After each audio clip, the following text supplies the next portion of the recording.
Hack the planet! Hack the planet! Shut up again!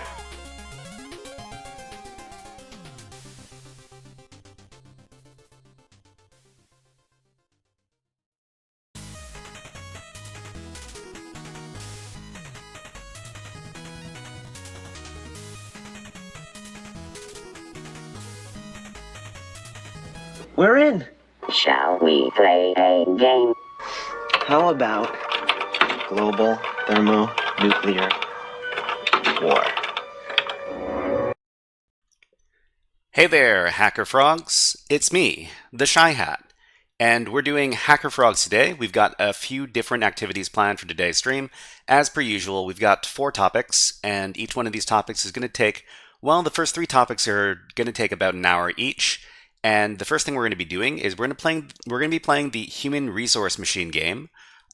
This is a game you can find on Steam and on other platforms, but it's a really fun game that teaches you about assembly language concepts. So we're going to be spending our first hour doing that, and then we're going to be moving on to some coding. We're going to be doing some Temperance CTF labs, and these are labs where you can let me pull this thing up.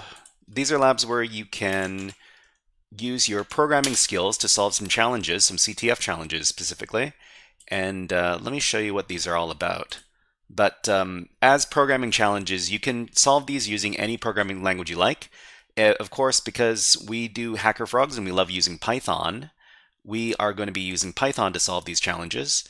If you're interested in doing these challenges yourself, this is the link you would be going to. It's over at hackmyvm.eu and at the Temperance endpoint over here. So we're going to be doing that in the second hour of today's stream. And in the third hour of today's stream, we're going to be doing some stack-based buffer overflows on Linux x86. This is the Cobblemaster says, War Games is my favorite movie. That's awesome. That's awesome. Yeah. I mean, I didn't think that I would enjoy it because it was a really old movie, but it turns out it's a really fun movie, and it's relevant to today's circumstances because we're all worried about AI stuff. Anyways, so topic number 3, we're going to be taking a look at stack-based buffer overflows on Linux, and that's going to be over at HackTheBox.com. We've been doing this for, well, this is going to be the 3rd week, and it's going to be a lot of fun trying to hack the binaries. And for the 4th topic for today, we're going to be doing over to the PwnTillDawn website. And if you've never used this before, this is the link. And it's basically a CTF platform where you can use a VPN key to get access to their network and then hack the machines on the network. It's a ton of fun, and it's kind of similar to HackTheBox and Try Hack Me, but it's slightly different as well. So I like to explore all sorts of different CTF platforms, and we're going to be doing a Windows box today. So please look forward to that. That's going to be in the 4th and 5th hours of today's stream. And let's get started with the first topic for today's stream.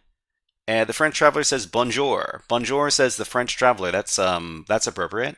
Bonjour to you as well. I don't speak French, but I hope you have a lot of fun here learning about hacking stuff. So let's go ahead and learn about some assembly language concepts by using the Human Resource Machine. Let me boot up the game. Okay, I don't know if you can hear that. If you can hear the music, let me know.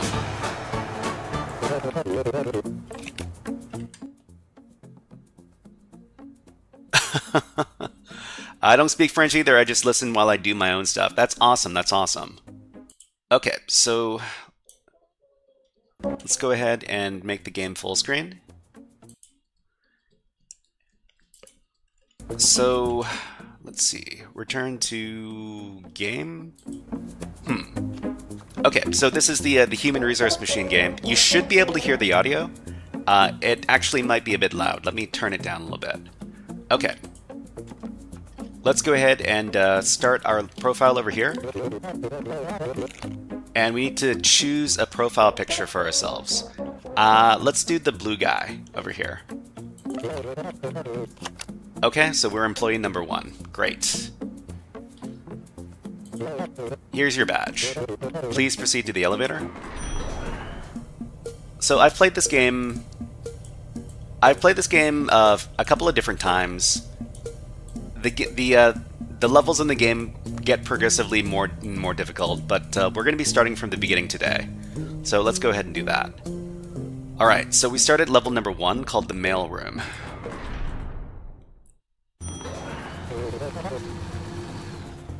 Welcome to your first day. You look like an excellent instruction follower. Your first job will appear over on the right side in a moment.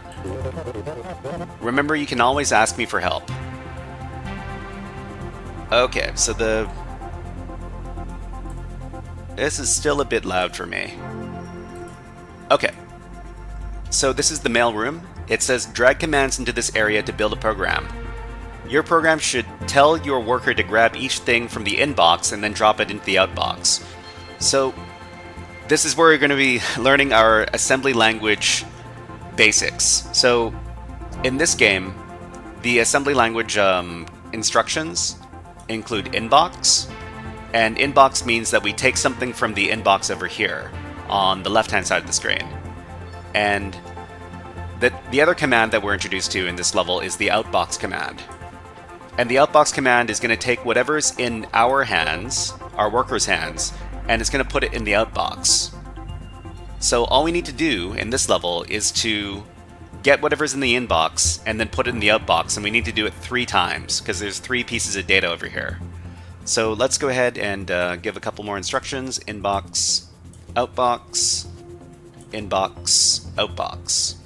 Okay, and in the game you can also step through the steps in your program.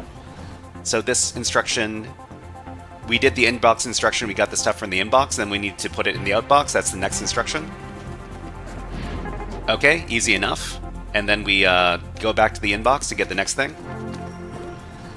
And then we put it in the outbox.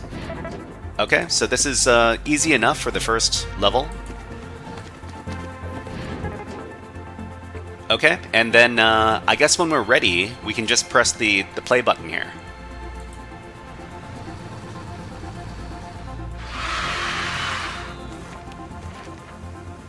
Okay, so we finished the mailroom challenge. That's great. Let's go to the elevator. Okay, so the game certainly has a lot of style. Okay, let's go over to level number 2, busy mailroom. Okay, looks like you made it this far. Congratulations on your promotion. Most people stress out and quit before making it this far. But I can tell you have a bright future in inbox-outbox management. Here's your new assignment. Okay, so in this level, grab each thing from the inbox and drop each one into the outbox. You've got a new command. You can drag jump arrows to jump to different lines within the program. With this new ability, you can complete this assignment using only 3 total commands. Okay, so we've got the inbox command, which grabs the stuff from the inbox, and then we've got the outbox command, which is going to put whatever's in our hand right now into the outbox, and then we got the jump command. So the jump command lets us determine where to jump to in the program. So we can jump over to here. Godwin Edwards says, hello, thanks, very intuitive. Very intuitive? Hopefully, but welcome to the stream, Godwin Edwin. Okay, so I think we can... Oh, we can't label this. I thought you could label this. It's okay. So we're going to jump. So inbox, grab the thing, outbox, put the thing in the outbox, and then jump over to this instruction here, which lets us loop it over and over again. So let's go ahead and we'll just do it once. So we go to the inbox, we put it in the outbox, and then we jump back to the beginning of the loop. So let's go ahead and play this. Okay, it's doing the thing. And we can also make it faster.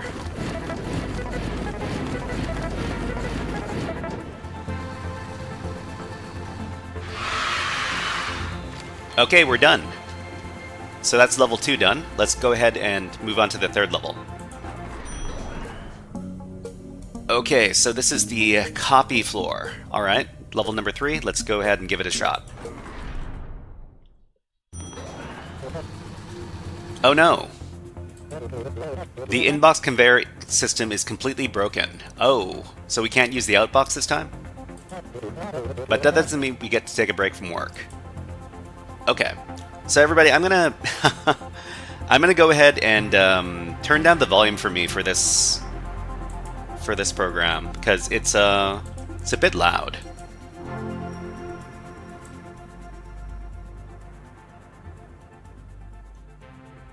Okay, that's a lot better for me.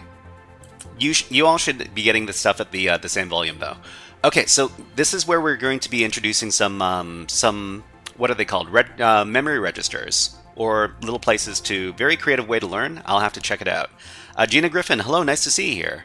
I think we've yeah. I think we've been you're a part of BGH, aren't you? Yeah. That's great. Okay, yeah. So this is talking about memory registers. So each one of these little boxes over here, this is going to represent a memory register in an assembly program. So we've got the 0 register, the 1 register, the 2 register. These are basically little locations where we can store data. And what do they want us to do? So it says, ignore the inbox for now and just send the following 3 letters to the outbox. BUG. The facilities management staff has placed some items over there on the carpet for you. If only there were a way you could pick them up. So pick them up. So we've got an extra command now. We've got inbox, outbox, and we've got copy jump, and we've got copy from. I think in this case, default sec. Default sec, hello, nice to see you here. What is up? And welcome to the stream. Let's give you a Hack the Planet.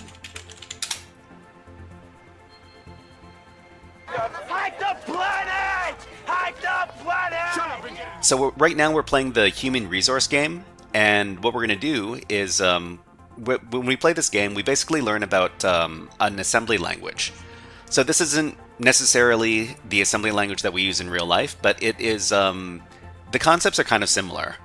So what are we doing here? So we need to grab the BUG letters and we need to send them to the outbox in this level. So we're going to copy from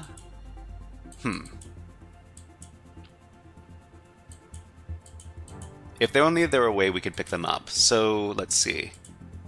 Do we do inbox? So we grab something from the inbox and then we copy from these letters over here and then we put them into the outbox. That's what I'm thinking that we're supposed to do. So grab something from the inbox and then copy from 4. So copy from 4 is B. We have to spell B-U-G. And we might have to do this in opposite order. We might have to do the spelling backwards, but well, we'll see what happens. Okay, so then we outbox, and then we inbox, and then we copy from again. And this time we'll copy the U. And then we will outbox that. And then we will inbox one last time. And then we will copy from the G over here. And then we will outbox that. And I think that should be enough. Default Sec says, I'm sad to say I'm struggling with an easy box on THM. And worst of all, while live. Default Sec, I didn't know that you were a live streamer. But yeah, let's go ahead and give you a shout out. Let's shout out Default Sec. Are you online right now, Default Sec? Neems, nice to see you here. But which easy machine are... Well, I mean, I don't really cover HackTheBox stuff. Actually, wait, are you doing HackTheBox? You didn't say that you were doing HackTheBox. Let me know which machine you're doing and which platform you're doing it on. And Neems, hello, nice to see you here. And let's give you a Nyan Cat. Welcome to the stream.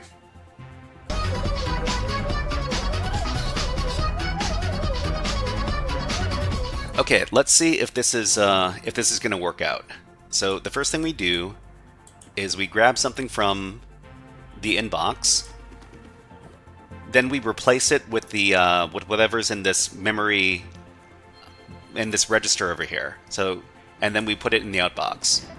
Okay, and then we do the same thing with the other two letters. Okay. And I get a sneaking suspicion that we're supposed to be spelling this out backwards. It's supposed to be, we spell B-U-G, but they might want it in the opposite order. Let's see what happens. Oh, okay, it worked. Okay, great. So let's go on and move on to the next level. Okay, so this is the next level. It's called Scrambler Handler. Let's check it out. Okay, the conveyor system is fixed. And just in time for you to get to work. The data won't collate itself. But yeah, default sec. Let me know if you're streaming right now, and let me know what machine you're covering. I might be able to give you some advice. I'm not too sure. Okay, so what are we supposed to do in this level? So it says grab the first two things from the inbox and drop them into the outbox in the reverse order. Repeat until the inbox is empty. You got a new command. Feel free to copy to wherever you like on the carpet. It will be cleaned later. Okay, so we've got our memory registers. We got our 0 register, our 1 register, and our 2 register. We can put data in here for using later. Let's see. Default sec says struggle bus is real, but we're still grinding till we get good. Yeah, I mean that's what we do as hackers. Okay, so we need to grab something from the inbox. And then we need to copy to. We're going to copy to the 0 register here. So this is a little storage place. And then we're going to grab something from the inbox again. And we're going to copy to. Actually, no, we don't need to copy to in this case. Because the second object. Oops. Because the second object we can put directly in the outbox. So the second object we're going to put directly in the outbox, and then we're going to copy from. We're going to copy from the 0 register. Because we put something there in this step, we're going to grab it, and then we're going to put it in the outbox. And then we're going to loop it all. So we're going to loop the entire thing because we need to do it a number of times. Okay, let's see if this works out. Okay, so the first thing we do is we grab from the inbox, then we copy to 0, and then we go back to the inbox, and then we put it in the outbox, and then we copy from the 0 register, and we put that in the outbox, and then we loop back. So let's keep on doing these instructions. Okay. And I think this should be good enough.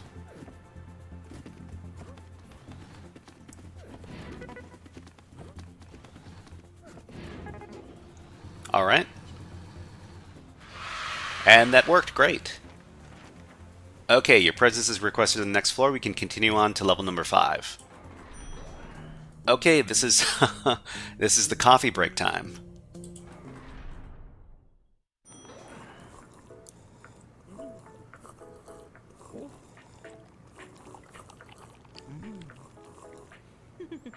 Back to work, everyone.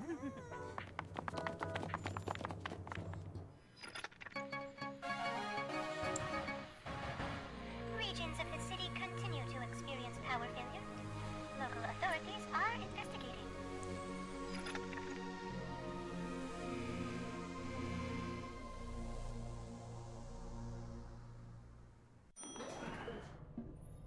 Okay, so we're skipping level 5, I guess, and going straight to level number 6, Rainy Summer. So let's take a look.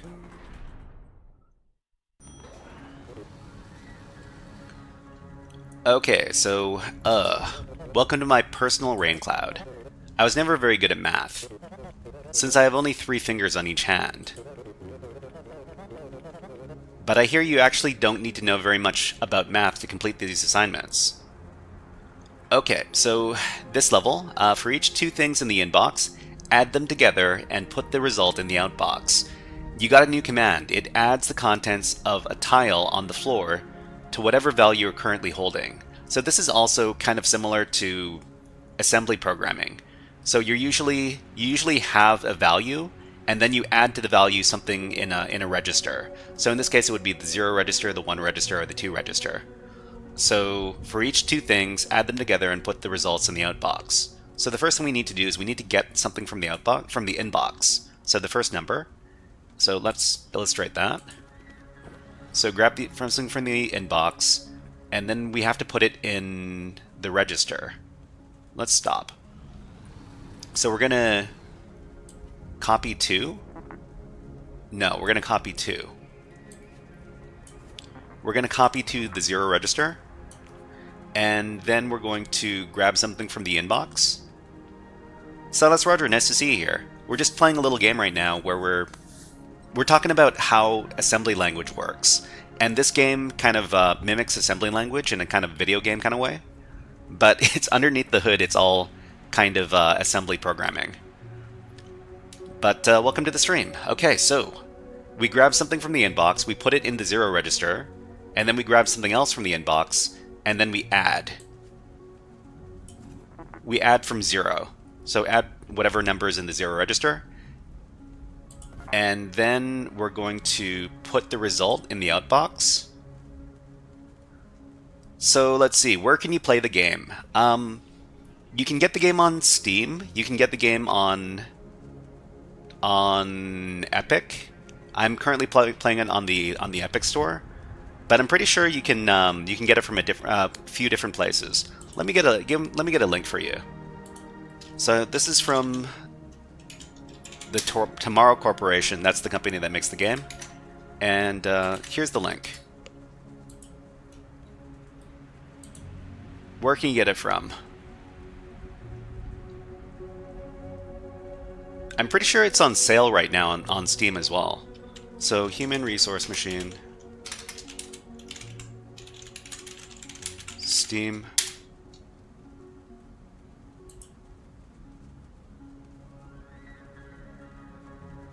Yeah, so right now it is... Huh. I thought it would be on sale. I guess it's not part of the summer sale. But it's a pretty good game. If I mean, if you think it's interesting, you could go ahead and give it a try. Okay, let's go back to the game. All right, so inbox copy to 0, and then go back to the inbox, add from 0, and then put it in the outbox. So the first step is grabbing the first number, and then we store it in the 0 register. Then we grab the second number, we add whatever's in here to the 0 register, and then we put it in the outbox. Okay, and we do that. Well, I think we're supposed to loop this. So let's go ahead and grab the loop and loop it all the way back up to the top. So this should be good enough to solve the level. So each time we put the number in the 0 register, we add whatever we grab next, and then we put it on the outbox.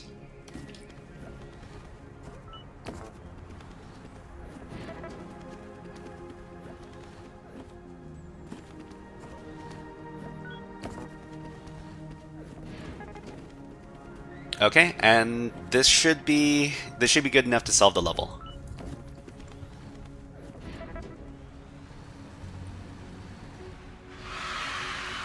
Okay, that worked. Alright, let's go to the elevator, start the next level. So we've got... This is where we can branch off. We've got level 7 and level 8. I think we'll go over to level 7. We'll do the extra levels a little bit later. So I think right about here, after sub hallway, we'll go back and do the extra levels for this branch. Okay. Where do you see yourself in 5 years? Or 10 years? I have a note here from your other boss that says, from this point, your performance will be evaluated with extra scrutiny. Great. What a treat. Okay, send all things that are not 0 to the outbox. You got a new command. It jumps only if the value you're holding is 0. Otherwise, it continues to the next line. So this is actually also very similar to assembly language. So there are conditional jumps and unconditional jumps. So this jump command here, this is unconditional. It'll always jump. But this jump command is only going to jump if the object that you're holding is 0. So it's a type of check. So what are we supposed to do? Send all things that are not 0 to the outbox. So first we need to go to the inbox and grab the number. And then if it's 0, then we're going to do something. If it's 0, we go back to the inbox.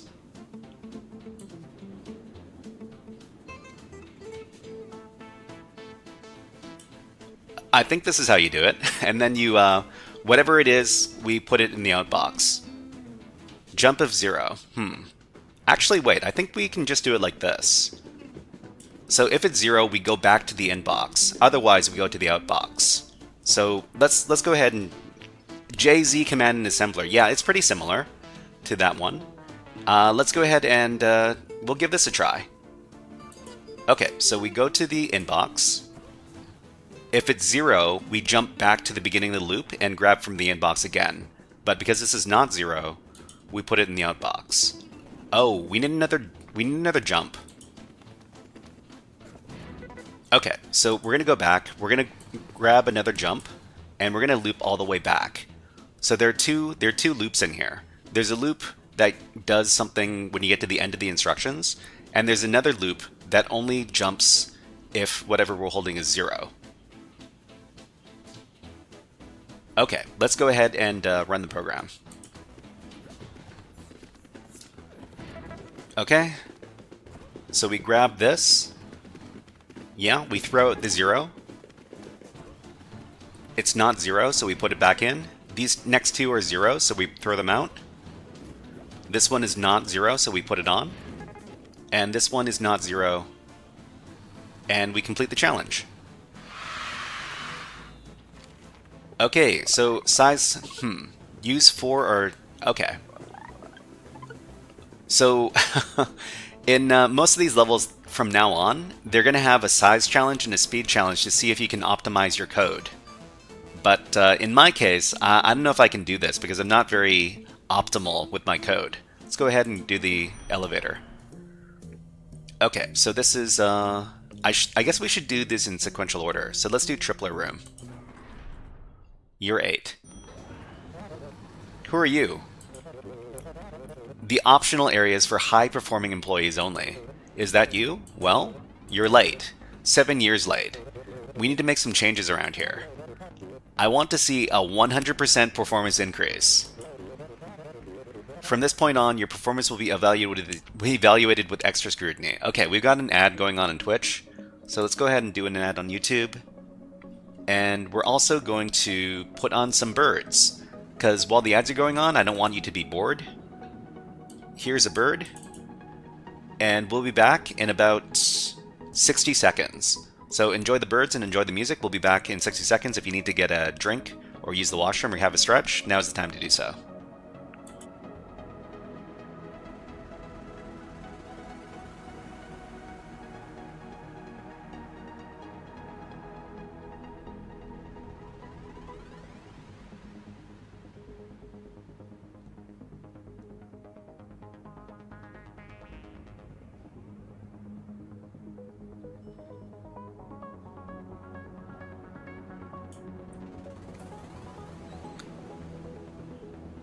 So let me know if you think that the game looks fun, because, well, I mean, it's hard to make assembly language.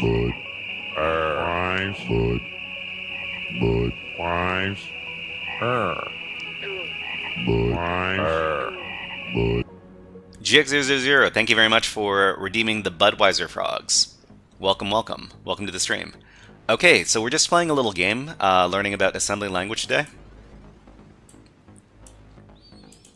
So this is a game where you have to Well, you have to mimic working in an office by using these assembly language instructions. Okay, so what are we doing?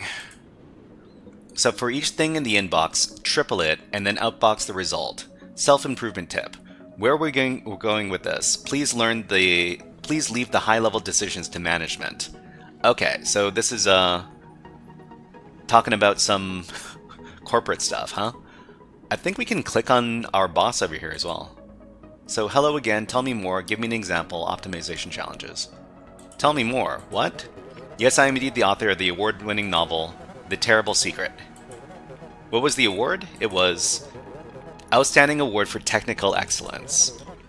I suspect because the pages were glued together so meticulously. Yes, thank you. Back to work. Okay, so we need to triple each one of these values and then send it to the outbox. So we could probably just grab something from the inbox and then copy it to the 0 register, and then we need to add 0. So add 0 and then add 0 again. So that the first one doubles, the second one triples, and then we put it in the outbox. And then we loop it all over here. So okay, let's do this once to see if it works. So we grab something from the inbox, we put it in the 0 register, and then we add it twice from the 0 register. Okay? So that should triple the number, and then we put it in the outbox. And then we jump back up to the top. So let's go ahead and do this 3 more times.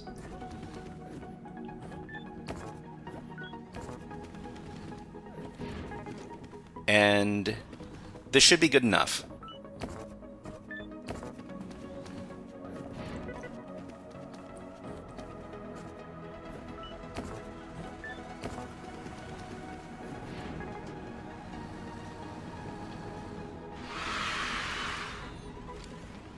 Okay, size challenge, use 6 or fewer commands.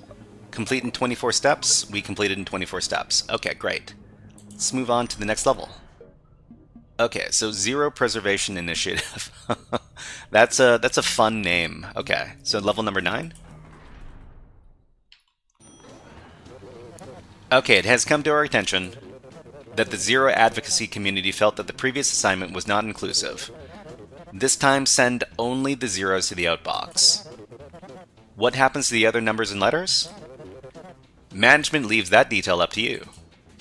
Okay, so we just need to send only the zeros to the outbox. So I guess we would start by grabbing something from the inbox. And then afterwards, what do we need to do? We need to check if it's 0. So jump if 0. So jump if 0 and go to the outbox. So inbox, check if the thing is 0, so jump if 0. Jump if 0, and then go to the outbox. Do we need to add anything else to this program? But what if it's not a 0? So if it's not a 0, we need to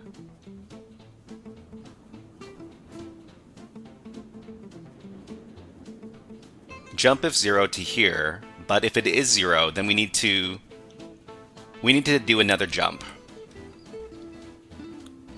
So I mean jump if 0. If it's not 0, we need to grab something from the inbox again. No, wait. Okay, so we jump back to here. So we grab from the inbox, we check if it's 0. If it's 0, we jump over here, and then we put it in the outbox. And I guess we need to put another jump in here, because we need to loop everything back up. So, Von Bork, nice to see you here, Von Bork. Welcome to the stream.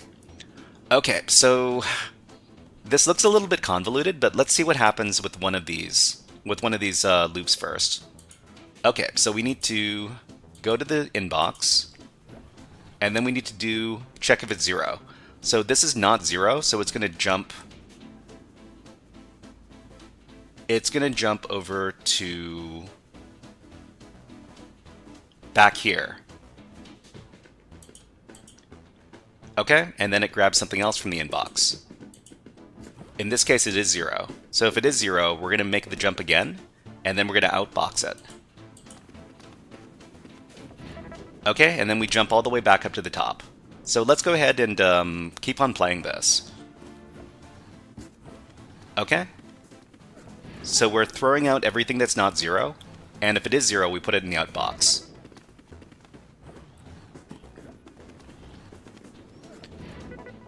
Okay, that's it.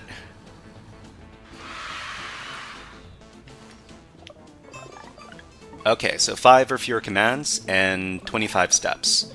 I used 28 steps. Huh. I wonder how that can be... Well, I mean, I'm not going to worry too much about optimization right now. We're just going to keep on going. But I'm sure there are ways you can use to optimize your code. I'm not really much of an optimizer myself.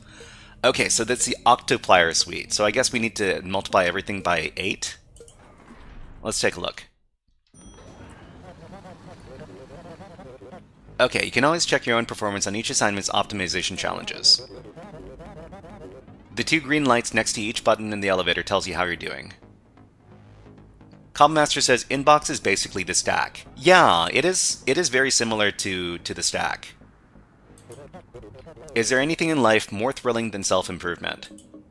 Okay, so for each thing in the inbox, multiply it by 8 and then put the result in the outbox. Using a bunch of add commands is easy but wasteful. Can you do it using only 3 commands? Management is watching. Okay, so can you do it with only 3 commands?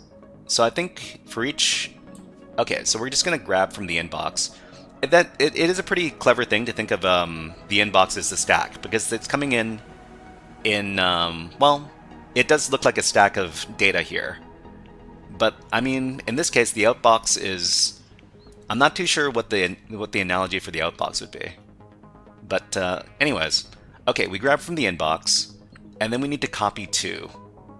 We need to copy to the 0 register, and then we need to add from the 0 register to double it. So what we have is a doubled number, which means we can copy to the 0 register, the doubled number, and then we can add the doubled number, and that's going to be quadrupled. This should be 4 times. And then we can copy to the 0 register again, and then we can add from the 0 register again, and that should make it multiplied by 8. So this is multiplied by 2, and then by 4, and then by 8, and then we put it in the outbox. And then we jump and loop everything together. Okay, let's give this a go. Okay, we add it together, we put it back, we add it together, we put it back, we add it together, we put it in the outbox. Okay, and then we do the same thing again. Let's speed this up a little bit.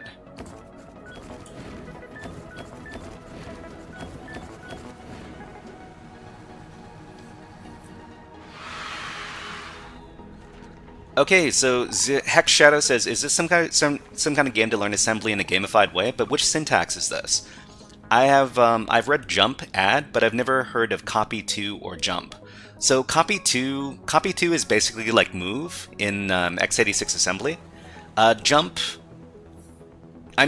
is in x86 assembly, and there's also a 0 jump as well. So it's not exactly the same as using x86 assembly, but there's a lot of instructions that are very similar. But it's all about knowing what's in the registers and how you can manipulate the registers with whatever information you're holding. I think it's pretty good. It's pretty good at teaching people about basic assembly language concepts. Let's go to the next floor.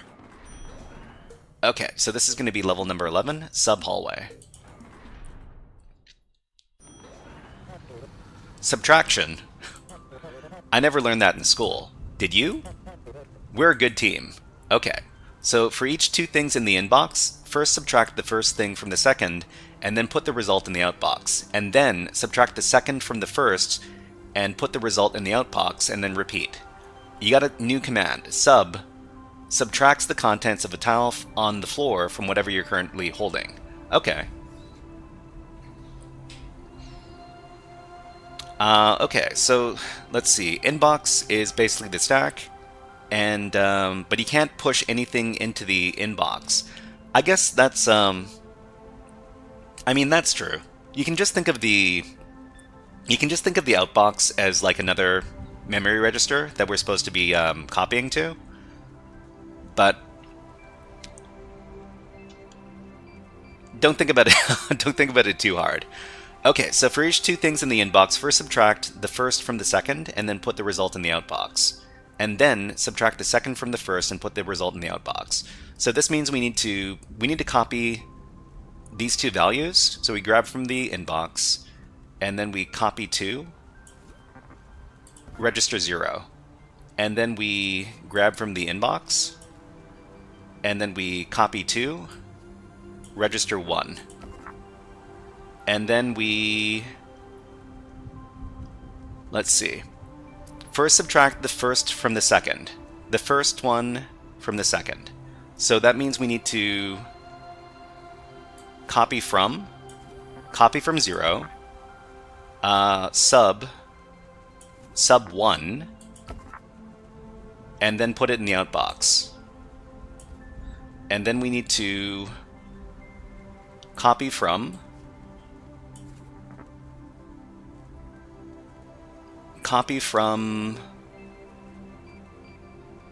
1, and then subtract 0.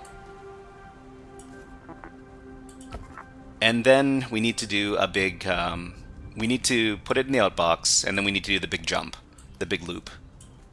So we loop it all back up to the beginning, okay? So Sweet Sour World says, isn't it how machine code is being processed? So this isn't an example of machine code. Machine code is even lower than the stuff we're looking at right now. So the stuff we're looking at right now is similar to assembly language. So assembly language is it's the closest thing to machine language that we can code in, but it's not machine language. Machine language is like one step below. It's one step below the assembly language. Okay, so what do we do here? Yeah, so let's see if this works.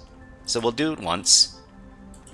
We grab the inbox, we copy it to 0, we grab from the inbox again, we copy it to 1, we subtract this thing from...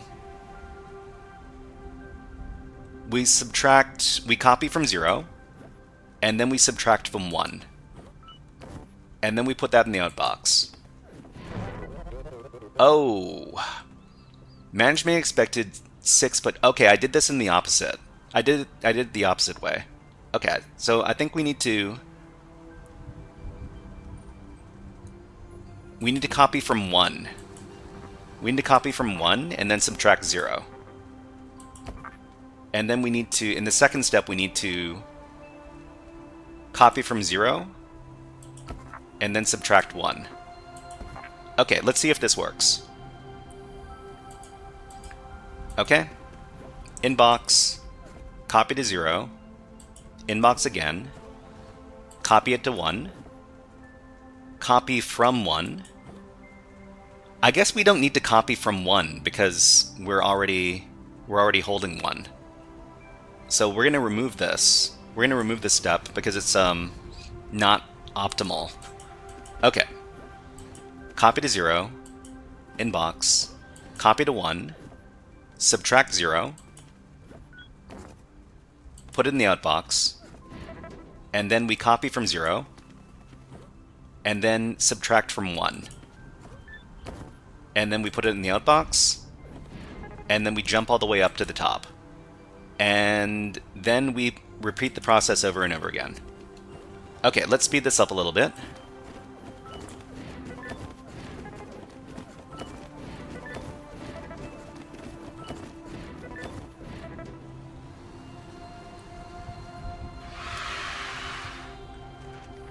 Okay, so use 10 or fewer commands. Alright, so that's optimized. Complete the challenge in 40 or fewer steps. So we did it... Yeah, we managed to optimize it at the same time. That's great. Okay, let's move on. Okay, so the Tetra compiler. So Tetra means... Does Tetra mean 16? Or does it mean something else? I forget what Tetra means. Heck Shadow says, what's the name of this game? I want to try it out. Seems like an interesting game. So this game is called Human Resource Machine. I'll just type it out in chat.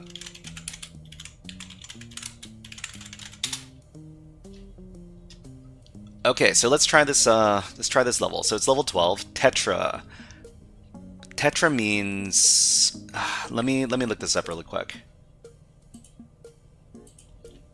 Tetra prefix. So tetra is 4. Tetra's 4? Oh, okay. 4 in Latin, okay. I've never... Anyways, let's find out what this means. Okay, so Tetra compiler. Tetra contipiler? Okay. What a wonderful feeling. Mohammed Hassan, hello, nice to see you here. Greetings to all. Greetings, Mohammed, nice to see you here. Okay, when all your work over the last few years all comes together and culminates in a well-executed assignment. Okay, so for each thing in the inbox, multiply it by 40 and put the result in the outbox. Okay, so multiply by 40, huh? So the first thing you need to do is grab from the inbox and then copy it to 0, and then add from 0. So that's going to double. So this doubles. Okay, and then we do the thing again. We copy the result to 0, and then we add 0. So this is going to double, this is going to quadruple, and we just keep on doing it over and over again. Actually, should we loop this? Well, I mean, there's no way to tell if it's the correct value, so we can't loop this. Okay, so copy to 0, add 0. Okay, so this is 2, 4, 8. The next one is going to be 16. So this is going to... This is 16. And then 32. There's no break statement. I think they introduced one later. So 16... SankLogic, hello, nice to see you here. Welcome to the stream. Yeah, I think they might introduce like a break statement later on in the game. So this is 2, 4, 8, 16, 32. So the next one's 32. Actually, wait. So 32, we need to add times 8 to 32, right? To get 40? Is that the way it works?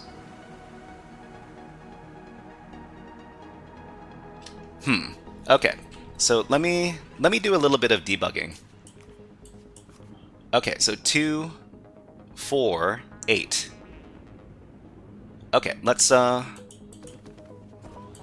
so that's going to be times 2, and then we copy it again, and then we add, that's times 4, and then this should be times 8.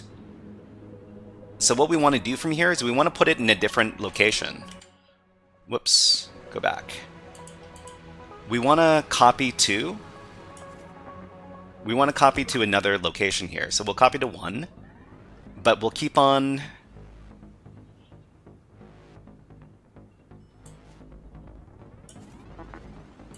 multiplying here. Okay, and then we'll copy it to, so this is 2, 4, 8, 16, and then the next one is 32. So we copy to 0, we add, and then the last thing we need to do, since this is times 32, is we add the times 8, which is 1. And then we add from the 1 register, and then we put it in the outbox. And then we jump all the way up to the beginning again. Okay, let's see if this works. Okay, so times 2, times 4, times 8, put it in a different place. Okay, this is times 16, times 32, plus times 8. Okay, I think this works. Okay, so Von Borg says, if there was a jump, if 0, you could count down from 40. I think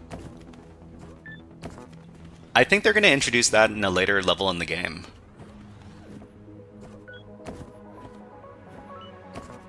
But yeah, I think this is the way to solve the level.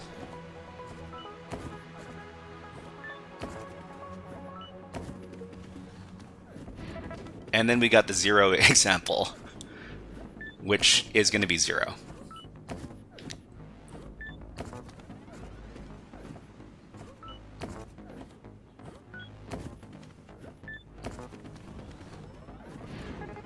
Okay.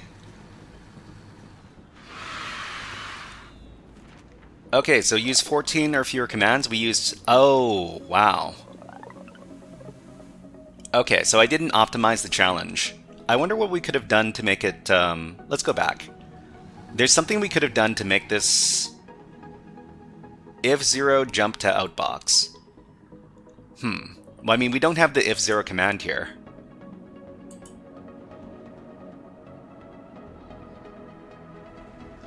There is a way we could optimize this, but I'm not too sure what that is right now.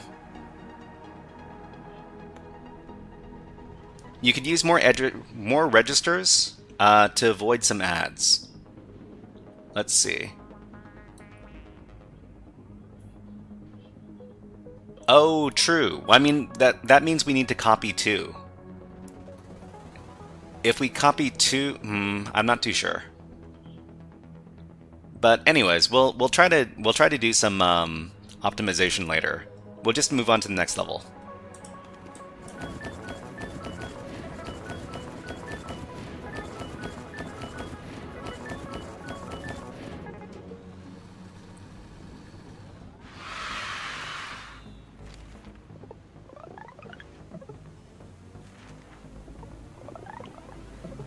So I'm not doing very well to counter the argument that that hackers are bad coders, because I'm not optimizing my code here.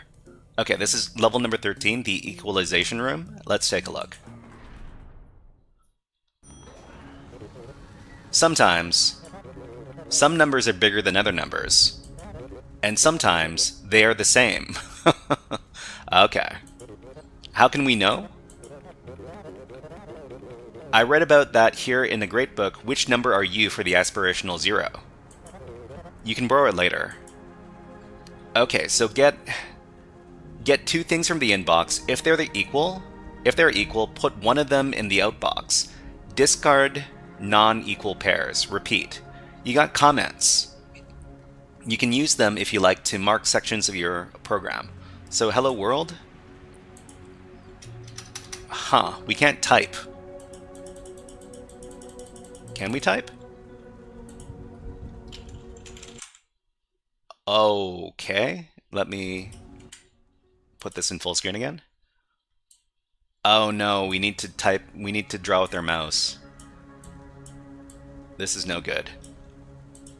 Okay. let me get rid of this thing. All right. It's a drawing board. It's a drawing board. So get 2 things from the inbox.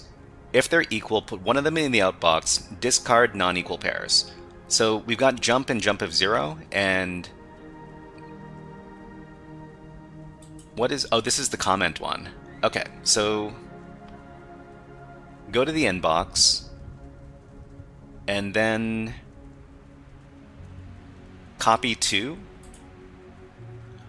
Oh, okay. So grab from the inbox, copy 2, 0, register 0, and then get something from the inbox, and then subtract. subtract from 0. Because it should be... If they're not the same numbers, we need to do a comparison. We jump of 0. If it's 0, if we subtract the number from itself, it should be 0. But if it's not, then we're going to jump back up to the top.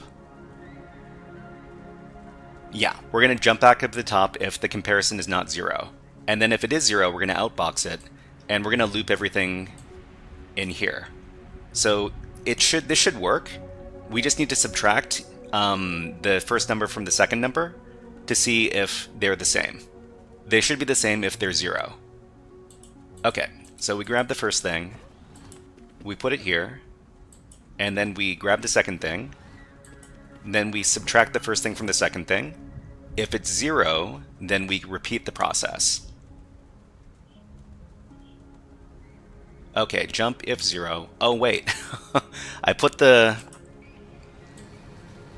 It should be 0. So the jump of 0 should point to the next instruction. Okay, let's do that again. Okay, so we put this down. We grab the second thing. We subtract it from the first thing. It's not 0.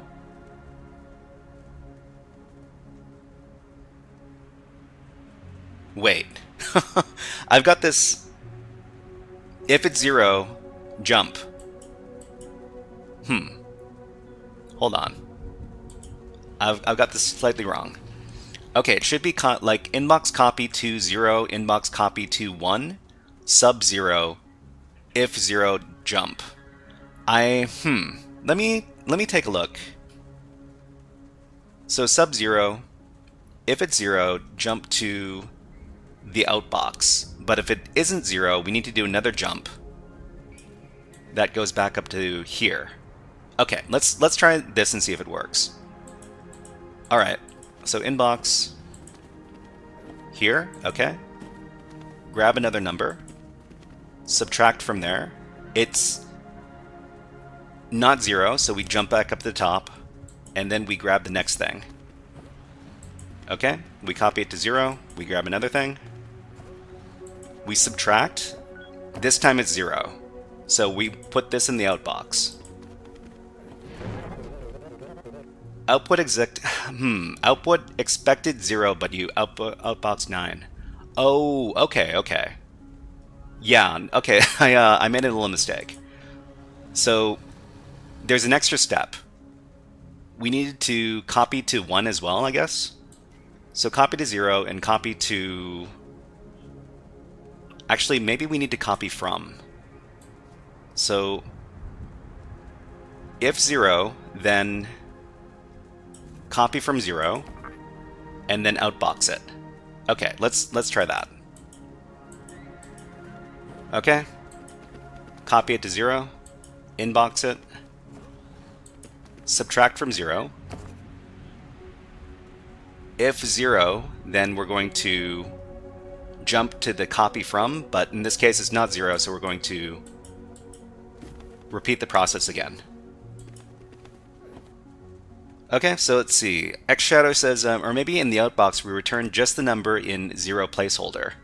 I think what we've got should work. So instead we copy the number again and we put it in the outbox. Okay, great. I think this is working. Whether or not it's super optimized, I'm not sure.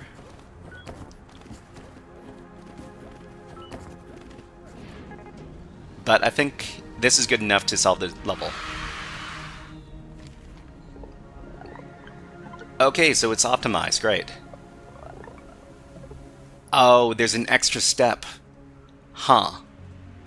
Anyways, we'll keep on going. We're hackers, not coders. We're just trying to get something that works. Okay, level 14, the maximization room. Great. Okay, there's been a change of plans. The accounting department has determined that treating all numbers equally is no longer profitable. Management wants the big numbers only. Okay, so we've got jump of 0 and jump if negative. Grab 2 things from the inbox, put only the bigger of the 2 in the outbox, If they're equal, just pick either one, repeat. You got a new command. Jump only if the thing you're holding is negative, less than 0, otherwise continues to the next line. Okay, so we need to figure it out. How do we do this? So inbox, and then copy to. Put only the bigger of the two in the outbox. Okay, so copy to 0, grab from the inbox again, and then we'll copy it to 1, I suppose. Copy to 1. We need to figure out which one is bigger. I'm actually not completely sure. So okay, so for example, if you've got the 6 and then we got the 1, if we subtract the 0 register from the 1 register and it's negative, that means the 1 register is bigger, right? Quasim Plays, what's going on? So we're just trying to figure out how to do greater or less than comparisons with our assembly language here. Okay, so if 0 is subtracted from, well, okay. If 6 is subtracted from 1, that's 5. If 1 is subtracted from 6, that's negative, which means that the 6 is the larger one. Okay, so we do a test. So the test is going to be copy from 0, subtract 1. And if negative, it means that it failed the test.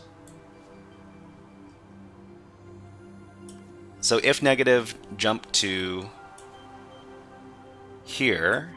Actually, okay. So if it passes the test, then we need to outbox it. We need to copy from 0, and then we need to outbox it. But if it is negative, then we need to copy from 1, and then we need to outbox it. Okay, so Hex Shadow says for bigger we can do if negative first number is bigger, and a jump if 0 to the beginning, and at the end if it's a positive, second is bigger. I think this is what we're illustrating in this case. Let's go ahead and loop this all up to the top. Don't forget to jump back after outboxing. Yeah. Okay, so let's test. Okay, so get the thing from the inbox, copy it to 0, get the thing from the inbox, copy it to 1, copy from 0, subtract 1. Okay, and then jump if negative. So if it's negative, that means that we need to get the other one. And then we copy from 1, and then we put that in the outbox. Okay, great. That seems to be working. Let's go ahead and speed this up.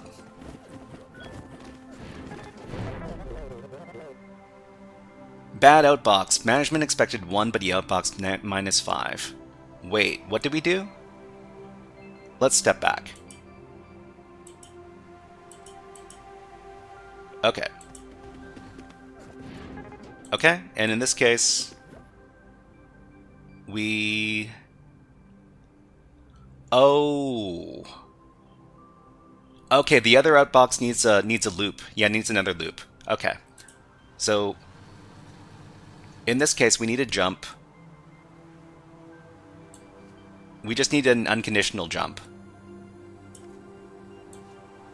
over here.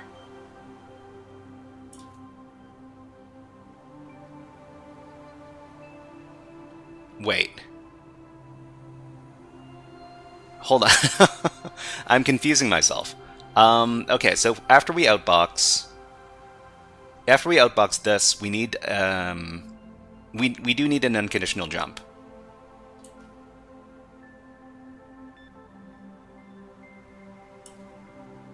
this is going to... Oh, no. We need to make the additional jump over here. Okay, I think this will work now. All these jump loops, they get a little bit confusing. Anyways, let's play the thing. Okay. We check. It's negative, so we grab the second one. Okay. This is negative. This is also negative.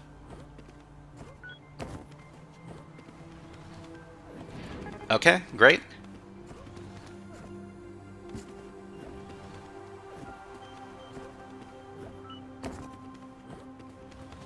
Alright, if they're equal, then it doesn't matter which one we do.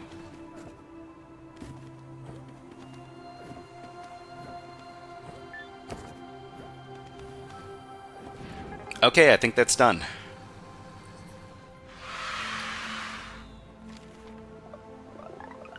Oh no, this one is not super optimized. That's okay, we'll continue on. Alright everybody, I think we're about done with our time with Human Resource Machine today. But we're going to be coming back to this game, probably next week, on... What day is it today? We'll do it again next Friday, and we'll be going to be solving more levels. But I hope I hope these levels are going to get more and more tricky. Hopefully we don't get stuck somewhere. But anyways, let's go ahead and exit the game, and we can start playing some music again. So what are we doing next? So we got the next thing on our schedule is we're going to be doing some Python coding. So we're going to be doing the Temperance Labs from HackMyVM.eu, and let me just start playing some music. Here we go.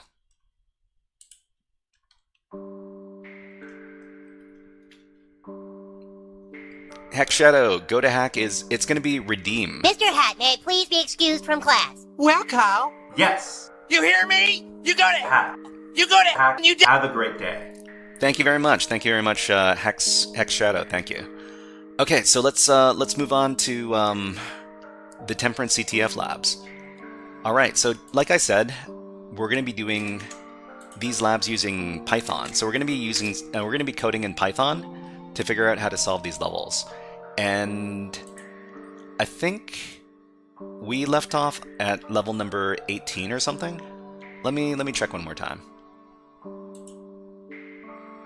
Okay, Temperance Labs. This is level 18, yeah. Alright, so what are we doing in level number 18? So in this mission you'll receive a string and you must return the string converted to binary. I mean, this shouldn't be too difficult, but let's get this set up first. So I like to turn each one of these levels into a little YouTube video afterwards. So I'm just going to start preparing for that. So walkthroughs, this is HackMyVM, this is HMV Labs, this is Temperance, and this is the script for the last level that we did. So if you want to take a look at the script that we're editing to do these levels, this is it right over here.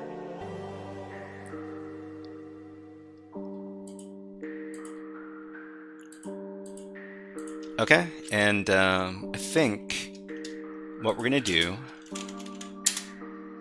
is we're going to make a script file called level18.py because we're solving level number 18. We're going to paste in the code from the previous level. Just a second. Let me get that code. So it's over here. Let me copy the raw file. We'll paste in all the stuff. And, well, let's go ahead and write this out first. Let me do my introduction and then we can get started with this on solving the level. Okay everybody, this is a guided walkthrough for level number 18 from the Temperance CTF Labs over at HackMyVM.eu. So the first thing we need to do in each one of these levels is we need to read the level description. So the mission says, in this mission you will receive a string and you must return the string converted to binary. So we'll receive a string, so an ASCII string over here. We need to take the string, we need to convert the entire string to binary numbers, which is ones and zeros, and we need to send that back to the server. So how are we going to do that? We have the script or the code from the previous level, and we need to adjust the script to fit this level. So I think in this case, we're going to get rid of all these modules that we import here because, well, we're not dealing with stuff we need to do with modules in this level. The next thing we need to do is we need to adjust the code over here to send to a specific level. Before we go on, I guess what I should do is I should explain exactly what's going on in the script that we're tinkering around with. So for these challenges, we need to communicate with the server on an arbitrary port. And in order to do that, we need to use the Python socket module. So the socket module lets you communicate with servers on arbitrary ports. In this case, we're going to be communicating with the temperance.hackmyvm.eu host over here and on this port 9988. So the first thing we do in the script is that we create a socket object. So this is how we do it. With socket.socket, socket.afnet, socket.sockstream as s, we're going to create a socket object. In this case, we're just going to call it s so that we can easily reference it. So the socket object, we're going to connect with it on a host and a port, which is these ones up here. We're going to be printing out the introduction message we received from the server, and we're going to call this data. So the data is going to be whatever we receive from the socket object, 1024 bytes, and then we're going to print that out. So the next thing we need to do is we need to send some data to the server. So we do that with the .send method. So .send, in this case we're accessing level 18, so we need to send 18 instead of 17. Okay, and then we receive the challenge. So whatever we're getting from the server, we need to receive that data and we need to print that out as well. And from here, we're going to comment out everything in the code because we're going to be modifying the script that we're using here. We're just going to make sure that this part of the script works, and we do that by commenting out all the rest of the code. So we've got this, we're going to write it out, and then in this other part of the terminal window, we're going to run the code.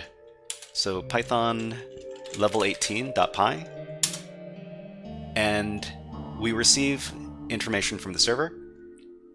This is the intro right here.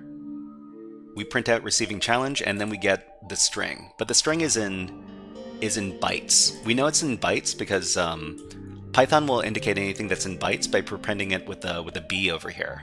So the next thing we need to do is we need to... I'm not sure if we need to convert... We should convert this into a string before we do some operations on it. So let's go back to the script here. We need to convert the string into... We need to convert the bytes into a string. So this one is going to be convert the bytes to a string. And what are we going to call this? I guess we can just call it string. Yeah, so we're just going to call this string, and this is going to be... How do we do it again? It's data2.encode.decode from bytes to string, and we're going to use UTF-8 format or UTF-8 encoding, and we're going to print out a message. So this is the bytes. This is the bytes converted to string, and we're going to print out those. We're going to print out that string. Okay, hold on. Okay, so we're just going to comment out everything else, and we're going to write out the script, and then we're going to run it again to see if the bytes converted properly to a string. Okay, so we received the bytes here, and then we printed out the message. This is the bytes converted to a string, and we have a regular string here. So this is what we want. Okay, great. What do we do from here? We need to convert this string to binary, and I'm not exactly sure how we do that, so I'm going to look it up. So Python convert string to binary. Okay, so we got Stack Overflow, always a good place to look up this stuff. So how to convert a string to binary in Python. And let's see. So the answer's in here, something like this. Hello world, and then we do... What is this loop? Okay, so it's the join...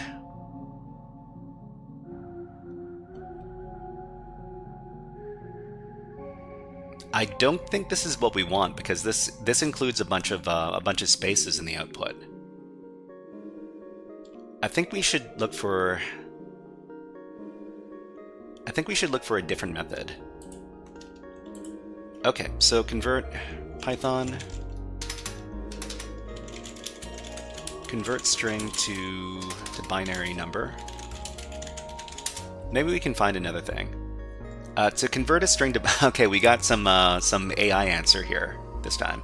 To convert a string to binary, we first append the string's individual ASCII values to a list and then use the ORD function. This function gives the ASCII value of the string. Okay, then from the list of the ASCII values, we can convert them to binary using bin integer. Okay, actually, this is from the educative site. Okay, let's take a look at the article.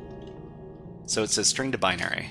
Let's take a look at the article. Okay, to convert a string to binary, we first append the string's individual ASCII values to a list using the ORD string function. This function gives the ASCII value of the string. Then from the list of ASCII values, we can convert them to binary using the bin integer. Next, we can append those binary values to a list so that M now consists of the binary numbers from the strings given and can be printed, returned, or printed. Okay, so we got import math. We have to use some big math stuff. Okay, sure. Let's just go over and import the math function at the start. Okay, so import math. Great. So what are we doing here? So in this case, we're going to be convert the string to ASCII decimal values.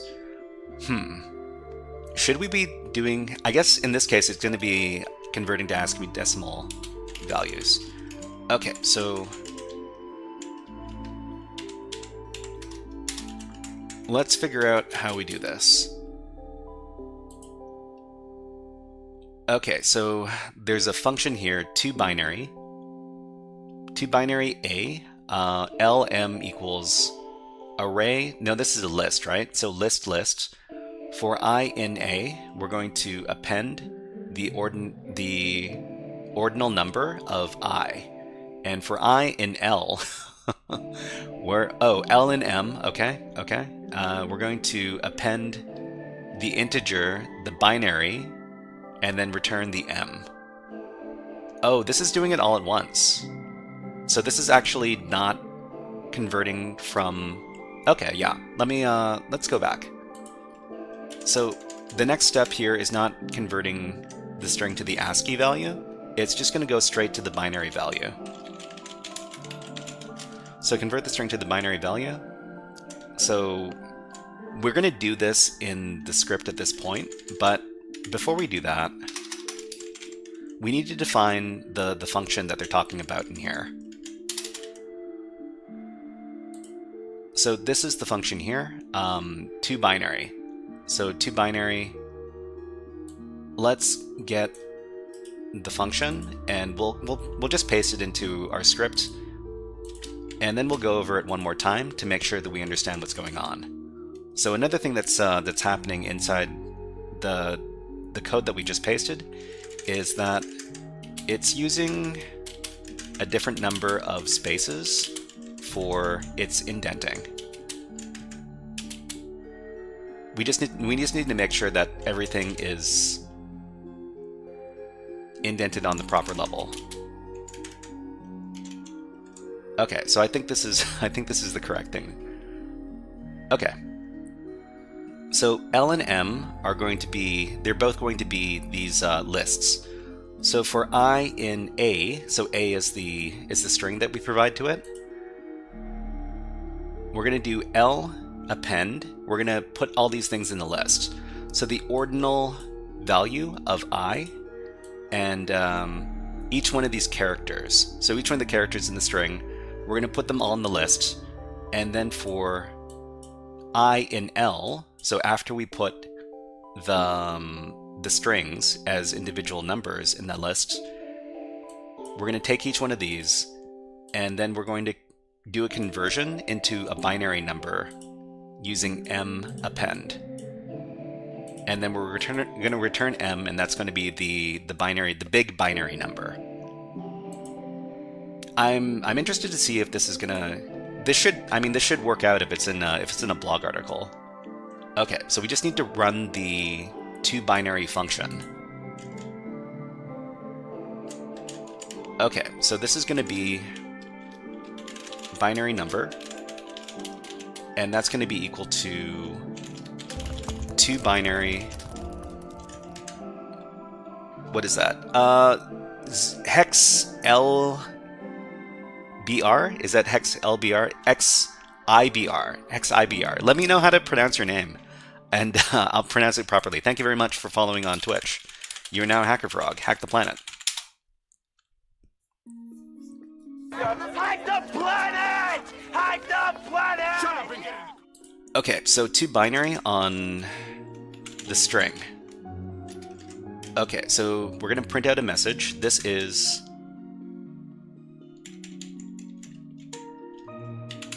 the string converted to binary, and then we need to print out the binary number.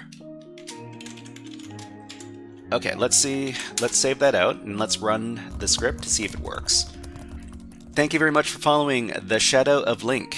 The Shadow of Link, thank you very much. And you know what? We'll give you a Nyan Cat. Welcome to the stream.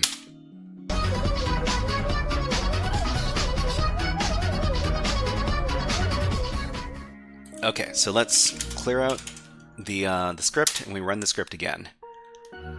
So this is the string converted to binary. I made some spelling mistakes here. Okay, this is the string converted to binary. And unfortunately, it looks like it's a list. We can't send a list. We need to turn the list into a single long string. Okay, so there's an extra part here.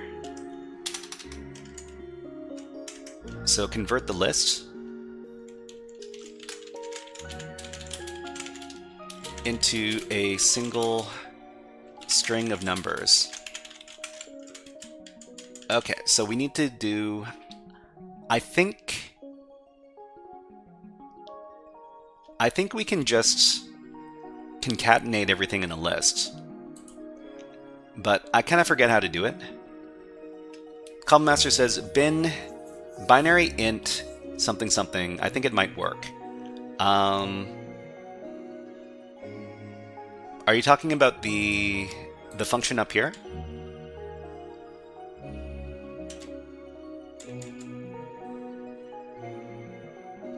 So binary, so okay, so int, binary int, something something.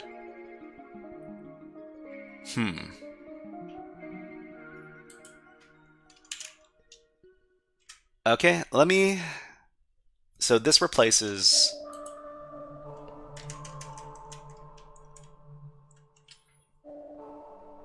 bin int, for loop would work. For loop could work, yeah. Hold on, okay, so Cobblemaster is suggesting something about, you know, the hex value there, and then you do the int function. Actually, you know, let me do a little bit of experimentation here. So let me just turn on the Python. Whoops. No, that's... Damn it. Okay. So just run Python. So bin on the int. So let's just say that the integer.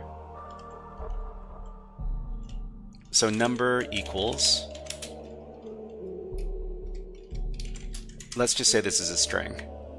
So, I don't know, binary number. There's a binary number. And then we do bin int on the int of the number.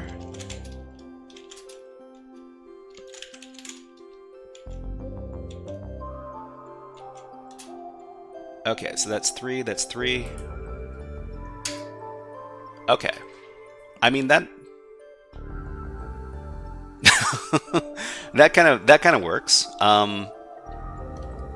I see. Let me try the other way. I was thinking we could just string all the letters together, so concatenate everything from the list. So let's see. Python concatenate list contents. So how to concatenate join lists into a single string. Okay, so that's going to be join words. Okay, so it's empty string join words. Well, empty string join list, name of list. Okay, let's go back. We'll give this a try.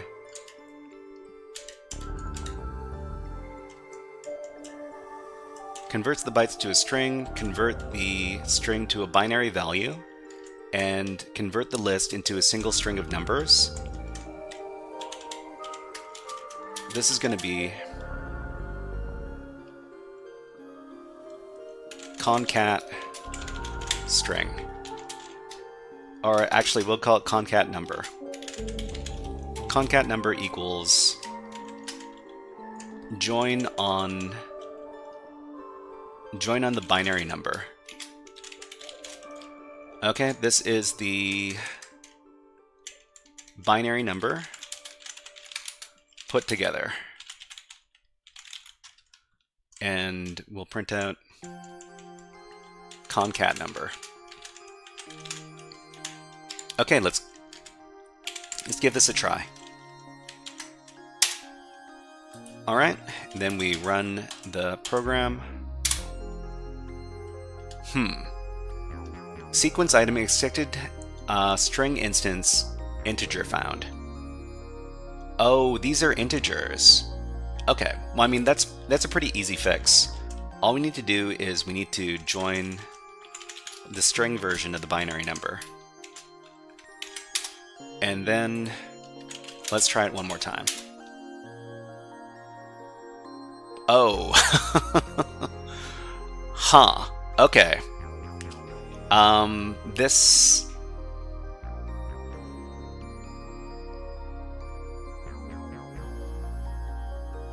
Join... Okay, let's...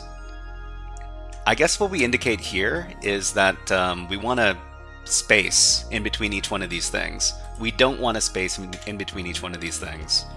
Let's try that again without the space. Okay, so this is a string converted to binary, and just to make sure, I want to get the type to make sure that this is a string instead of so type, so print type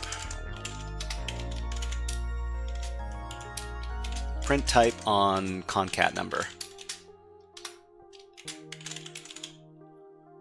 Okay, let's do this again. I think the space was introduced in the function. Okay, so this is a string. The space wasn't introduced in the function. Was introduced in the function. Let me take a look at the function then. So the function here is, well, I mean, I don't see. The space was introduced in, well, by turning it into a list, because apparently this function here creates a list. And I think, well, all we need to do is we just need to remove a couple of characters. If we remove the these brackets over here, and then we remove all the spaces, and we remove all of the commas. So fun debugging. Python remove certain characters from string. Remove specific characters from a string in Python. Okay, so strings in Python are immutable. Because of this, the effective line replace just creates a new string rather than changing the old one. Well, I mean, that's fine. Let's see, translate none, and then all this stuff. So let me just grab this. Or regular replace. Okay, so I think translate is probably the best way to do it. Von Borg says, convert the integer in the loop to a string instead of converting the integer list to a string. Convert the integer in the loop to a string. So for I in list, string I, long binary string, append I outside the loop, convert back long string to int. This is, I mean, I'm just gonna I'm gonna do it the dirty way, because I mean I'm not the best Python programmer. I just want something that works. I spot these little problems, and I just try to find something that's going to do the job quick and dirty. Okay, let me try this. Okay, so it's going to be fixed string. We aren't either. I mean, we're all just kind of muddling along. So this is going to be concat number. So translate to none these characters. It's going to be these two characters. It's going to be the space character, and it's going to be the comma character. And I guess we can also, we should copy it up here.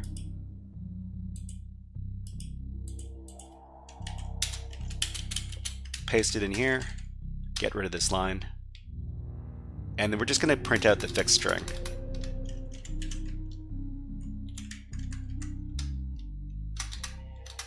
Fixed underscore string.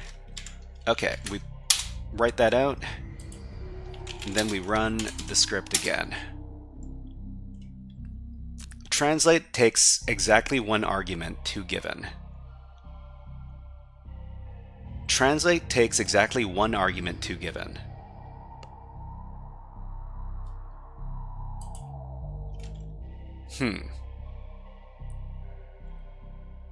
Hold on.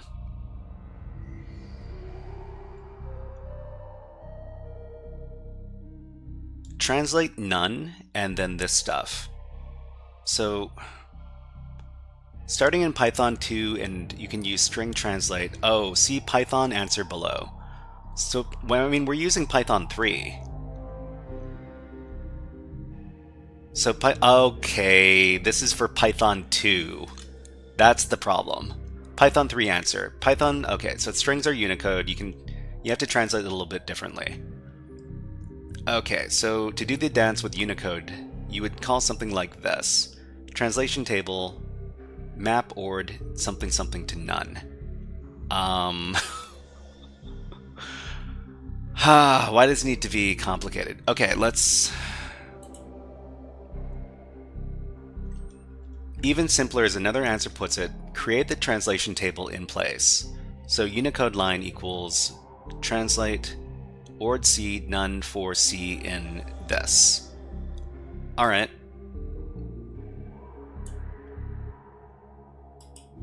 Let's try this one. Okay, so fixed string equals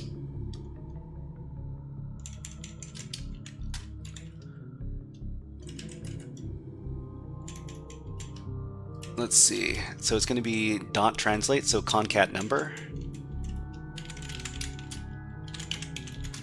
Translate ord C, none for C in, well, we don't want these characters, we don't want the space, we don't want the comma. Okay, let's see if this works.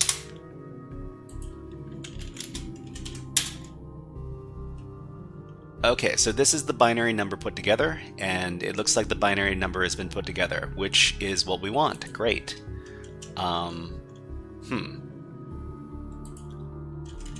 And I guess in here, yeah, let's write that out again. Let's run the thing again, and this is the binary number put together. Okay, that's I think this is what we want. I think join takes a list. I think, well, I mean, I think join takes a list or a string.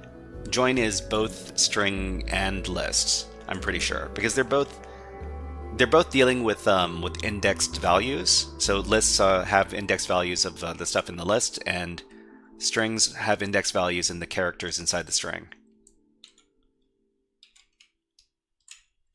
So let's see.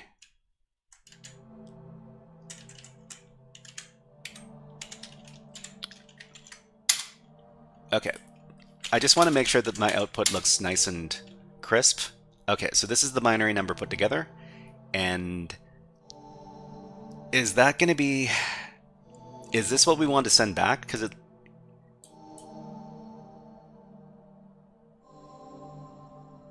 Okay, so I just need to make sure that everything is formatted correctly. One more time. Okay, so this is the binary number put back together. So this is a long binary number, but it is also a string.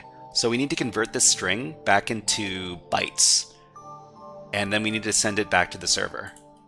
So the last steps over here. So convert the string to bytes. So this is going to be, we're just going to call this bytes. Oh, we've got it up here. Okay. So convert the string to bytes. Bytes equals the encode value. So encoded string, which is called fixed string. Okay. So column master, try join 1, 2, 3.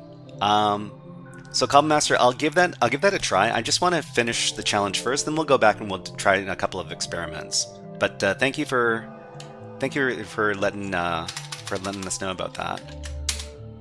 Okay, so if this code works, this string right here is going to be converted into bytes and then sent back to the server, and then we'll get the flag.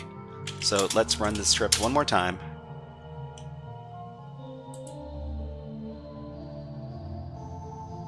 Sending challenge, receiving. We didn't receive a flag. That's.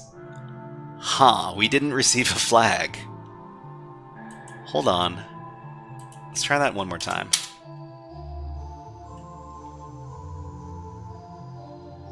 This is a string converted to bytes. We didn't receive a flag. Hold on. There's what went wrong? Let me take a look at the challenge description one more time. Okay, so the output should be...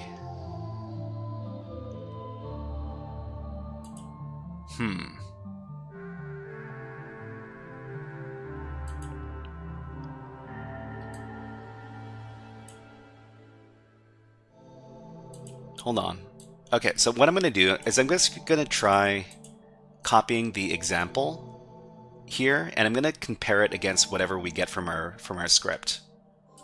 So in the script, let's comment out everything from here onwards. We're going to do the conversion on...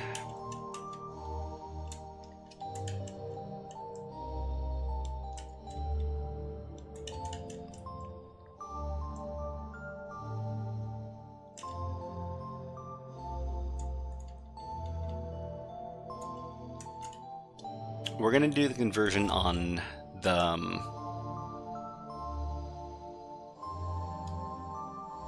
string.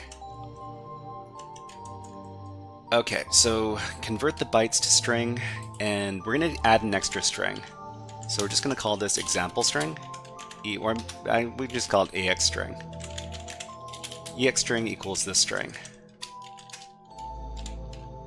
And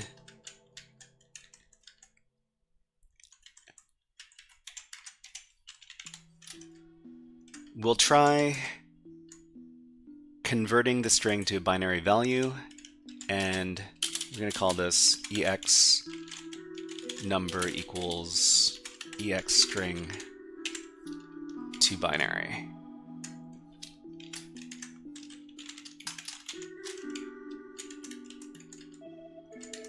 And I just want to print it out to make sure that it looks kind of similar to the example in the code, in the challenge.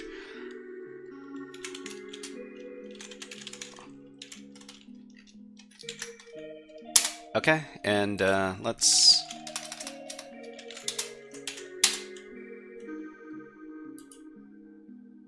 So this is a string converted to binary.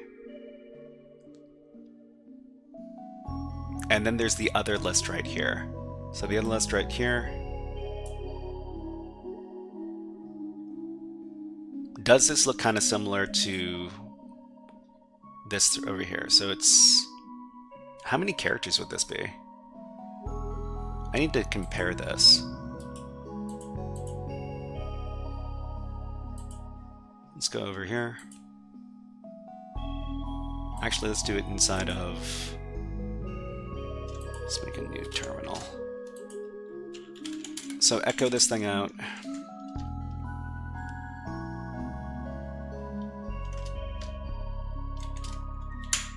And then we can translate to nothing. What is it? All the... Oh, translate, delete the spaces. So translate, delete the spaces, and then translate, delete the left bracket and right bracket. Actually, there's no left bracket and right bracket, so we just need to delete the spaces. Oh, we also need to delete.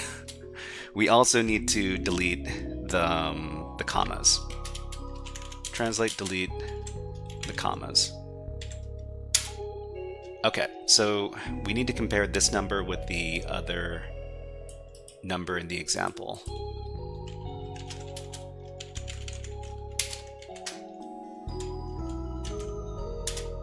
Okay, so the example here. HackShow says, in 2 binary function, just change the 2 to a 1. Just 2 to a 1. I'll take a look at that in just a bit. I'm getting tunnel visioned over here.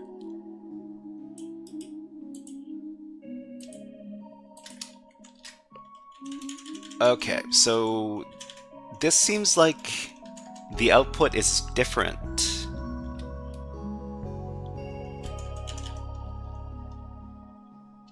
Okay, we'll put...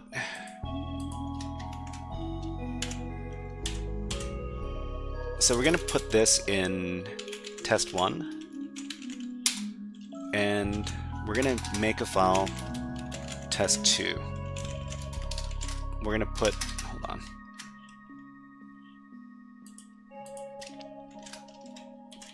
This really big number here. Test 2, let's take a look. Is this all in one string?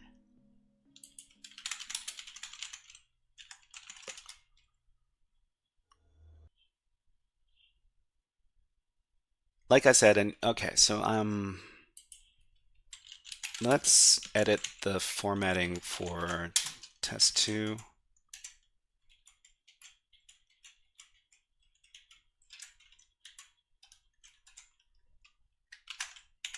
Okay.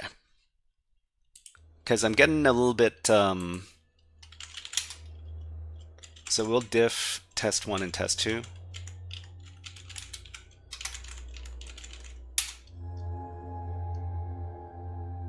These are different numbers. Where did it go wrong?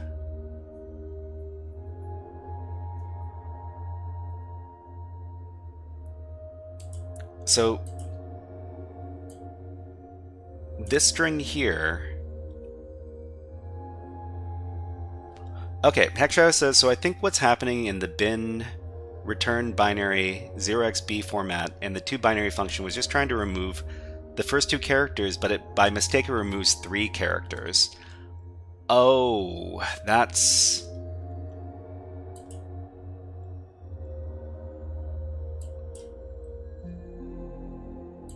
So let's get a word count on these. We'll get the word count on this one, and then we'll get the word count on... But it's kind of a big difference, so I'm not really too sure what the heck is going on. But, Okay, let's take a look at the code again. So I'll just get rid of the examples for right now.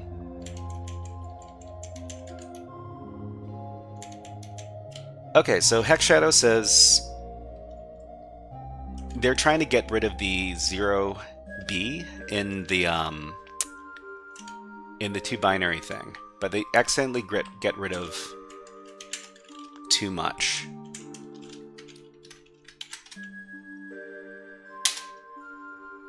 Okay, so we modified it slightly. We're gonna run it again over here.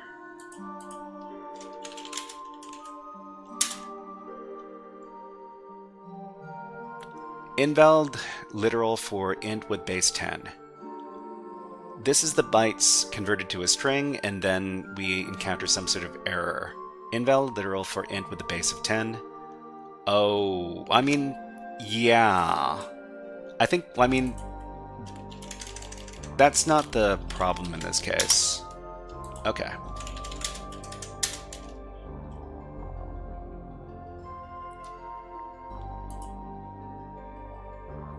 Maybe the way we're doing it is...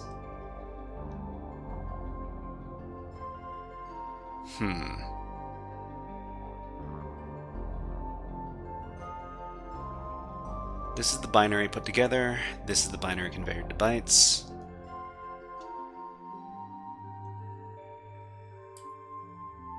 Okay, let me just try asking the... I'll try asking the AI, maybe it can has a little insight for us.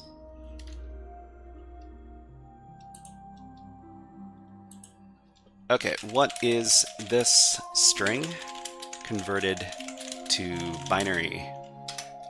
What is this string converted to binary? And then we give it the string. It'll give us some... It'll probably make some code. So I'll convert the string to binary for you. Each character will be converted to its ASCII value, then to 8-bit binary.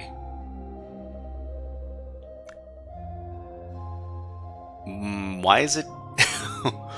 It seems to be doing too much coding in this case. Is it coding in JavaScript? It looks like JavaScript. Okay, so it says the full binary string is blah blah blah blah blah. HTML and JS moment. GradXT, hello, nice to see you here. We could print the output of one binary number. Okay, so it's got the full binary string over here, and whoa, it's still going, huh? I think that the binary string shouldn't be this long, but I could be wrong. To see, what was it? Let's see, we could print the output of one binary number just to see if we cut the B correctly. Oh, we could. Okay, let's go back. There has to be an easier way, or you could use CyberChef to check. That's true. That's true. Okay, let's go over to CyberChef then. One of our favorite things to do. Okay, we got this string here. We're going to copy it. We're going to be comparing it against this number here. We're going to go to cyberchef.io.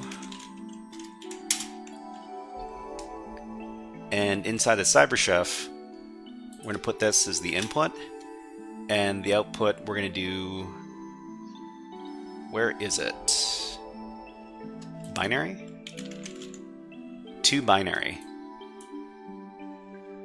Okay, so we've got to binary. Delimiter space. We can do delimiter none. Okay. So this here, we will grab that. And we can compare it over here. We're going to call this test3, paste in the number, and then we'll run the diff command between test2 and test3. Okay, so because we didn't receive output, these are the same. So we need to figure out how exactly CyberChef does it, and to figure out if we can replicate it inside of Python.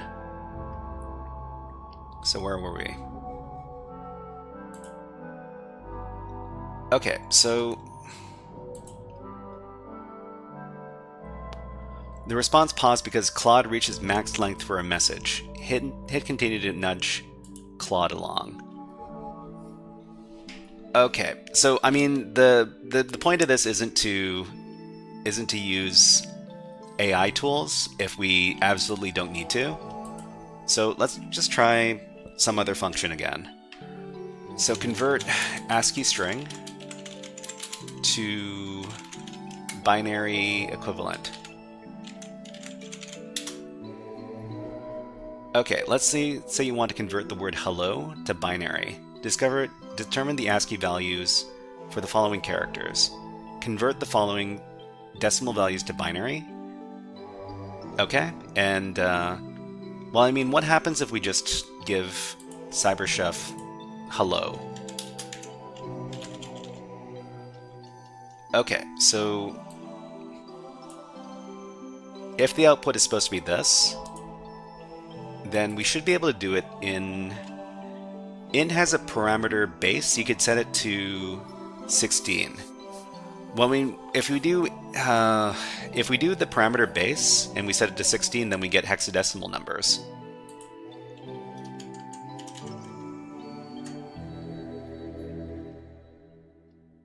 Isn't that the case?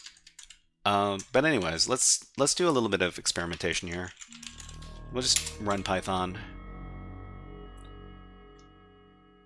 We'll do string equals hello.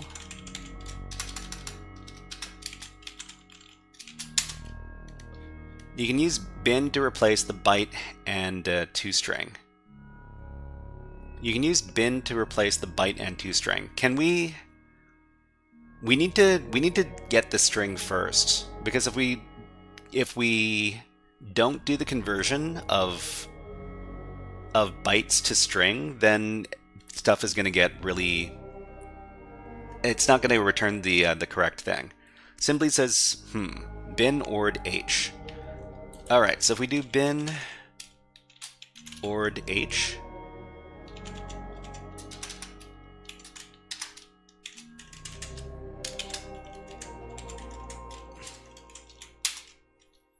yeah, okay, so that's a single number.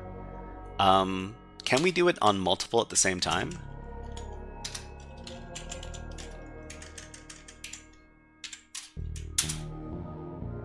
Okay, expected a character but string of length 5 found. So it can only deal with the single character at a time. So we would do bin ord...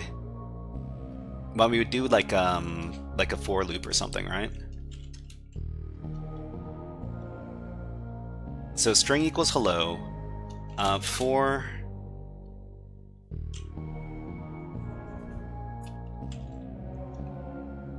So for bin...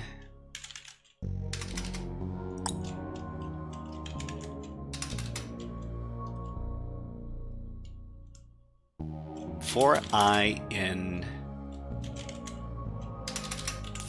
string. For I in string. How do we do this as a one-liner? I actually never learned how to do, like... Let's see. Maybe we could use an online Python thing.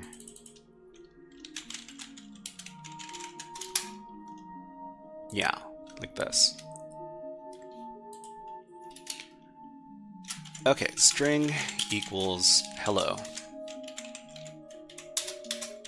For I in string, bin ord I. Bin ord I. Well, I guess we should define something we're appending to. So numbers equals empty string. So bin ord I. So numbers plus equals numbers append bin ord I as a string.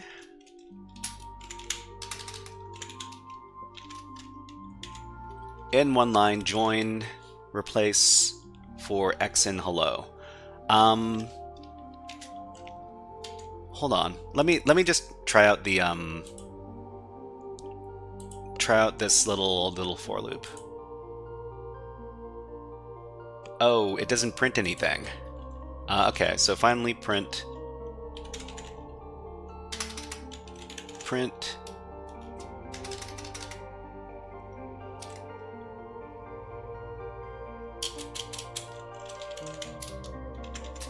I guess we could print numbers.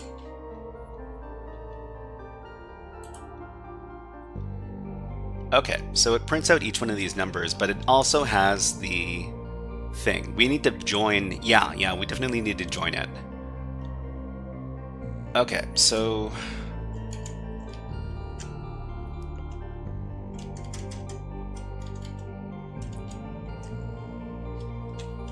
So dot join.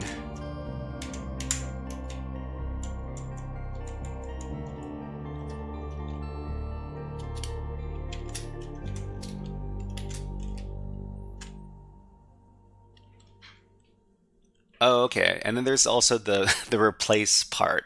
Okay. This isn't, I mean, this isn't joined. Okay, well. I can't believe we spent an entire hour doing one level of this. I guess sometimes that's how it goes. Okay, so let's try what SendBleed suggests over here. Let me just grab that code.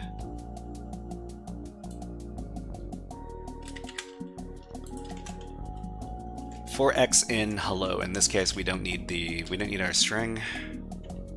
Comment that out. Replace xb for nothing.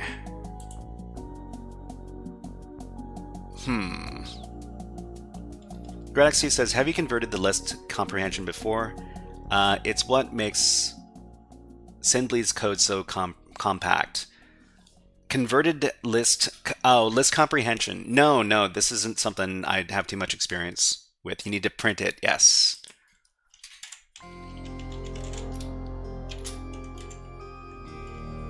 Oops, what do we do?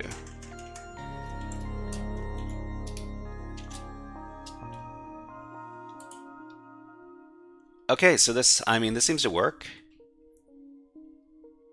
For I in hello. So I guess that means we can replace a big portion of the code with this. We just need to define the string, right?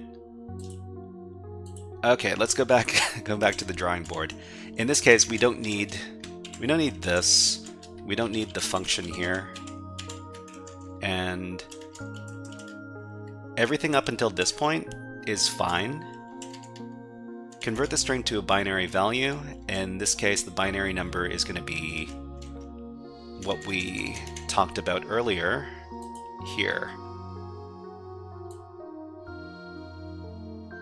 But we need to... Cobblemaster says, I don't think you could just call ORD on each letter and concat them together and then call it a day. I mean, we'll see if this works. We're doing this on X string. No, we're doing this on the string.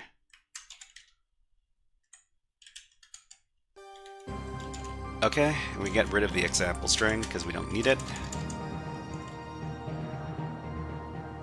And let's just comment everything out here. Okay. Let's see. Unless I assume it's ASCII, if it's UTF-8, you need bigger character set. Well, I mean, I'm pretty okay, let's see what happens here. Let's see what happens here.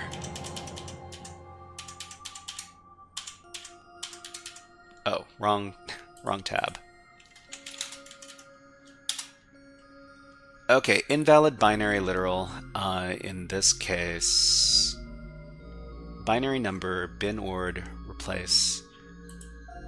I think we can... We decoded into UTF-8, but we could just make this ASCII instead.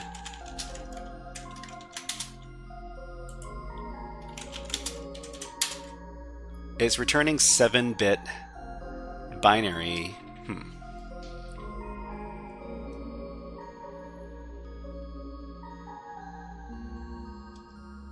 So what actually...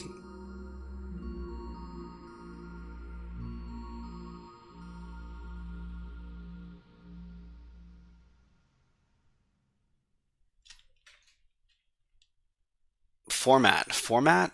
Okay.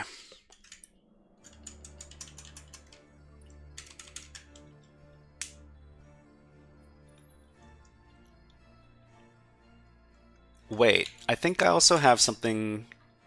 There's something missing in this as well. Yeah, this I forgot to copy-paste correctly. Yeah, everybody, if you don't copy-paste something correctly, do you not get to play. Okay, let's try that one more time. Okay, so this does work. It does work. It's just that I didn't copy the whole string when I was copy pasting. Okay, this is all right. So the string converted to binary is this. That's great. So this, I mean, this results in this whole thing is it an integer or is it?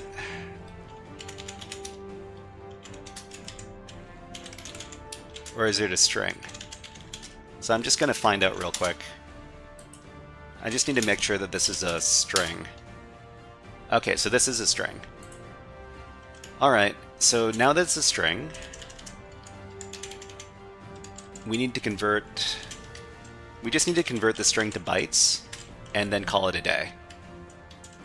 So this is going to be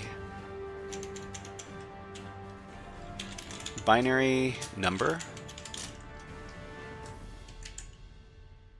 We're going to encode it back from ASCII because we encoded it to ASCII. And I forgot to comment out some stuff. Yeah, I left these single quotes down here. Sometimes when you're working for a while on the same problem, you start to get sloppy. This is the string converted to bytes. Sending challenge, receiving flag. We didn't receive the flag. I'm not too sure what the problem is now. We need to send bytes. But are we supposed to send a number? Usually in these challenges you send the bytes of the string. But in this case, it might be looking for just just the integer in this case. So in that case, we need to convert it back into an integer.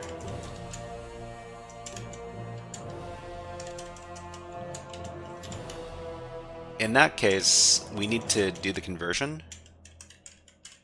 So the binary number is the integer of all this stuff. I'll try this out. I'm not too sure why we don't receive the flag, unless we're not sending the right information. Okay, integer object has no attribute in code, so we don't need to encode.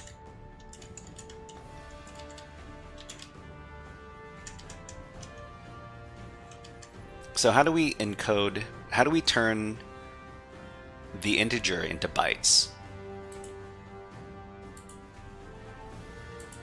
One last thing, okay, so Python convert int to bytes.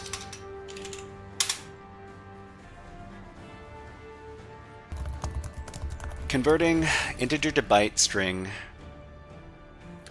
So Kendrix, Camerex.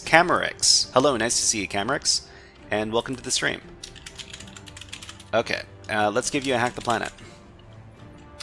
Hack the planet. DieDevX says, I might be wrong, but I think Control K will delete to the end of the line in Nano. Yeah, I use it. Hack the planet! Hack the planet! I use it pretty often. Control K is going to cut the line, is what it does. Let's see. We also have Hex Shadow says binary equals join form ord something something in string.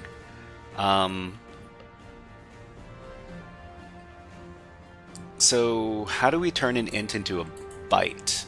So if the int is less than 128, you would just add the number 256 and then convert into byte. I mean, I'm not too sure what the problem is in this case, because normally we convert whatever it is the answer is, we convert it into a string, and then we convert the string into bytes, and then we send that that byte string. But in this case, it's not working out. Then again, I just use Vim instead. Ah, you're a Vim person. Okay, no worries, no worries. Okay, well,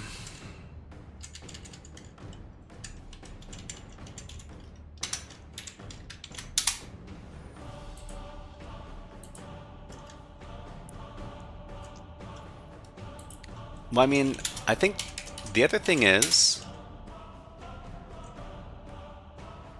we send the challenge, right? We send these bytes over after converting them, and then we're supposed to... Okay, Hex Shadow says, please try this. This is the issue, I guarantee. So binary equals...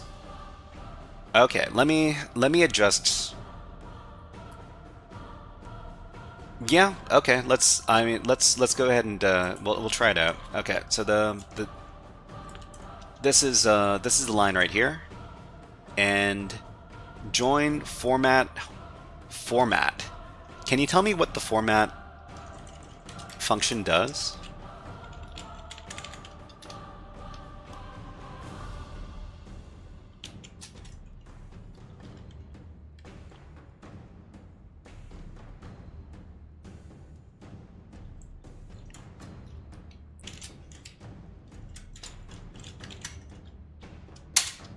Okay, let's...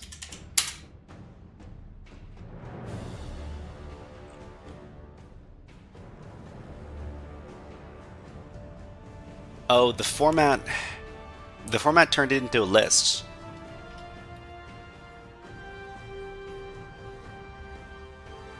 Well, I mean, before we added the format,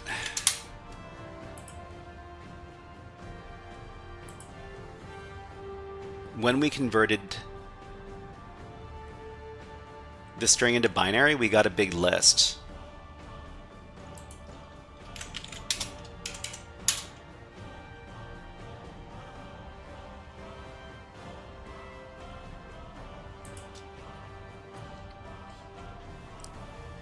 Yeah, I mean, this is tough.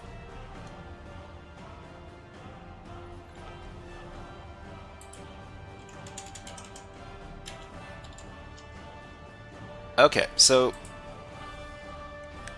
Hex Shadow. Let's try this out in.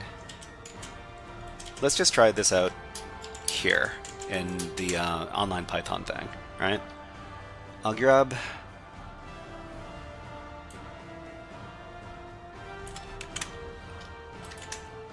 Whoops.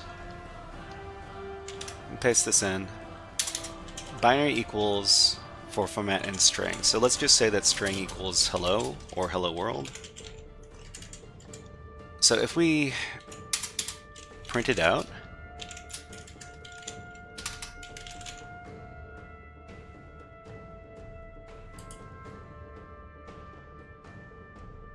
I wonder. Oh, you know what? I think it might be because of. Hold on. Let's just try. We'll comment out this line. We'll try the new line. So the new line is going to be this thing. Okay, and we'll try this out. We'll see what happens. Every Kali machine already has Python installed in it, right? Yeah. So every Kali machine has Python. Most Linux distributions already have Python 3. You have to do that format inside the list comprehension. Okay, let's. Binary number is not defined. Binary. Wait.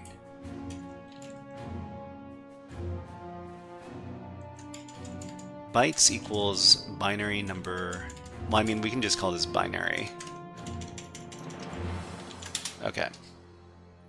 Is this the latest version of Python? It should be the latest version of Python. Oh, okay. So we have other things that reference binary number. Okay, binary. All right. I think this should be all fixed now. It worked. It worked. Hey, Hex Shadow, thank you. I need to come back to this challenge because I'm not really sure how exactly the code works in this case. I need to go back and I need to study all of the conversions that were done. I mean, we got the flag. I think I might come back to this challenge next week. And I just need to do a little bit more research because I feel bad if I don't know exactly, well, if I don't have a good understanding of what the code is doing. But I will copy the script that we created and I'll save it to the GitHub. I'll come back to this next week. But thank you very much to everybody with your with all of your suggestions. I don't know if I would be able to get through this without your help. Let's go back. Okay, so this is going to be for level 18. Level x18.py.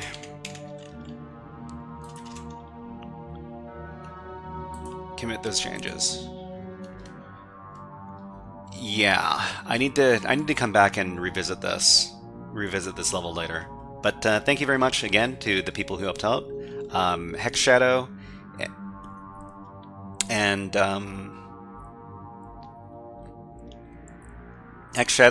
Sinbleed and Column Master. Thank you very much, everybody. Anyways, let's move on to the next part of today's stream. So we're moving on to part 3. Teammate works the dream work. Yeah, it certainly does. Well, I mean, the thing about coding on stream is that, well, you feel bad when your stuff doesn't work, but hopefully there are helpful people in the chat to help you out. Okay, so we're going to be doing our stack buffer overflows one more time on HackTheBox, and if you don't know if you don't know, this is the module we've been using on HackTheBox Academy for the last few weeks. And we're going to be learning about stack buffer overflows through this over here. And we've gotten to the part in the module where we're going to be generating shellcode. So shellcode is... we're not going to be... we're not going to be doing this shellcode from scratch because that's difficult, but we're going to be using a tool to help us out with this. But without further ado, let's talk a little bit more about this. So before we start, I might as well get rid of the other windows that we're not going to be using.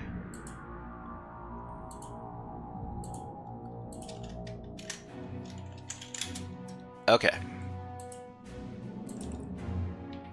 So we're doing some binary hacking here. We've previously inspected the binary, and we figured out that we could get a buffer overflow on the binary at a certain offset, and we've been using that to determine what the bad characters in the binary are that we aren't allowed to use in our shellcode. So from here, we're going to be figuring out how to create the shellcode and then compromise the binary. So in this section here, we're generating shellcode. We already got to know the tool, this tool right here, the Venom, which we generated our shellcode's approximate length. Now we'll use the tool again to generate the actual shellcode, which makes the CPU of our target system execute the command we want to have. But before we generate our shellcode, we want to make sure that the individual components and properties match the target system. So therefore, we're going to have to pay attention to the following areas. So the architecture of our target, and of the binary, the platform, and the bad characters. Okay, so we're just going to... I think what we need to do is we need to SSH into the box. And let me just do that from down here. So down at the bottom, we can start up the virtual machine that we can interact with. We interact with it by downloading a VPN key and then using SSH to log into the server. And the server is going to have the vulnerable binary on there for us to take a look at. So we just need to wait for a little bit while the machine starts up. I think I've actually been having a lot of good, pretty positive experience with HackTheBox Academy. So if you're looking to learn about all sorts of pen testing topics, HackTheBox Academy is pretty good.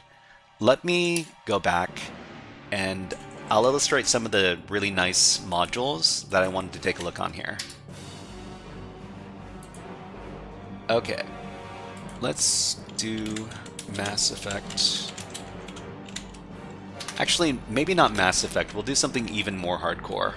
How about XCOM 2 soundtrack? Okay. Oh, we're not logged in. Why are we not logged in? That's weird.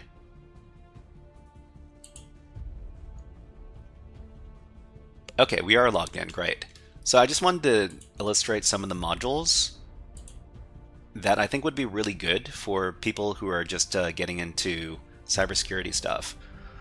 So we're going to, let's filter the modules.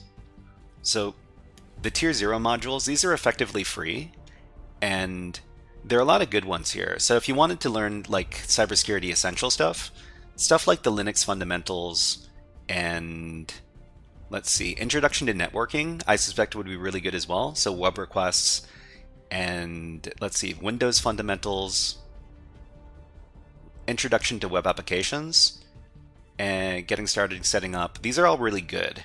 Let me get this link.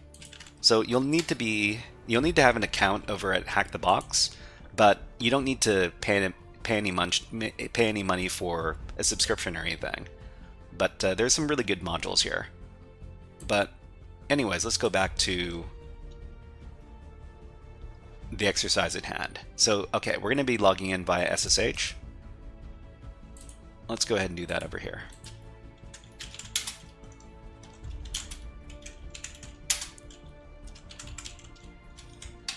Okay, let's just make sure that this is the same IP address. Okay, and then we're going to need to supply a password, but the password is here. Great.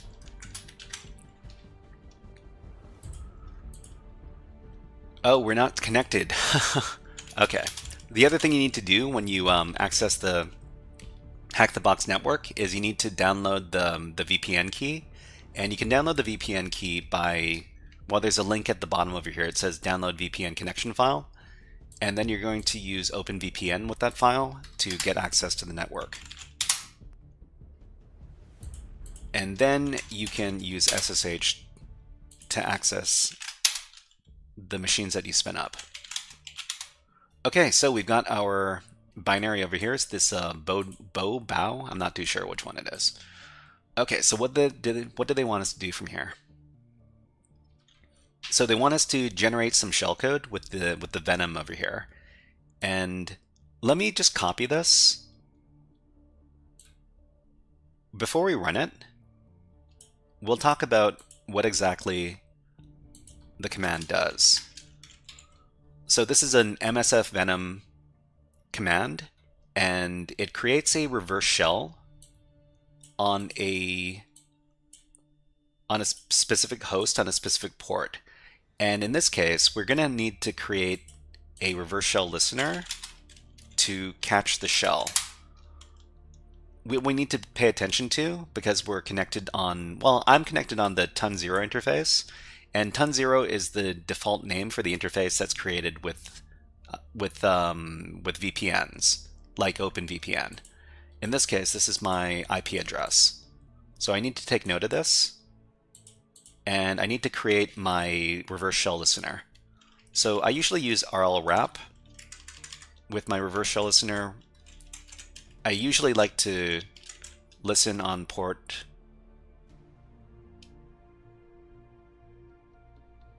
Oh, what am I doing here? No. Okay, so rlwrap netcat on port 443, which means that we'll be listening on port 443 on our attacker machine. So in this case, it's Kali Linux.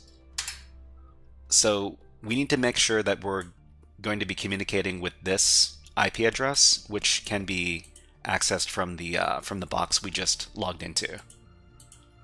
Okay, so we need to replace some things in this command here. So the lhost is our IP address. The L port is going to be the port that we're going to be listening on. In this case, it's going to be 443. And we need to specify the bad characters. So the bad characters, in this case, we got them from the previous exercise.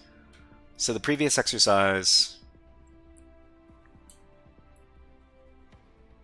well, they actually provided to us here. So let's go ahead and copy these.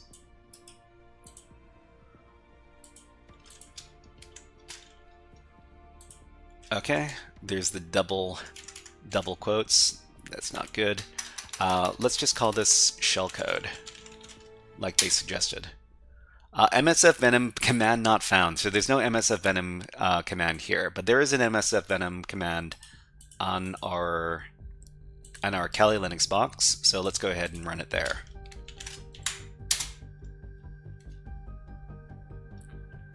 It's funny how they, I guess they don't really expect us to run MSF Venom on the victim machine, because that doesn't make too much sense.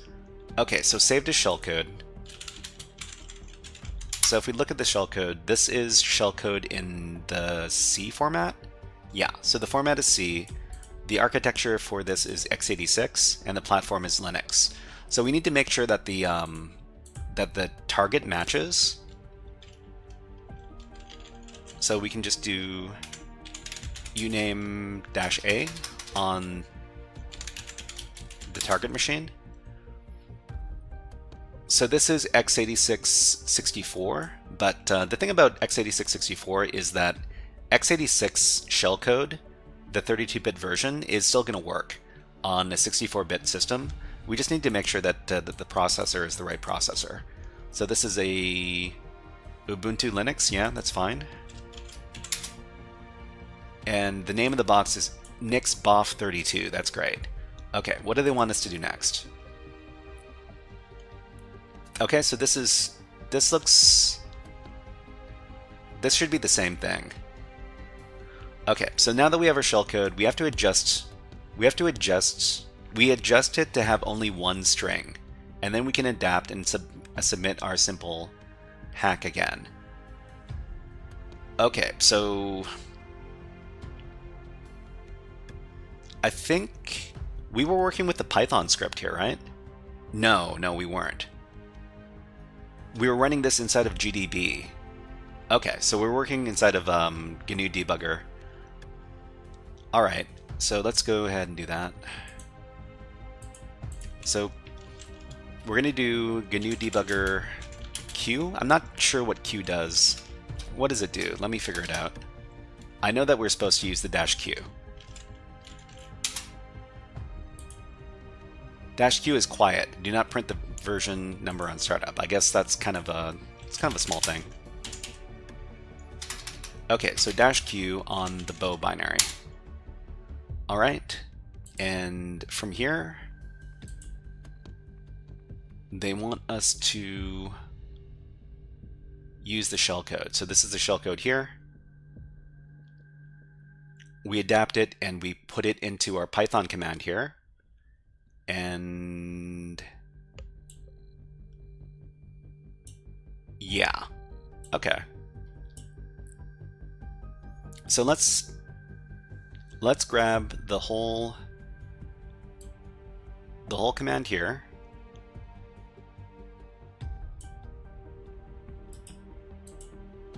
And let's start crafting this. So this is the command. We're using Python to print a bunch of 5.5 characters. I think 5.5 is the... Is that the 5 character in... I mean, I'm not completely sure, but it's some ASCII character. And then we calculate the length of our shellcode over here, and then we subtract it from the offset. Then we send a NOP sled over here, and the controversial NOP sled, and then we include the shellcode. So the shellcode is going to be this, and I think we just need to adjust this.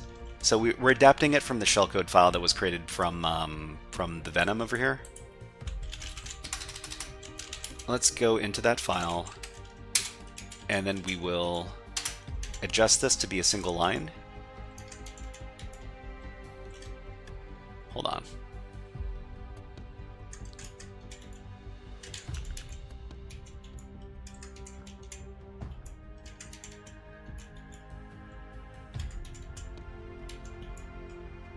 Okay, so this is a single line here, and we've got an ad going on Twitch right now, so we're going to run an ad on YouTube as well.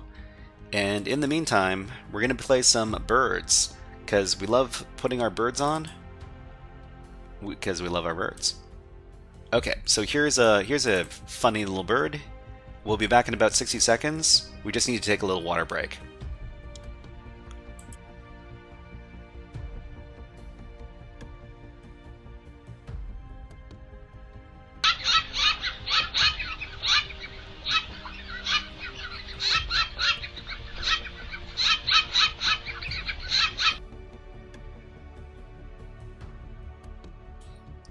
Thank you, Hex Shadow. That was those were the birds, yeah. Hold on.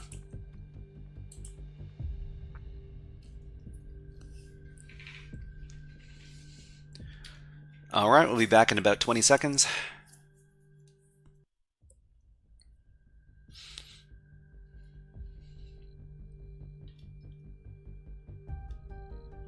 So sometimes the birds will just come around, and they're not going to eat. They're just going to hang out. They're just going to sit around and hang out. I'm not too sure what they're really doing, but let's go ahead and put the birds away.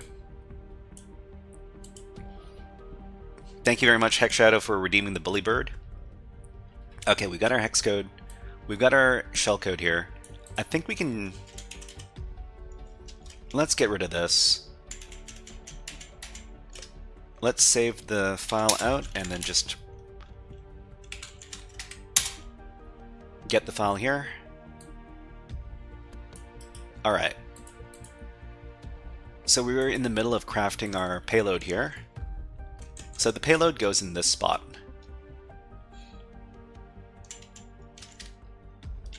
We'll paste it in. There's a lot here. And then we will give this command on inside of the GNU debugger. Paste it in and then run the command. So it says segmentation fault. Okay, I mean, did we... we didn't get shell access, so I'm pretty sure... Oh, you know what? Yeah, the shellcode is here, but we didn't actually send the right thing to the instruction pointer, because the instruction pointer has these 6 characters in here. Okay, so let's go back to the module and see what it wants us to do. Okay, the stack, great. I guess we should see the shellcode in this part of the register here.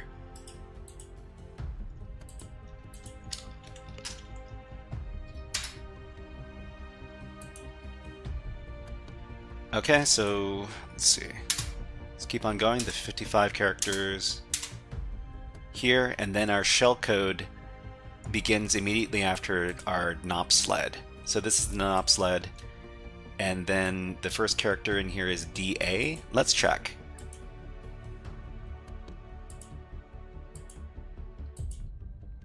So DA, yeah, so DA C7BE. Where are we?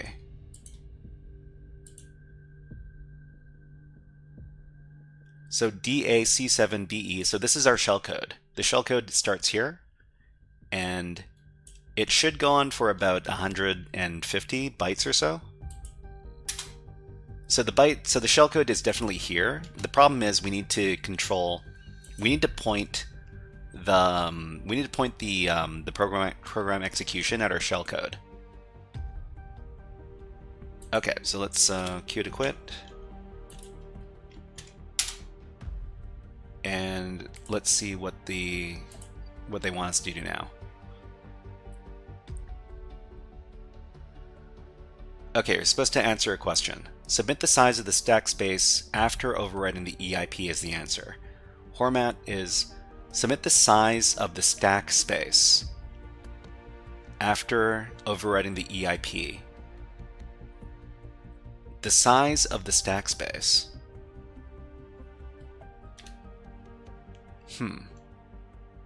Well, I mean, we can take a look at the registers, but I'm not too sure what they mean by the size of the stack space. Let's get a hint. So with help info in GDB, further hints can help to view the processes and their information. Help info. Let's do a little Google search. So GDB, let's see, stack space size.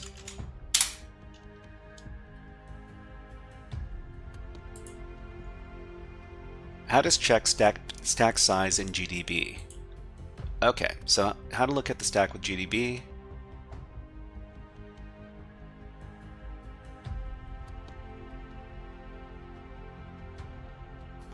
How to check the size of the stack.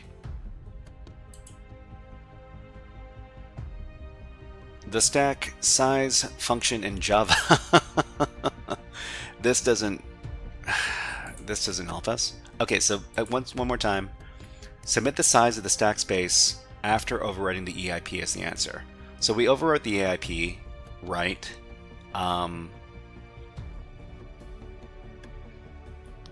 But I'm not too sure what they really mean by this.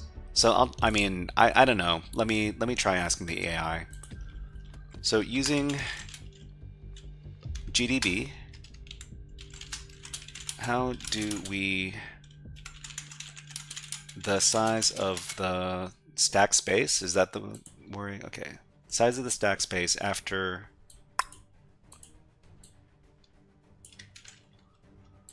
size of the stack space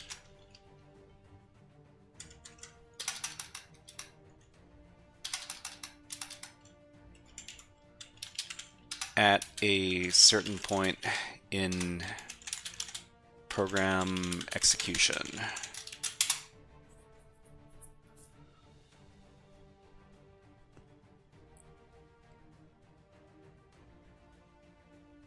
It's thinking.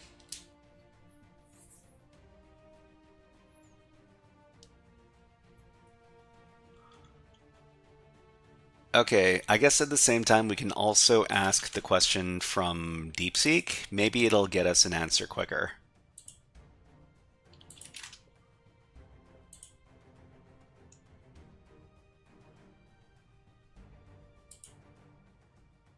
Network error, great.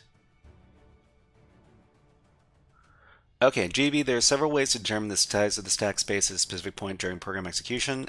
Here's the most efficient method. Using the stack pointer and the base pointer. So print the base pointer minus the stack pointer. Or, okay, so print stack, okay, great.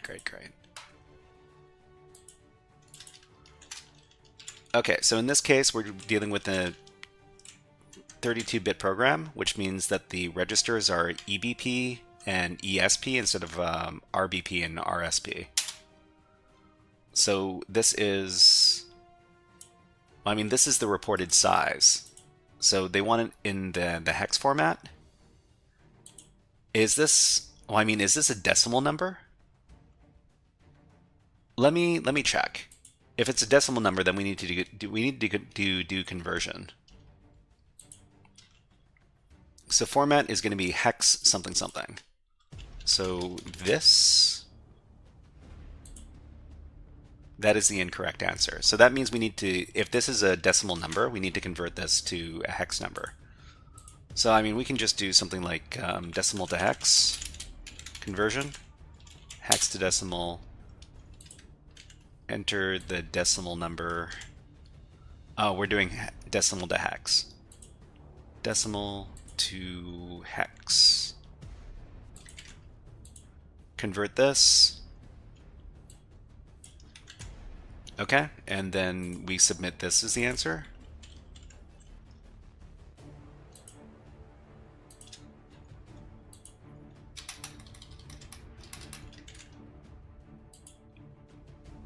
Incorrect answer. Submit the size of the stack space after overwriting the EIP as the answer. I mean, we just...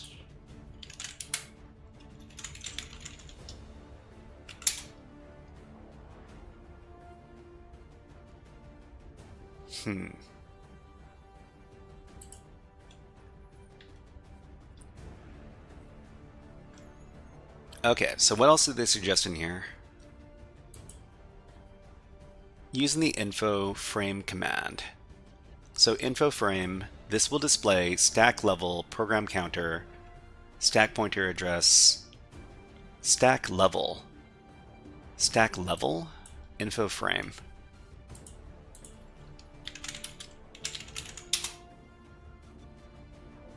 Stack level 0, frame at here. So EIP, saved EIP.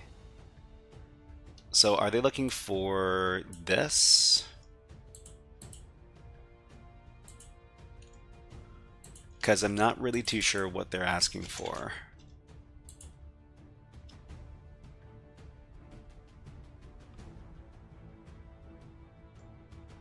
Stack size of the stack space after overwriting the EIP.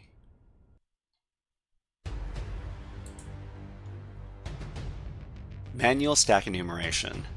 Examine 20 hex values from the stack pointer. Examine the base pointer. Get stack boundaries. Okay, so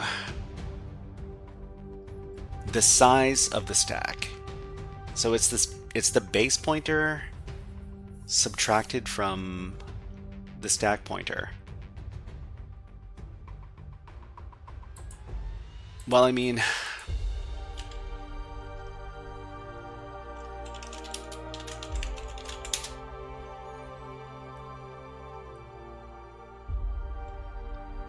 is that what we're supposed to, or are we supposed to reply with the hex 666? I don't know if that's, well, I mean, if that was the case, that's the value. I don't know. Let me give it a try. Thank you very much, Mohammed. Let me try this. No, that's not the answer. The size of the stack space. So that's the stack pointer minus the base pointer. So the stack pointer is here. I guess we can do some hexadecimal math. Hexadecimal calculator.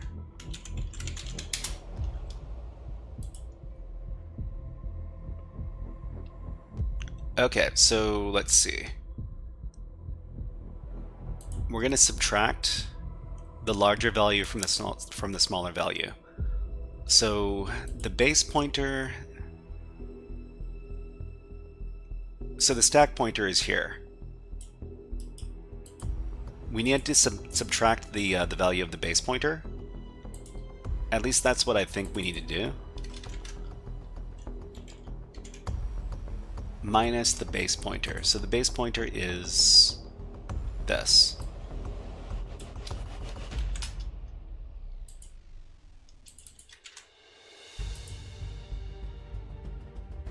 Okay, so this is the hex value.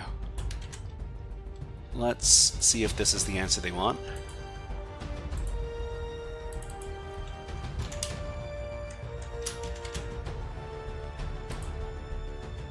Incorrect answer.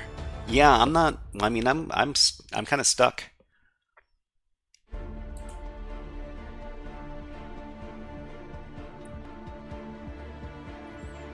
They don't really, I mean, I don't know if they really teach you here.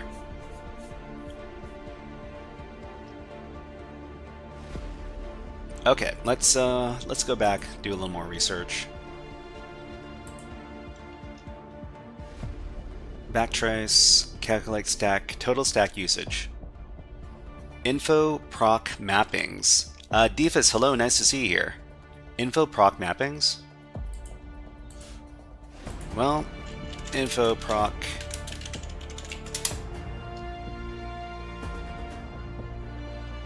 Info proc mappings. So, what are we supposed to be paying attention to here? Hassan Imtiaz, hello, nice to see you here, and welcome to the stream. Thank you very much for the subscribe on YouTube.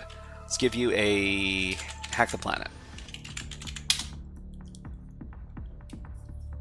Hack the planet! Hack the planet! Shut up again! Okay, so which value are we paying attention to? Oh, stack. Okay, so it says stack here. So does that mean we have to take the larger value and we need to subtract it from the smaller value, or just submit one of these? Start address, end address. Yeah. So start address is going to be, I mean, this is the bigger value is the end address. So let's copy this. HackShout says, I think it's saying that we need to write the correct return pointer, which will become the EIP, so that we have to do the EBP minus EIP to get the space remaining, maybe? There's a size column. Oh! Okay, that makes a lot of sense. I mean, I wonder if I can get the same result by subtracting these. But yeah, thank you very much for pointing that out, Defus, thank you. Okay, let's try submitting this. Hopefully it's the answer. That was the answer, okay. So let me see if we can calculate this by doing the subtraction. Okay, so we got our hex calculator, the big value minus the small value.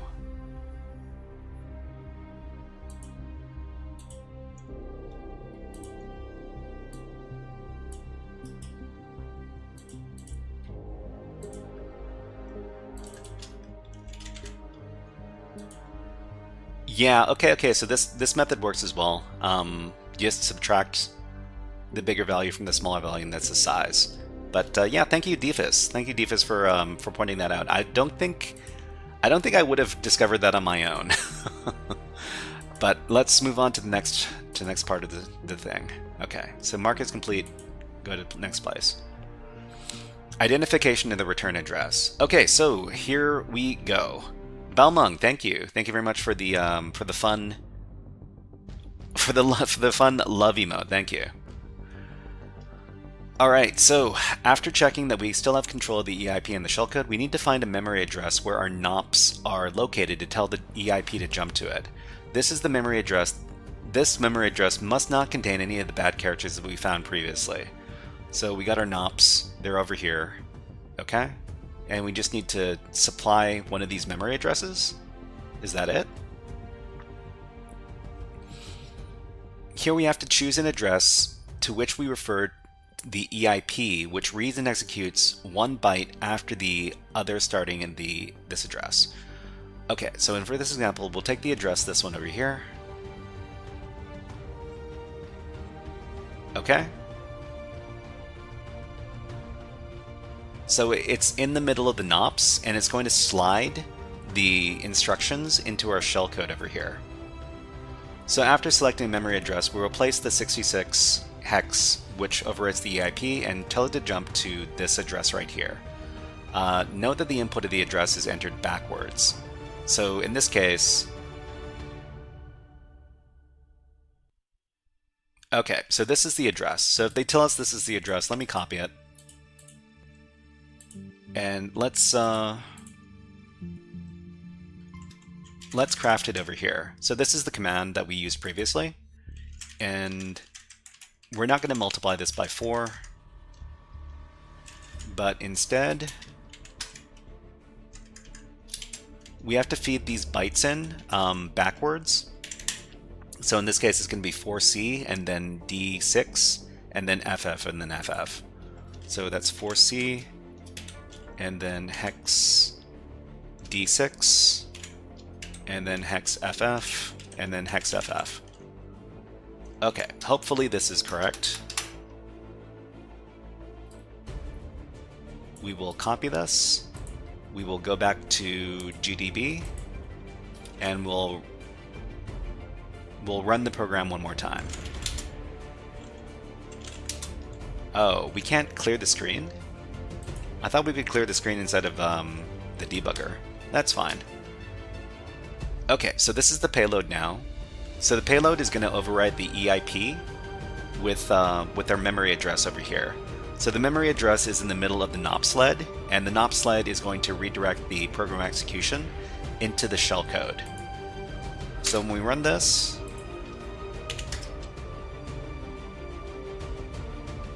let's see if we got a reverse shell. So we did not get a reverse shell. I wonder what went wrong here. So the EIP is 4C D6. Remove the last double quote. Okay, so the last double quote, where?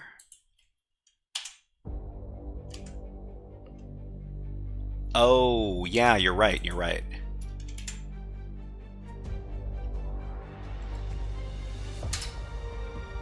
Okay, so process is executing a new program, bin dash. Dash? Bin dash. That's funny. Let's see if we got a reverse shell. We got a reverse shell. The most important part is that we got a reverse shell. Okay, we ask who am I? We are HTTP student because we started the process as the HTTP student user, but we got reverse shell access. That's great by doing buffer overflow. So yeah, so I mean we could upgrade our shell by using Python. So which Python? There is Python. Okay, so Python command import pty.spawn bin bash.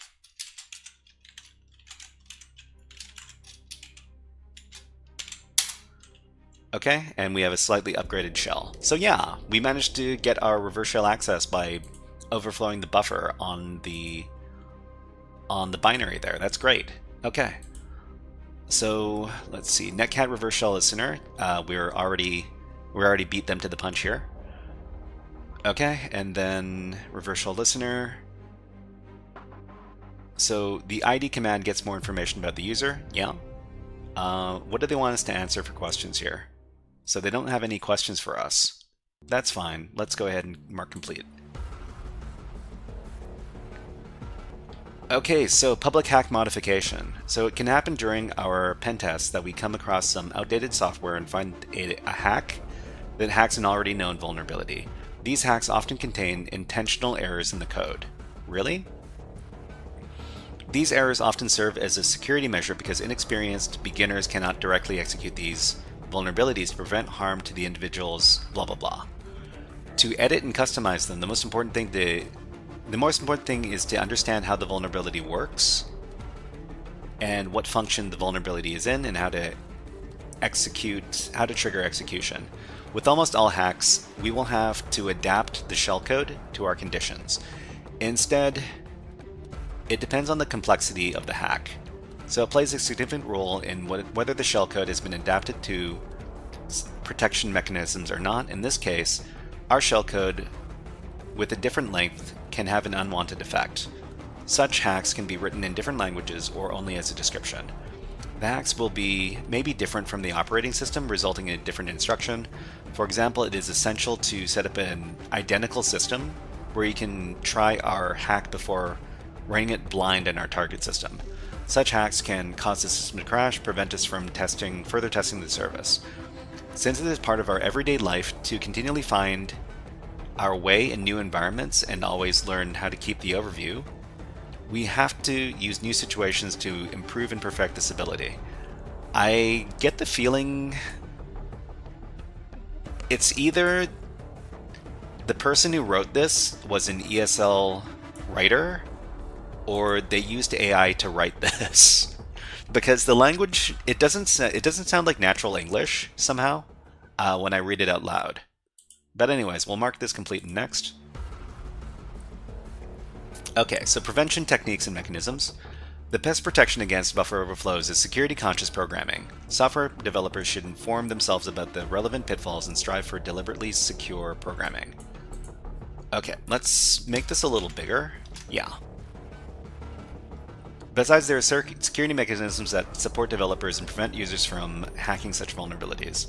So these can include security mechanisms such as canaries, ASLR, which is address space layout randomization, and data execution prevention, DEP. So what are these protections? So canaries. Canaries are known values written to the stack between the buffer and the control data to detect buffer overflows.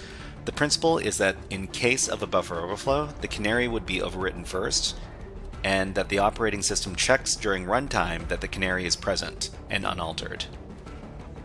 Okay, so there's ASLR, address space layout randomization.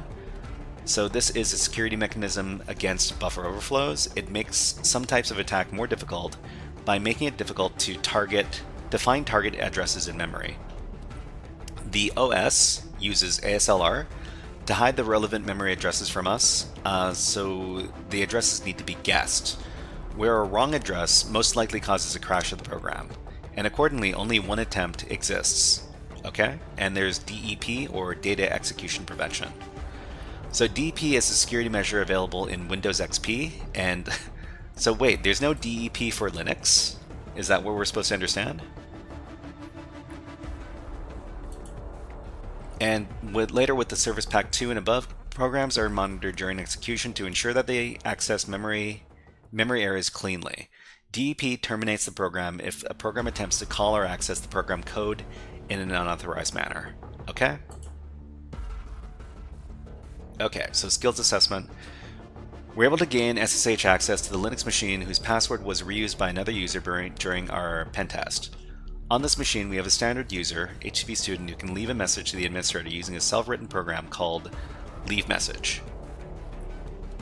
Since the target company pays a lot of attention to defense from outside of the network, and the administrator's appearance shows showed high self-confidence, it may indicate that the local security was disregarded. Okay, so after our research, we found out that the message is stored in hpstudentmessage.txt, which is a binary owned by the user root, and the SUID bit is set. Examine the program to find out if it is vulnerable to stack-based buffer overflow. If you have found the vulnerability, then use it to read the file root flag.txt placed on the system as proof. Huh. Okay, I mean, they're pointing us to hpstudentmessage.txt. Let's see if this exists. Okay, so we'll just get out of here. We'll exit out of here. Quit. Okay, so I think we might be using the same virtual machine.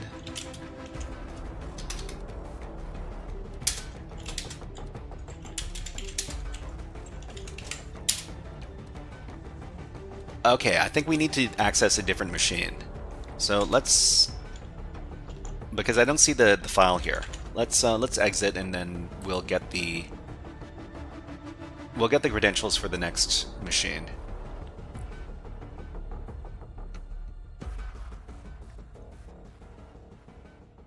Okay, we need to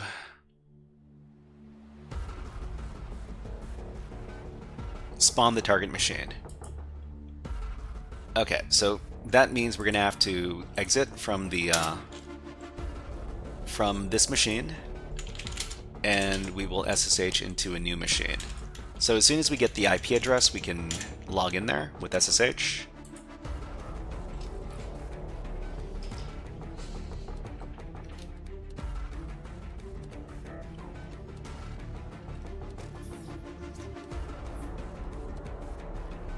Just a second.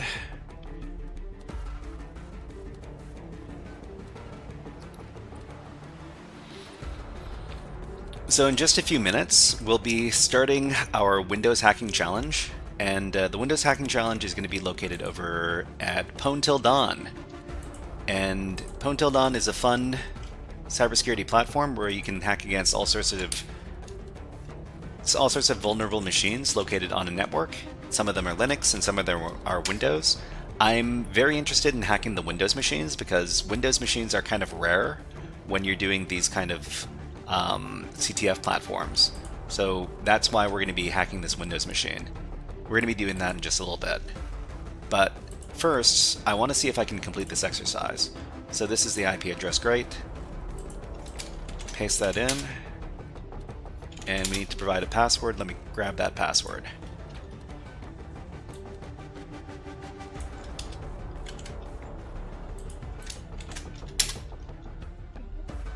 Okay, so we've got the message.txt here, and we've got the SUID binary called leave message. So this is the thing that we need to hack. I don't know if I've got enough time to do this, but we'll give it a try.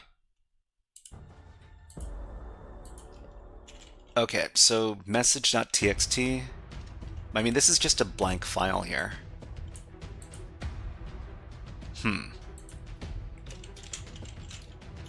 So if we just run the binary by itself, if we just run the binary by itself, it crashes. That's kind of funny. So do we just leave a message and then use the argument here? Message left for the administrator. It's really funny that okay, we got ads running on Twitch, so we do run them on YouTube, and let's go ahead and put on some birds. Okay, so these birds are sparrows. We're going to be taking a 20-second ad break. I just need to have a little bit of water.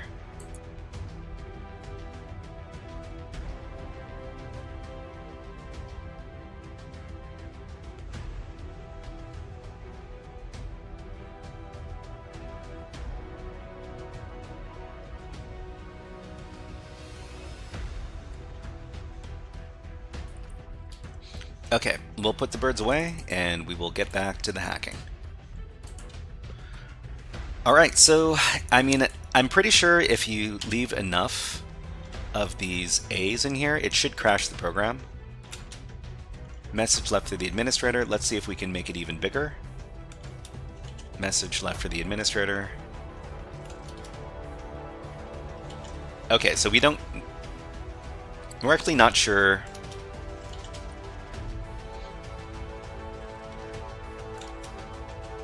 how many of these A characters we need to supply to the binary here, but it seems like it's a lot of them.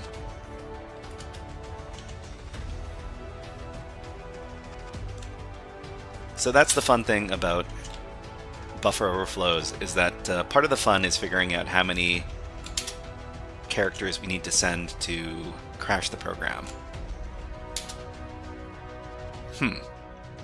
But what did they want us to answer here? Determine the file, the type of file, leave message, the file type of the leave message binary, and submit it as the answer. I mean, file type, this is an ELF binary. Okay, well, if that's not the case, then... So set UI, I mean, do they want us to submit set UID binary?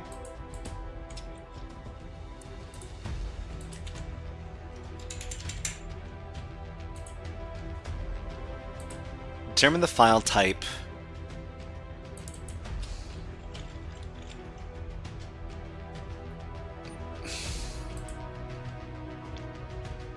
Set UID ELF 32-bit LSB shared object. ELF 32-bit? I mean, that might be the answer. ELF 32-bit.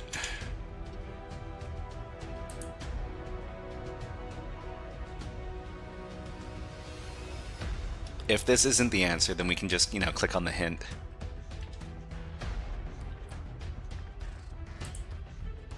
It looks like we timed out here.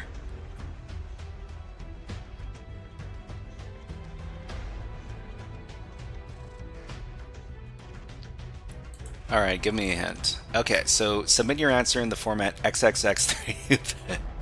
Okay, well, I mean, that really points us to the answer in this case. So it's going to be, maybe they want ELF in all capital letters.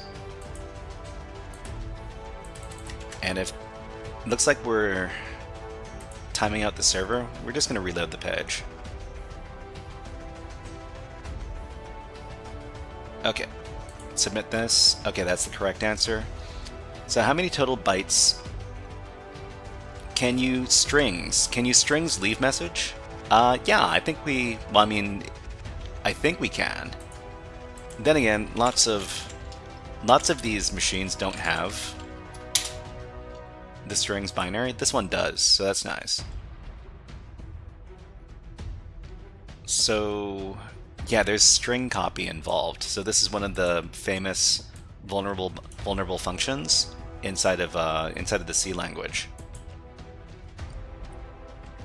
So the other thing I guess we could do is we could try to figure out if we can run the leave message binary with help. Message left for the administrator. Okay, so another thing we could do, I guess we could just feed this, we could echo something in to leave message, and if that's the case, we could probably just use Python to send like a bunch of input to the binary. So echoing it in doesn't work. How about echo and then leave a new line? Okay, that doesn't work.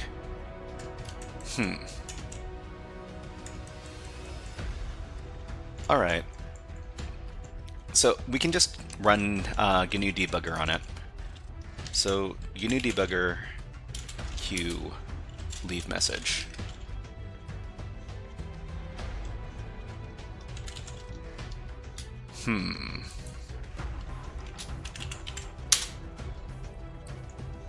Okay, and then we can run Python whatever.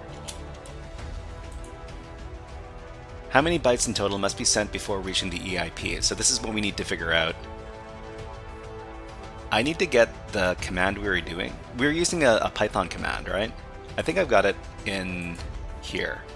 So run Python print something something. Yeah.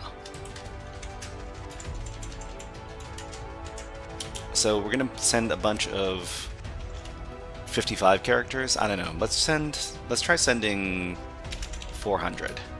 So we'll just start with 400. That was not enough. So we'll send 800.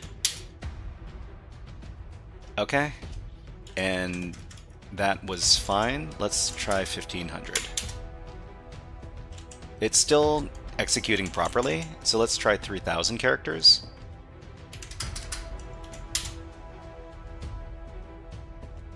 Okay, it still looks like it's executing properly. Let's try 6000 characters. Let's try 15,000 characters.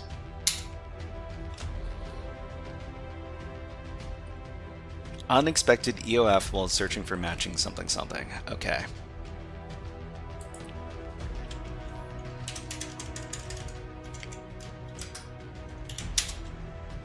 So it's still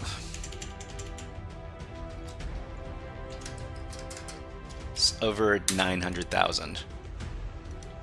Okay, I mean, I'm not too sure what's going on here. If we just run leave message by itself, single quote, oh, the Python wasn't, I didn't give it the correct Python. You know what? I'm glad that people are here to point out my mistakes. Okay. What were we doing? Here.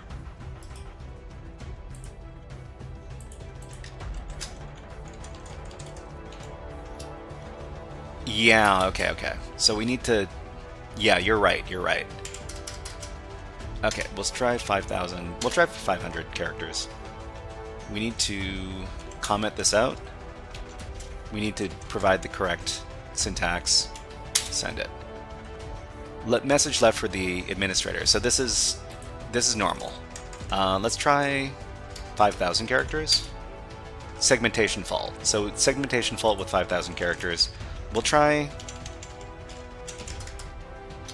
Okay, so because we crashed the program, let's take a look at what is in the registers. So info registers. So yeah, so the EIP has been overwritten. What we need to do now is we need to figure out what the offset is to overwrite. So, what was the command called again? I think the command was called pattern create.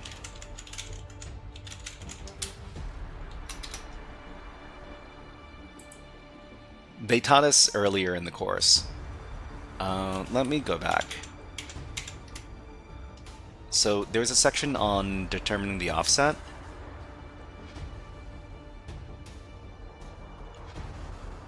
Take control of the EIP.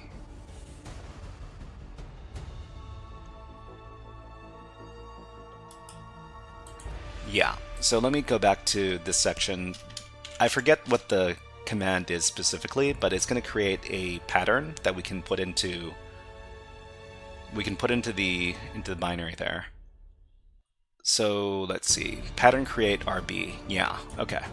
Let me copy this. So this is going to be present on Kali Linux as well.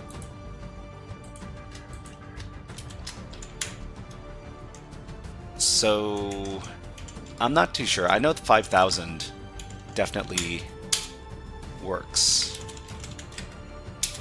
And this is the pattern right here. So we're just going to copy this pattern.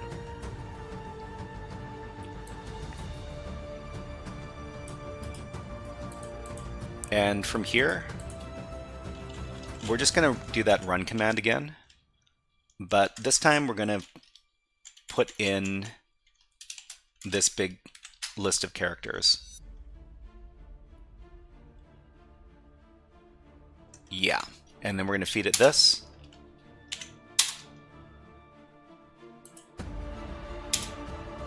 Okay, segmentation fault, great. And then we take a look at the registers.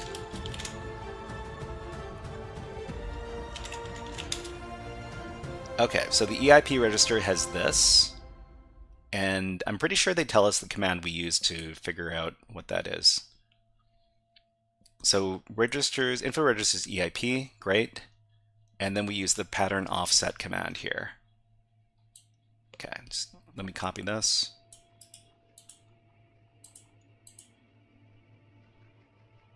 Let's do that in here. And we're looking for the contents of the EIP. We just put it at the end of the command here. And EIP here.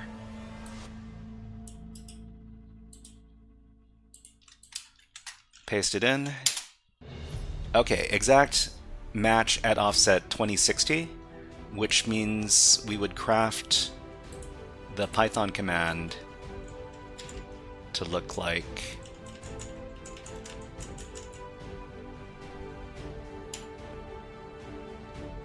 oh, this is hard to look at. It's okay, we'll be done in a second. Wow, this is a lot of stuff to delete.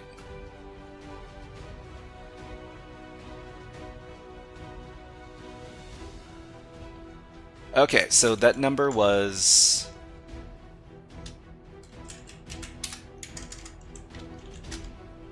No. That wasn't the number. The number was what? 20 something something? 2060. Okay.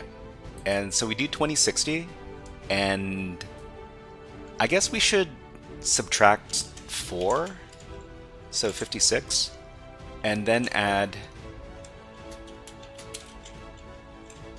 some x66 times 4.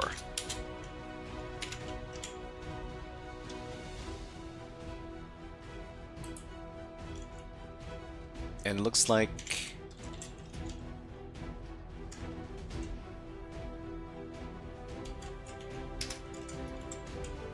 is it like this? Yeah, okay, I think this is the right syntax here. Alright, copy this, and we will try overwriting the thing again.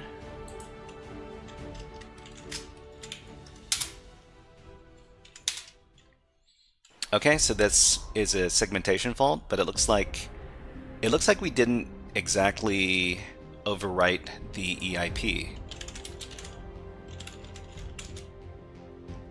Because the EIP's got some stuff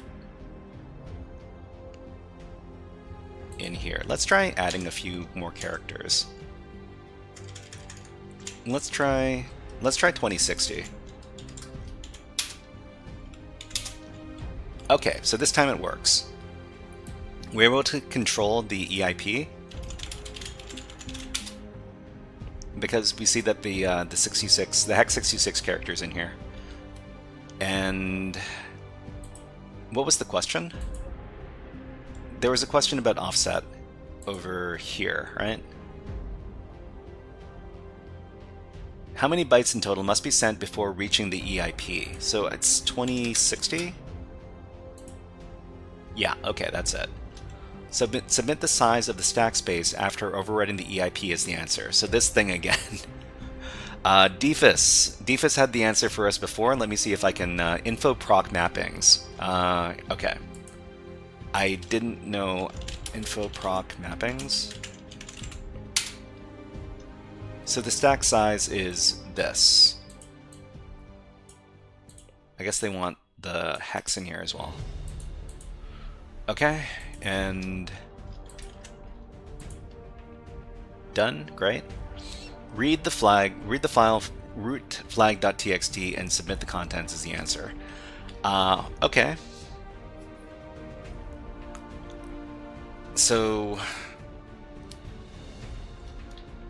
we need to do the venom, but we need to do a command instead. So root flag.txt, huh? Where did we craft our previous venom command?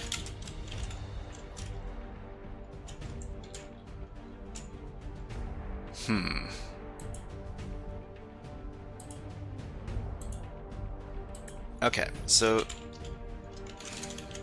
let's take a look at the cheat sheet. So single page cheat sheet for common one-liners. Why is it a PDF command? I think there's a payload that runs arbitrary commands as well.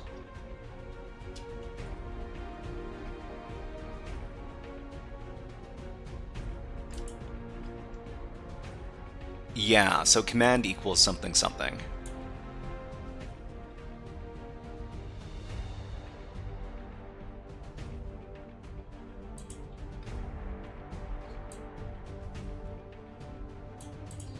In this case, it's winexec. So I remember that that RevShells also has a section for the Venom. So it's revshells.com, and they've got a section for the Venom. But I guess they don't have one for the commands.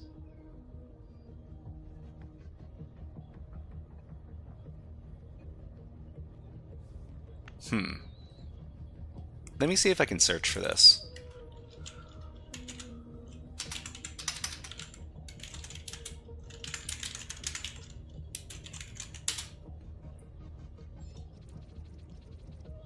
Okay, so how to use MSF Venom. Great. So payload options, NOP sleds, encoders, ARG platforms, bad characters.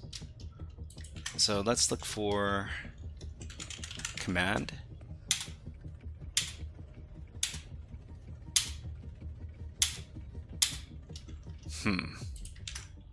Or Linux. Okay, so at this point it's probably, if you can't search for something, then the AI is probably a good place to go. So want to use the Venom to create shellcode, which runs the cat command on the, I don't know, etc. shadow file. What is the syntax?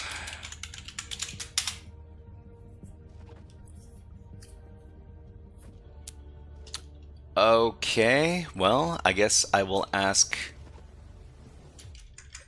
gosh darn it, Claude AI, I'll ask your cousin DeepSeek instead.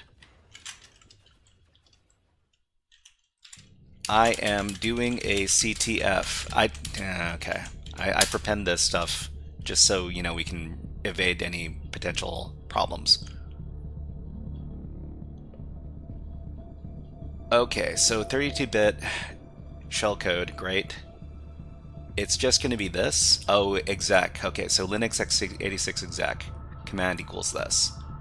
Format equals output format. Great. Okay, so let's give it a try.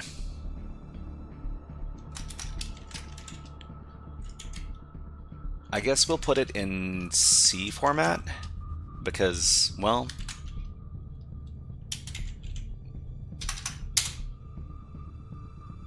so I mean I need to replace the command over here. Alright, so it's gonna be cat root flag.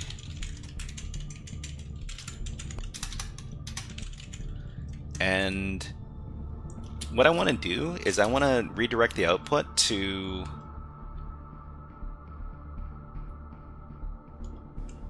the temp directory. So temp flag.txt and something else. And we're also going to chmod 777 on temp flag.txt so that we can read the file after we copy it over.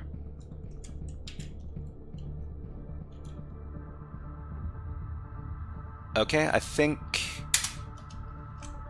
this is what we want to do. So we got this. This is the payload here. We need to figure out a couple of things before we do this. We need to figure out the bad characters. We need to figure out... I think we might come back to this next week because, well, it might take us another 45 minutes or something to do this, and I really want to do my Windows hacking. So let's go ahead and table this. We'll come back and we'll do the last exercise for this next week. But yeah, let's go ahead and switch gears, and let's do our box, our Windows box over at PwnTillDawn. So if you have an account over at PwnTillDawn, this is the target that we're doing right for this exercise. So it's 10 50 50 219. I'll leave a link over here, and yeah, we'll come back to the binary hacking a little bit. Well, later next week. Hopefully, I remember what's going on. If not, then that would be quite a shame. All right, let's quit out of here.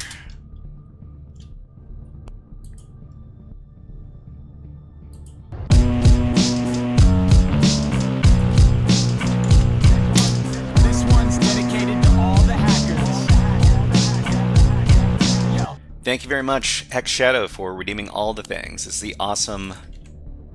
Wow, this is not... The terminal is not responsive at all. I wonder why that is. Anyways, oh, I think it might not be responsive because I terminated the VPN connection. Okay, that's fine. We can just make a new tab over here, and this will be our new shell access tab. Okay.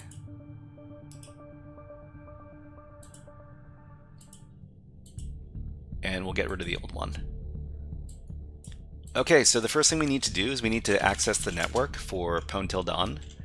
And where is it? I don't know if I have it in my downloads directory here. Oh, PwnTillDawn.vpn. Okay, it's here. Alright, let's access it with OpenVPN. Okay, so from here, what we can do is we can start hacking against this machine over here. So the machine is at this IP address. We'll check in so that we can properly submit our flags. And yeah, so we're gonna do this nice and slow and nice and easy. I haven't done hacking against Windows targets in a hot minute, by which I mean like a couple of months. So I don't know if I'm gonna have my touch for pen testing against Windows targets. We'll see what's happened. We'll see what happens. Okay, so the first thing we want to do, like every other target, is we want to do an Nmap scan. So we'll do the Nmap scan like this. Yeah, so just like this. We'll scan all the ports, we'll get the versioning and common scripts on whatever we find. We'll do it very verbose, and we'll run it on all ports. And we'll see if we can find some interesting... Whoa, there is... this thing is lighting up like a Christmas tree. So Shadow says, try Tmux, it'll make it much easier to manage tabs. The reason why I don't use Tmux is so I can show everybody exactly what's going on the screen. When I use Tmux, I mean, I watch other people use Tmux, but I find that it's a lot easier for people to focus on what's going on in the terminal if I make everything nice and big, so that everybody can easily read what's happening inside there. But yeah, thank you very much for the suggestion, HexShadow. Okay, so there's a lot of stuff on here. We need to figure out what we want to investigate first, because there's like 12... There's like a dozen different ports we could investigate. The first one that... Well, we should probably, while we're doing our Nmap scans here, we should also be doing some netexec scans. So netexec is... netexec, shortened to NXC. It's a very good program for pen testing against Windows targets, because we can scan against the common services on Windows, like SMB or WinRM. So this is the command over here. This is called Hollywood. This is a Windows 7 server. that means there's a lot of stuff, there's a lot of SMB vulnerabilities there on the table. So Windows 7 is a very old version of Windows. This is the Hollywood target. Interesting. Okay, so it looks like we could have guest access, in which case we can look for some shares. Okay, we got access denied. Let's see if there's a guest account. So we can just look for user guest to see if they exist. Yeah, the account's been disabled, so we can't...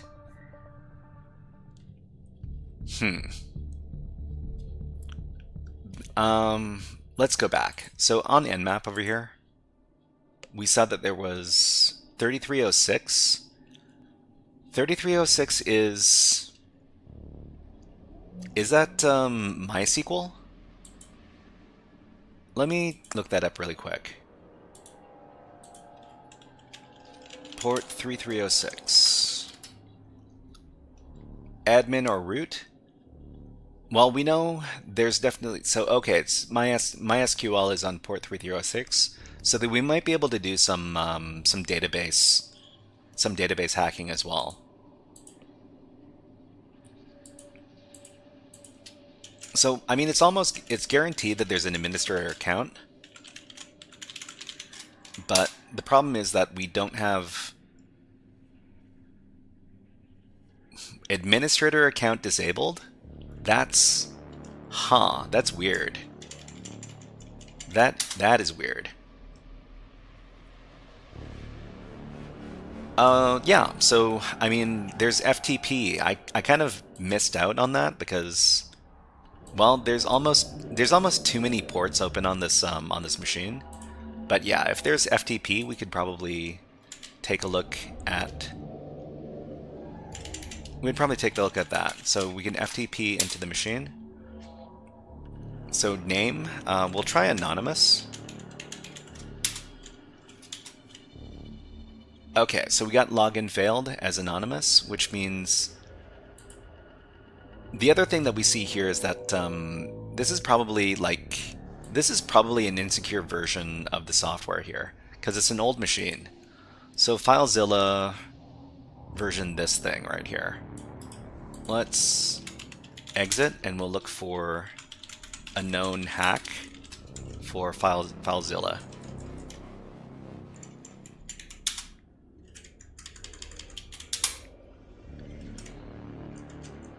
That's weird.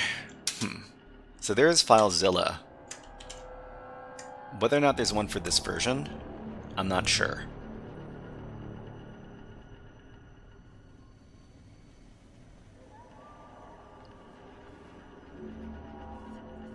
So,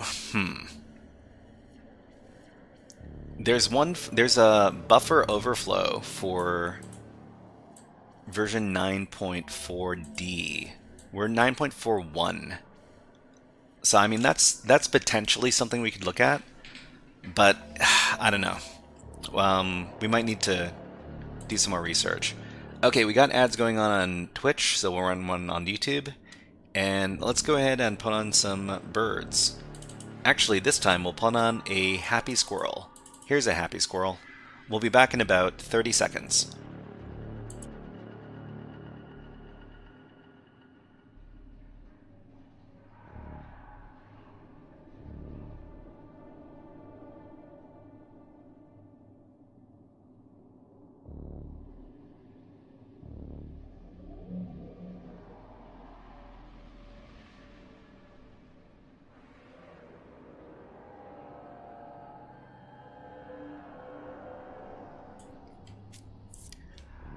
Okay, let's put the happy squirrel away and let's get back to the hacking.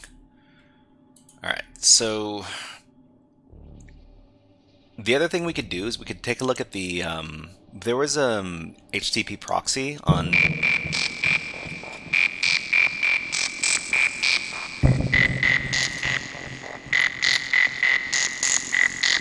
Cobbleph Master, thank you very much for redeeming the frog song on the video redeems. Okay, let's get back on track. PwnTillDawn, this is the IP address. we want to take a look at the web server. So the web server is going to be, well, we saw one on port 8080.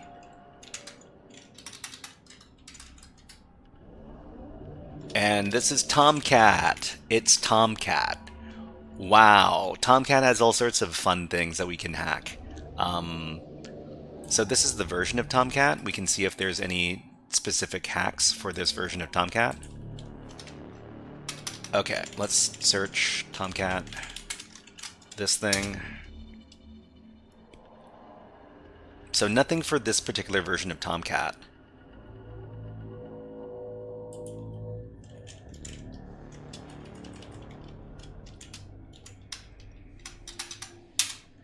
I mean, there's a lot of stuff for Tomcat. So how about 7.5? How about... I mean, it looks like we can just... I think that in this case, what we're going to be doing is we're just going to be uploading a malicious Java file. So a war file. In this case, what we need to do is we need to access the manager app, and then we need to guess what the password is. So Tomcat. Is it Tomcat? There are a bunch of default credentials for Apache Tomcat. Let's see if I can find some of them in the sec lists. Grep Tomcat. So let's see, web content, tomcat.txt. There was supposed to be default credentials for Tomcat in one of these files as well. So locate, just locate Tomcat, and then grep for default.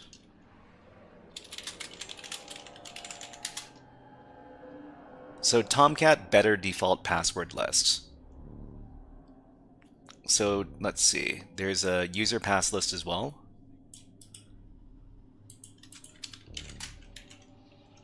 Let's cat that out.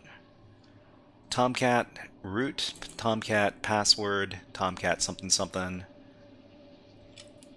Tomcat secret, right, that's the classic one. Tomcat secret.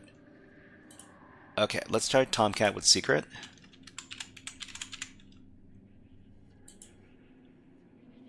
Or Tomcat secret with the 2 of the 3s.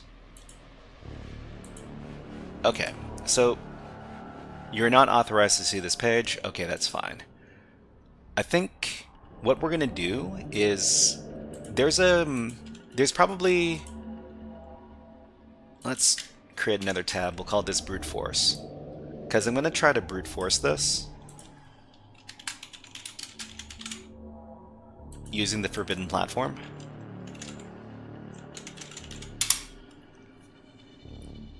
There's a module for brute forcing Tomcat on here.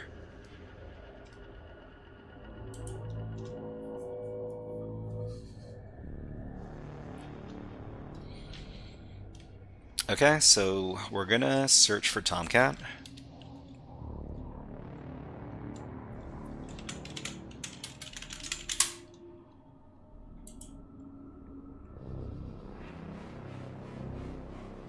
Application Manager Login Utility. So this is, I think this is what we're looking for here.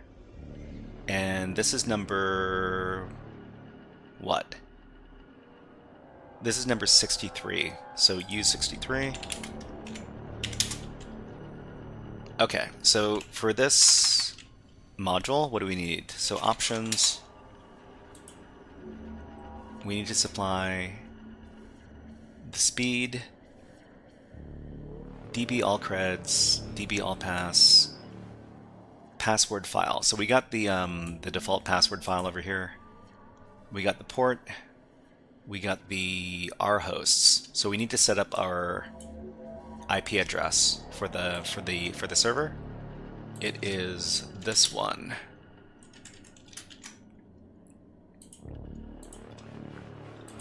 Set R hosts. This thing.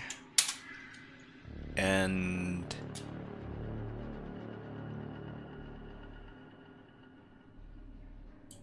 I think we can just run the file. We can just run the thing now. Okay, so just run.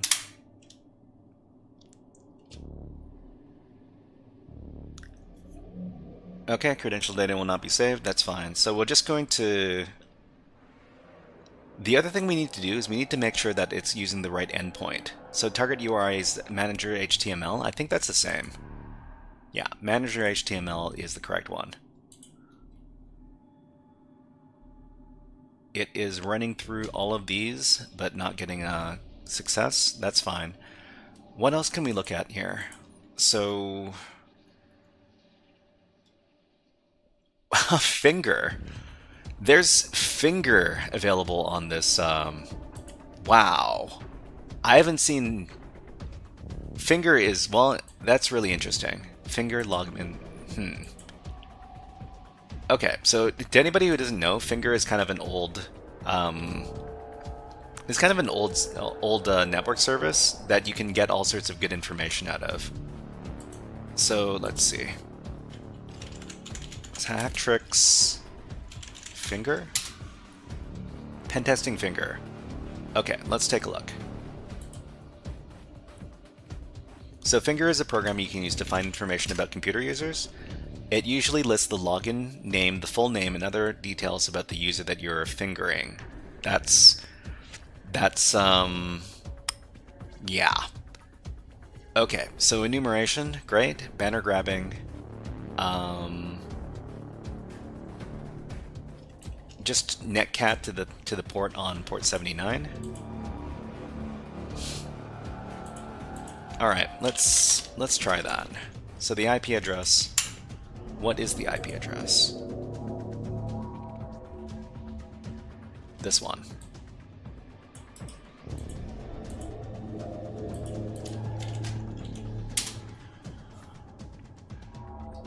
Okay, so unknown Finger open. What are the commands?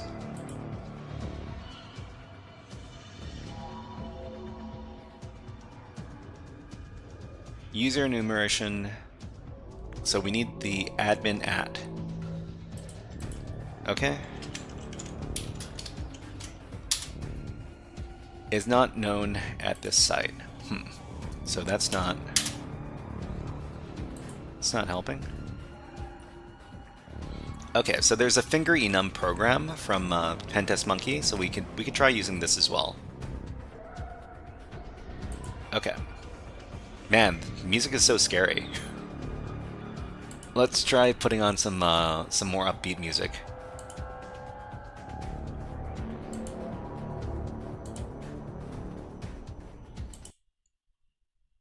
This is slightly less scary.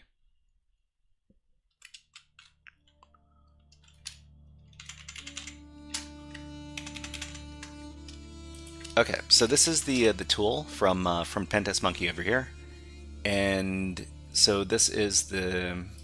Well, I guess we need to... There's all sorts of fun stuff here. Okay, so let's download the file. So we're going to wget this. It's a gz file. File Finger blah blah blah. gzip. So we do gunzip. And now we have anonymous at host IP for FTP. Witcher 3 soundtrack. So Camerix. Witcher 3 soundtrack, I think... Well, I'm not too sure. I usually test each one of the soundtracks to make sure that I'm not going to get dinged on YouTube for playing it. I don't know about this Witcher 3 soundtrack yet, unfortunately. Okay, so what do we have? So there's a tar file now, so we just do tar on the Finger... Okay, so Finger user enum pl. Alright, so how do we use the program? So installation, usage. Okay, so let's grab this. So this is the command over here. So options, username or users.txt, thost. You know, I used this tool on another machine before. So I'm just gonna grab the write-up for that machine so that I can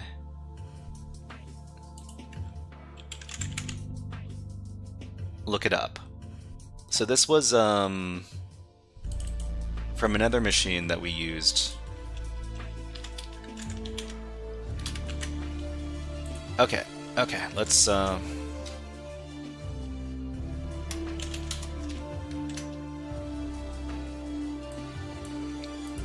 this is how I used it last time.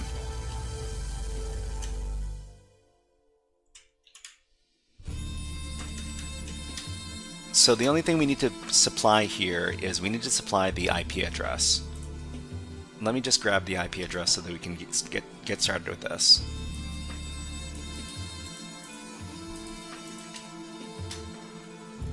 Okay, so we're just going to do some enumeration and try to get a list of users.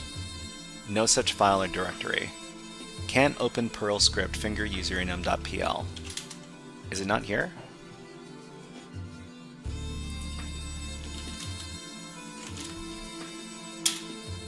This is a directory. Oh, okay. Okay, so the actual script is here. Let me... Yeah, alright. Run the thing. So we'll just leave this running for a little while. It might be able to get us some enumeration, user enumeration data from Finger. We'll see. Okay, so it looks like we weren't able to get a valid password for Tomcat, unfortunately. Okay, well, what do we do next? We got the Finger stuff running in the background over here. What other ports are open? So SMTP. That's funny. I haven't seen mail stuff. I haven't had to hack like email stuff in forever. But I don't even remember how to do it anymore. Let's see if we can look up something on...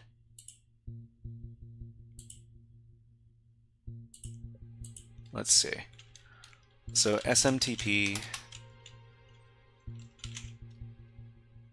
hack tricks. Yeah, okay. So there's got to be, well, I mean, there's probably some sort of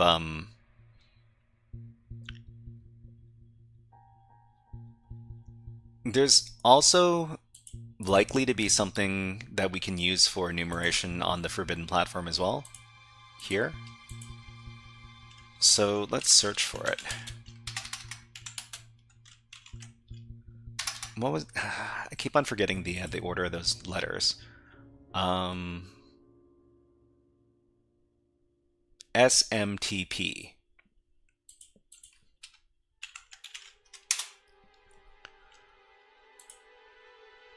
Okay, so let's see. We got a...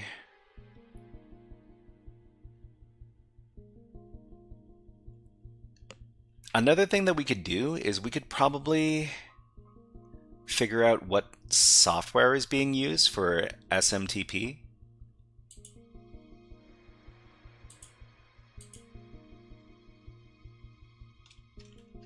Let's see. So this is port 25, and this looks like Mercury mail server account Miser. Miser. That's... we can also search about whether or not this particular software has a known hack. Okay, so it looks like this might be the way in.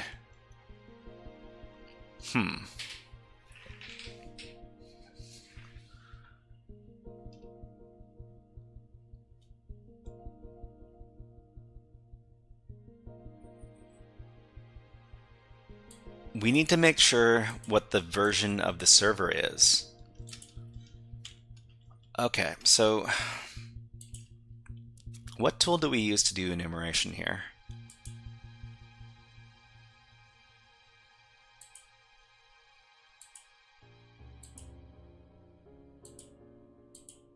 Let's start getting rid of some of these.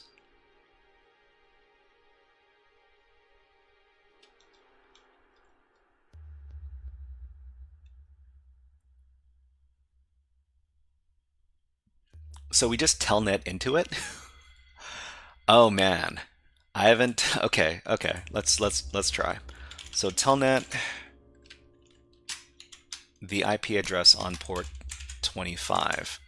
So the IP address is here.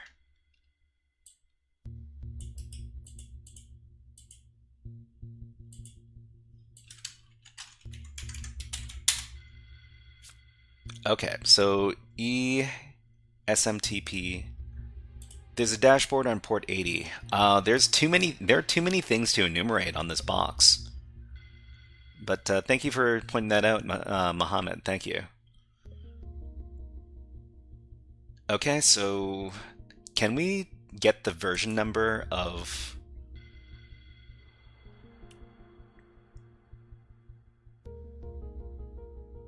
So let's see. Hello X. Verify EXPN. So there's automatic tools as well. SMTP enum.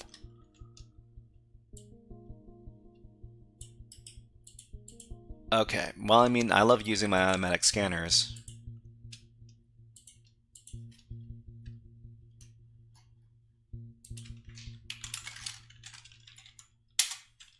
Okay, so options. We got our R port, we've got our R hosts. Set R hosts.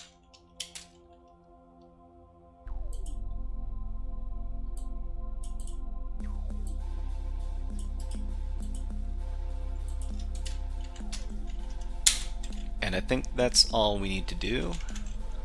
We got Unix users, but I don't know if that's going to be...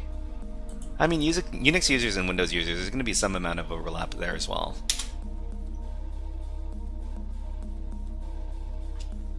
Okay, so target port, threads, R hosts. Unix only. Skip Microsoft bannered servers when testing Unix users. I don't know if this is what we want to do because we're actually scanning against a Windows box. If nothing comes back after a little bit, we'll probably switch this off and then we'll do the scan again. Okay, so let's check out what is on port 80 on this box. There are too many things to scan. It's like a kid in a candy store. Okay, this is XAMPP. So Apache friends.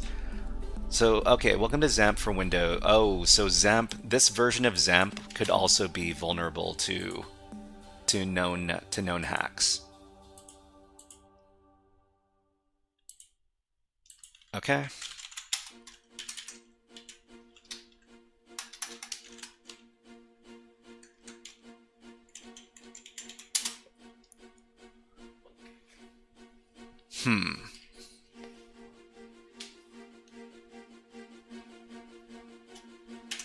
So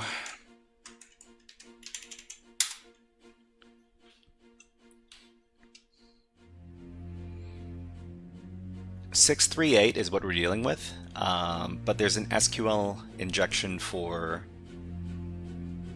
568, which is... Although it tells us that there might be a buffer overflow for... It says control panel 3.2.2, but I don't know about this. Let's do a quick scan on what this entry actually is.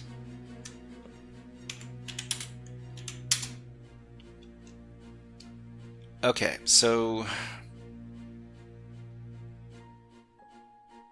let's take a look at the script.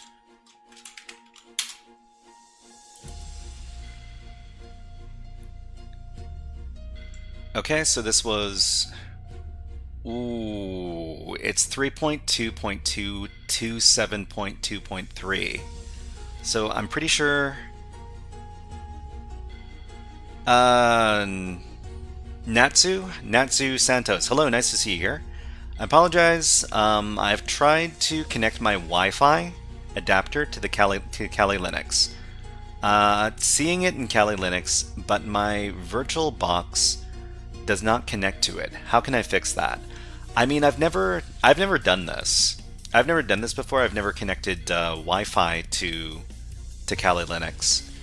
I'm afraid I can't help you because I don't have any experience using Wi-Fi with Kali Linux. And especially if you're using it with the VirtualBox, yeah, I'm afraid I can't help you. If you were doing like Kali Linux on bare metal, then it'd be a lot easier. But I'm not too sure how to do Wi-Fi stuff with VirtualBox. But I wish you luck.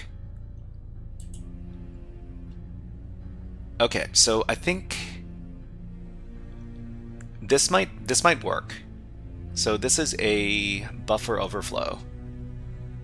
Okay, so, and this was written in 2018, which means it's probably Python 3. So tested on Windows with XAMPP 32-bit. Should work on any Windows since XP. Okay, so run the script. It will create a new file with the name this. Copy the contents. Start the program by clicking config. Start the program by clicking on config. Hold on. I mean, I don't see... Is it here? phpMyAdmin, phpInfo, how-to guides, FAQs, applications.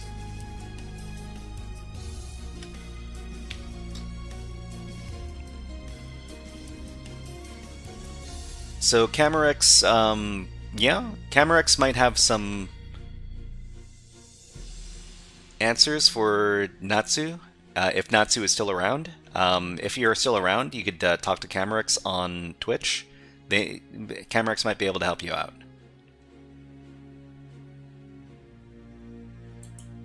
Okay, so let's see. Run the script. So first you need to run the script.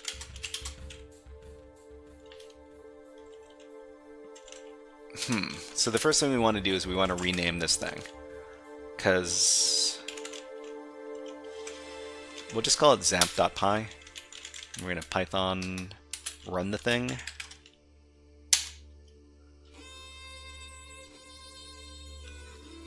This is running Python 2.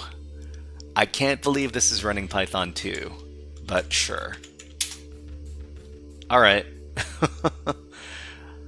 You can always tell that something's running Python 2 because the way they do the print function is it's different. It doesn't have print in the parentheses. So it says file created, so it should create the file called this right here. This I can cat it out. Okay.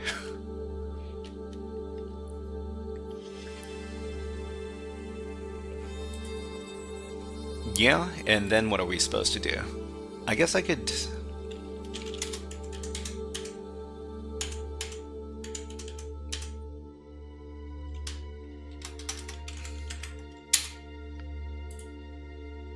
Okay, so what do they want us to do? So download... So this is where you can download it. Okay, run the script. It will create the txt file. Copy the contents of the txt file, start the program, and click on config. Top right with symbol. Config top right with symbol. Top right with symbol. I mean, I don't know if I'm looking at the...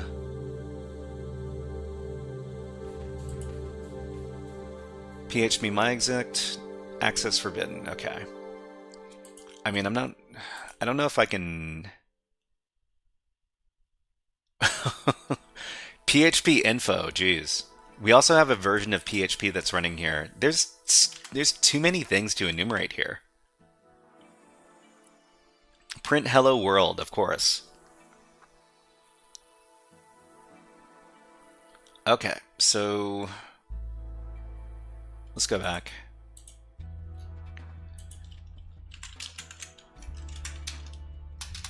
All right, so the PHP version that's being run is probably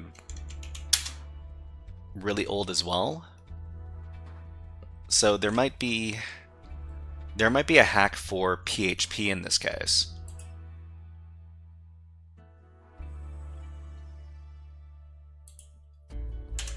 Okay, so PHP 5.6.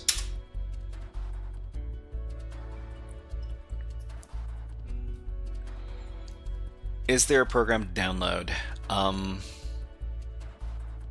Is there a program to download? Are you talking about XAMPP, or are you talking about PHP or something else?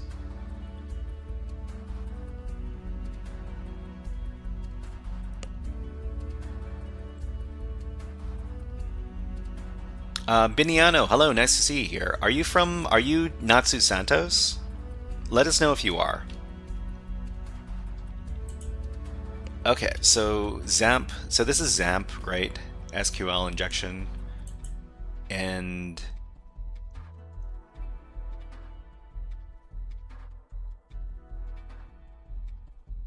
yeah, like I said, there's almost too much stuff to look at. Oh, okay, Biniano, great. Yeah, so Camerex probably, well, Camerex is asking some providing some advice.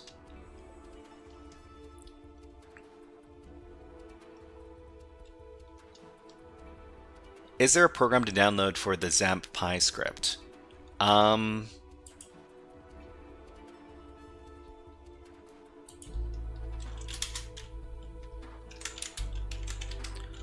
So the XAMPP Pi script, there is a download link. Steps to reproduce, right? So run the thing. Start the program and click on config. Start the program. Paste the contents into the following field, editor. Editor, okay, click save and then click config. You will see that arbitrary code is executed. It should pop a message box. So, okay, we got ads running on Twitch, so we will also run them on YouTube, and we will put some birds on. Okay, enjoy the birds. We'll be back in about 60 seconds. Just have to have a little water break.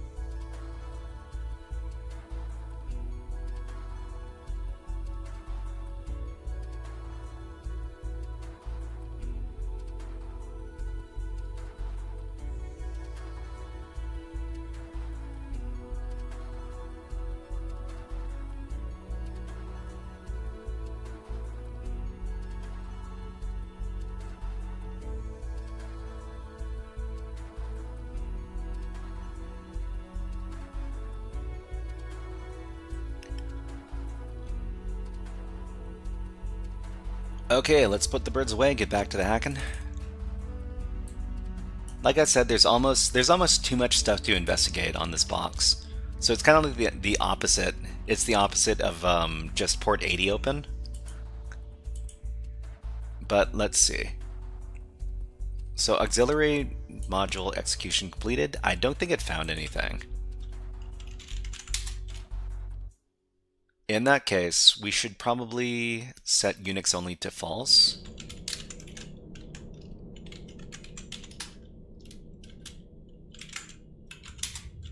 And then run the thing again.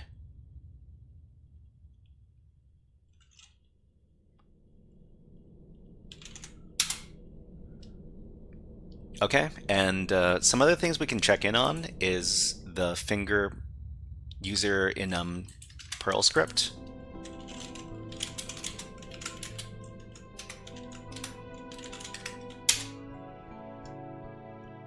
Okay, so we didn't find anything. Well, I mean, we need to check this text file here, and we need to grep out the word not. Okay, so we only found two users. There's an admin user and an admin user, and that's the mail system administrator. Well, I mean, with netexec,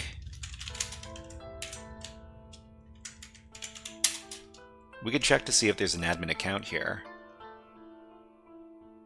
Status logon failure. So it's not... Well, I mean, we can just put in like test. It's not going to tell us whether or not... Yeah. Well, I mean...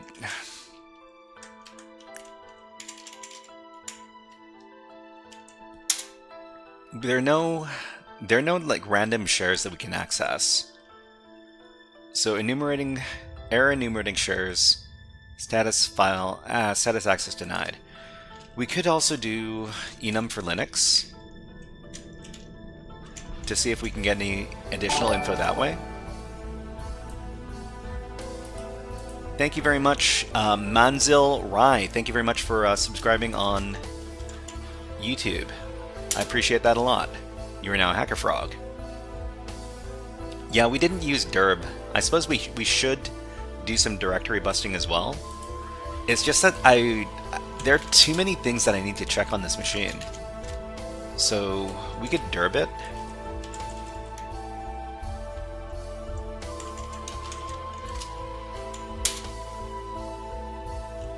We'll just leave this running in the background. We were out of brute force, didn't find anything.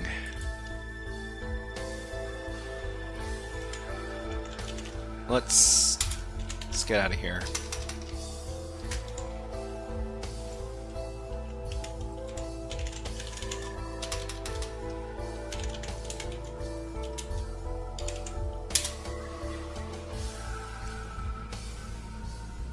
Okay, so there's Finger. There's the XAMPP dashboard. There's FTP version, this one right here.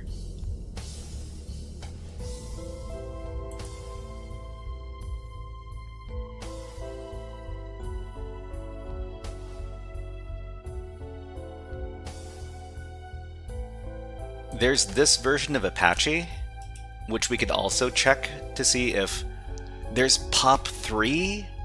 Oh, geez. So there's lots of mail stuff here. And there's IMAP.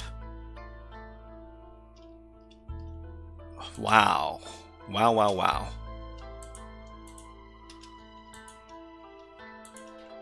It's like there's too much stuff for us to check out.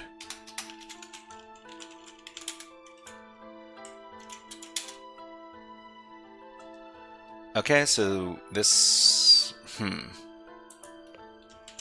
There's this version of Apache being used. Apache Tomcat. Information disclosure. And there is... HTTP server. Path traversal. Okay, so what version is being used again? It's 2.34. So these, I mean, there is RCE here. Maybe? I'm not sure.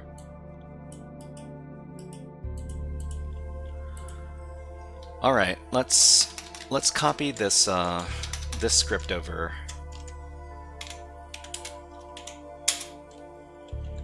All right, we'll rename the file apache.sh because we're hacking against Apache.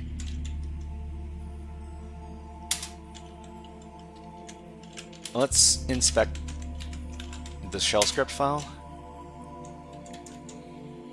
Okay, so Apache 245 CGI. So echo something something. We need to supply a IP port L host L port. So this is a host. This is a script that creates a reverse shell. So reverse shell, great. All right. If that's the case, we need to set up our reverse shell listener with netcat. We like to use rlwrap with netcat. It gives us a little more functionality. And we also need to figure out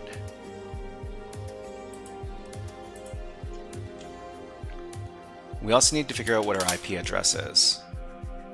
So this is our IP address on the TUN0 interface. Let's try running the script. Savage Dricker, rlwrap. I can't tell if you like rlwrap or not like rlwrap. Savage Dricker says, I like how you name the terminales. The terminales? Are you talking about my name or somebody else's name? Not sure. Always just use netcat. So I mean, rlwrap is it gives you a lot of extra functionality. You can do command history instead of rlwrap, and it's very, very nice. Terminal tabs. Terminal tabs? What are we talking about? I like how you named the terminal tabs. You like how I named the terminal tabs. Awesome, awesome. Thank you, thank you. Okay. So, I don't know, chmod plus x on this thing, and then run the thing. We need to, what do we need? HTTP, and then IP port, and then local listening host listening port. So the listening host, the listening port is here, and we need to supply the IP and the port. So the IP is this. It's going to be on port 80.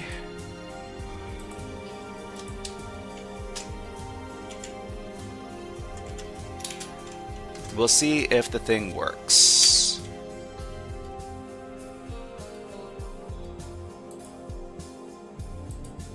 Okay, it looks like it didn't work. Well, I mean,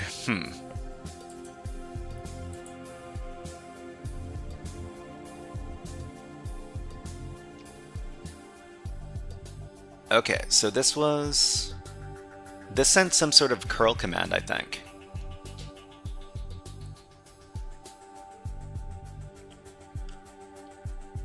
I mean, this does look like the right... I think we connected with the right server. Let's take a look.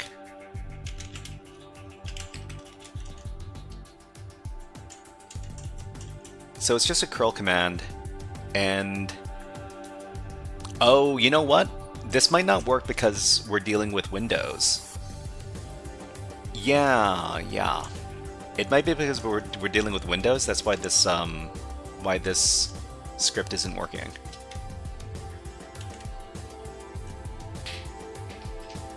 But I don't know. Let's check in on some other stuff. I mean, there is a CGI bin directory.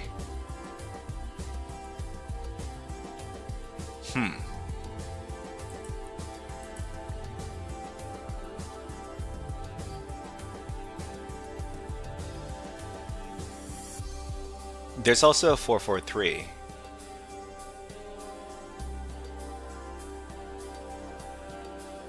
I wonder if there is... Yeah, there's just too much stuff on this box.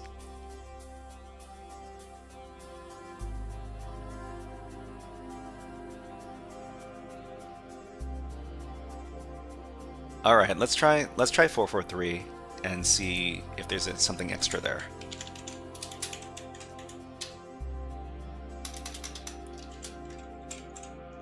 Well, this is HTTPS.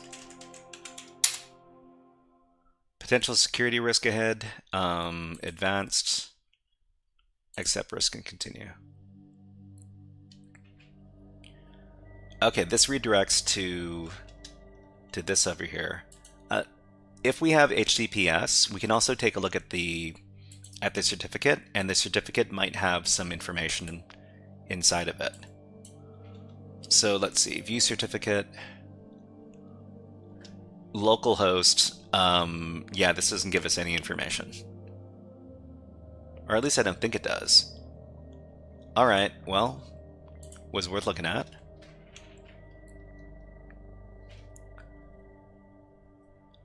So XAMPP for Windows, 5.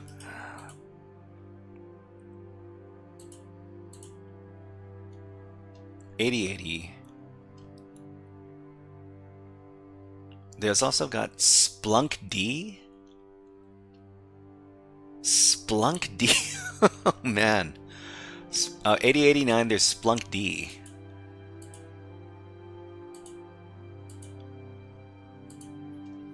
Okay, let's give it a go. 8089.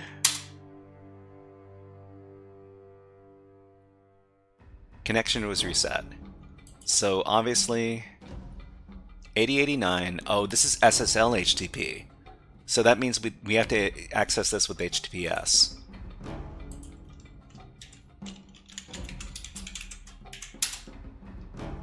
Potential security risk ahead. That's fine.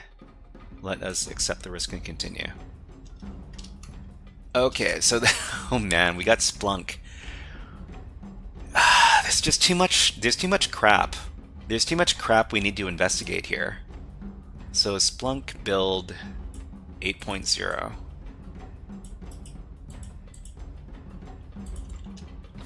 Okay, let's switch over to some other music. Let's we love playing some FTP in this house. So Splunk D. There's a robots.txt, okay, with one disallowed entry. There's Jetty.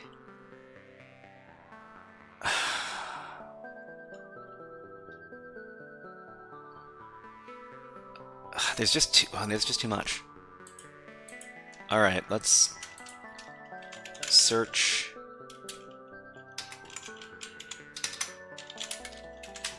So Splunk. So we got Splunk 8.0. Okay, Gradixy says it's a whole Splunk installation and it's not meant to be a Splunk box. I got back late, but this box looks like it has a lot of red herrings. Yeah, I think there's a lot of red there's a lot of red herrings here. Everything is exposing their like software version and stuff, and I've been yeah. So if you want to take a look at this thing yourself, then this is the target over at PwnTillDawn. Basically every port is open. This is the opposite. This is the opposite of only port 80 is open.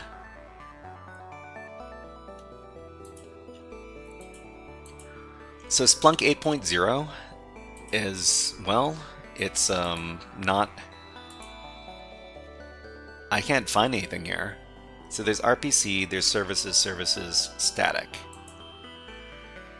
So we can't return these endpoints. Invalid requests. Who do we have? Purplish. Purplish? Is that your name? Thank you very much for subscribing on YouTube. Welcome to the HackerFrogs. Have a hack the planet. Hack the planet! Hack the planet! Okay, we got RPC, we got services. It's asking us to log in. To sign in on... What are Splunk default credentials?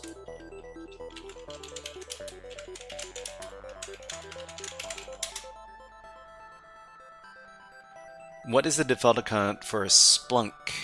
So it's admin, and the default password is change me. I don't know if this is going to be the case. Admin, change me.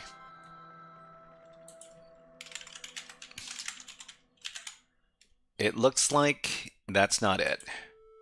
Okay, so this is unauthorized. Services NS, so this also asks us to log in.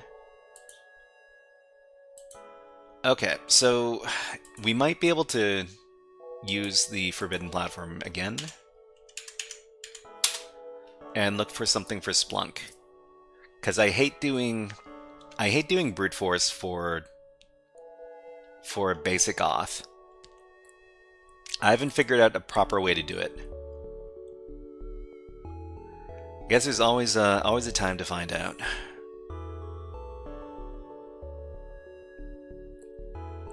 Okay. So search for Splunk.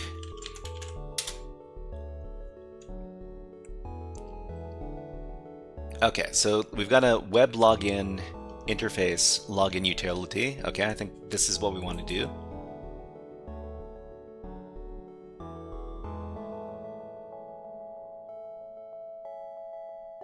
Okay, let's go ahead and use this. So use 13.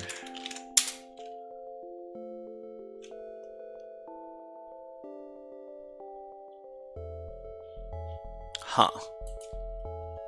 Looks like I wanted this one.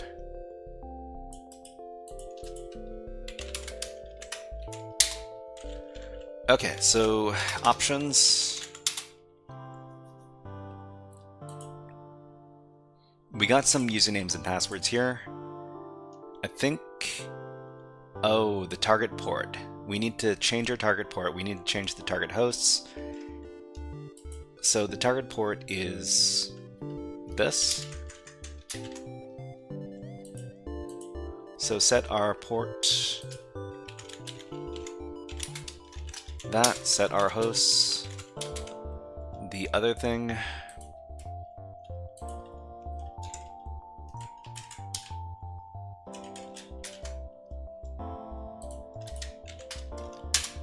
Okay, and then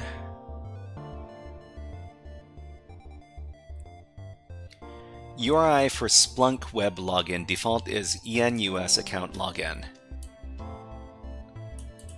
Well, I mean, let's check to see if this endpoint exists.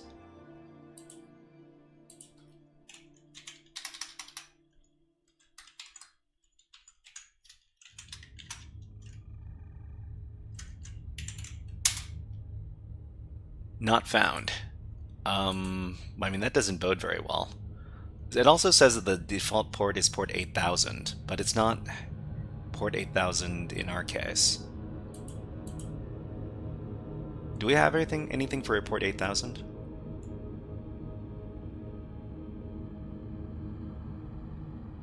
We don't have anything for port 8000.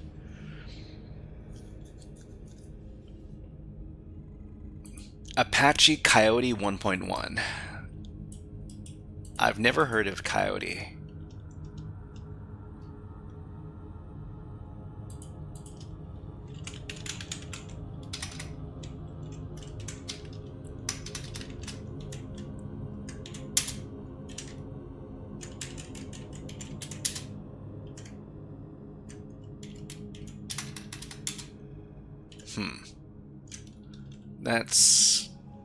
That doesn't help.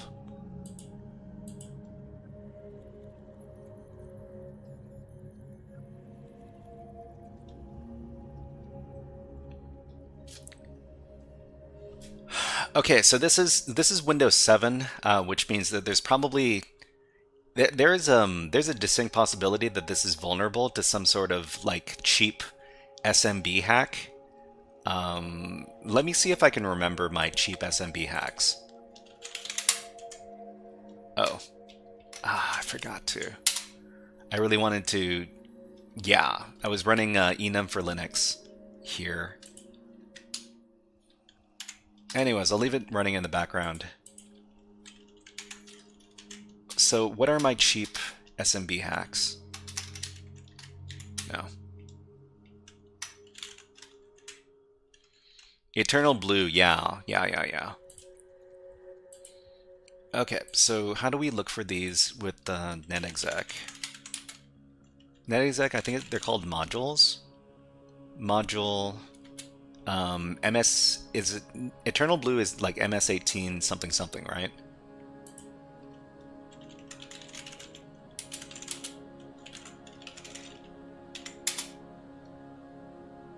Okay, so MS17010. So the module is MS17010.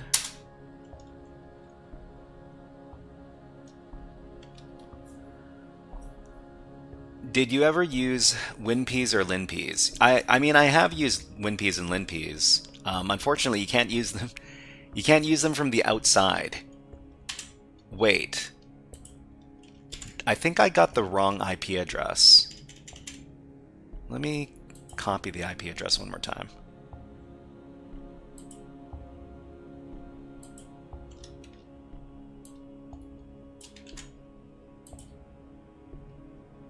Because this box is called Hollywood.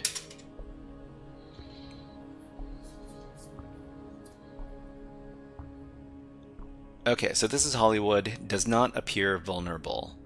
So I guess the other thing we could do is we could just run the Nmap scan that checks for a bunch of SMB vulnerabilities.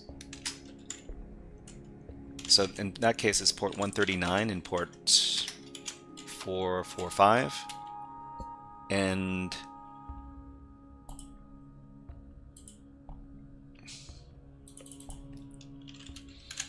Nmap SMB vuln scan.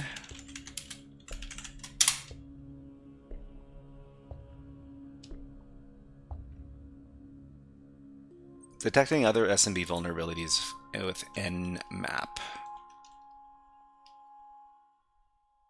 Okay, so this is the script. Sometimes all you need is Nmap. Whoops.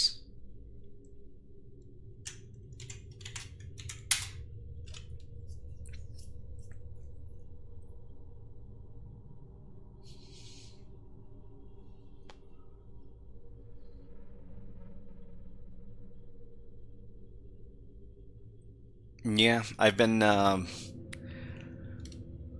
okay, so access denied, and it looks like we haven't found anything.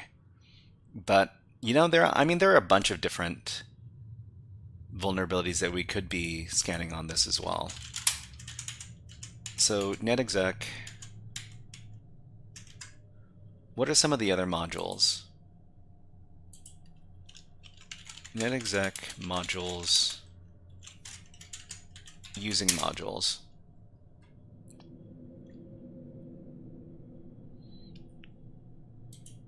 Modules for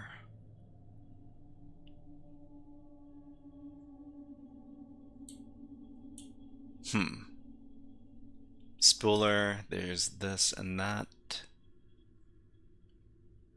I guess we could also list the modules out here, smb-l.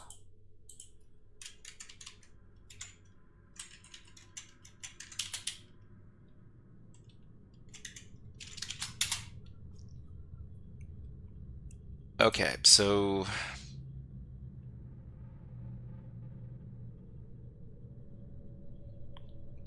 MS17010, add computer, coerce plus, no pack, petit potam, remove mic, shadow coerce, scuffy, SMB ghost. Okay, I mean we could try SMB ghost or zero logon. I mean, okay, zero logon is not going to apply here because we're not connected to an AD network. I guess we could also check if there's WebDAV. It's a really old box after all. So we'll try SMB Ghost, and we'll try WebDAV.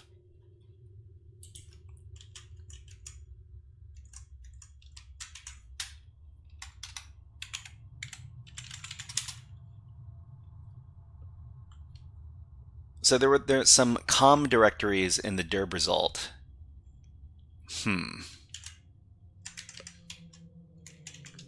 What is that? I mean, what does that indicate?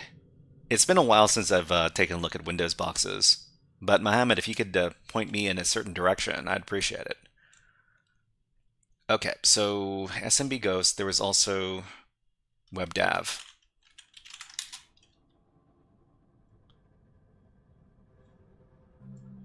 Okay.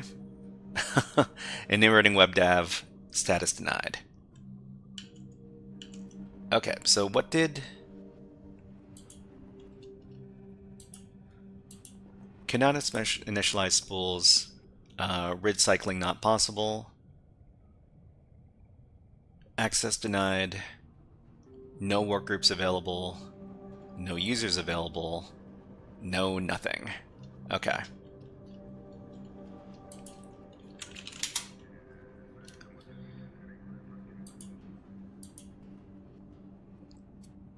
Checking for Conflicker, SMBOS discovery. So this is Windows 7.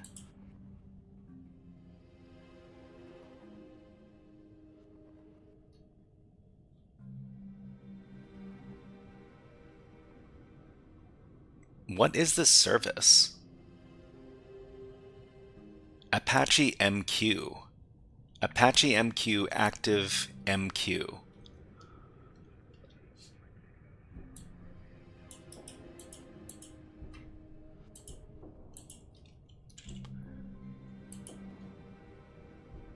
So there's some COM stuff here, there's some CGI bin stuff here. Dashboard examples.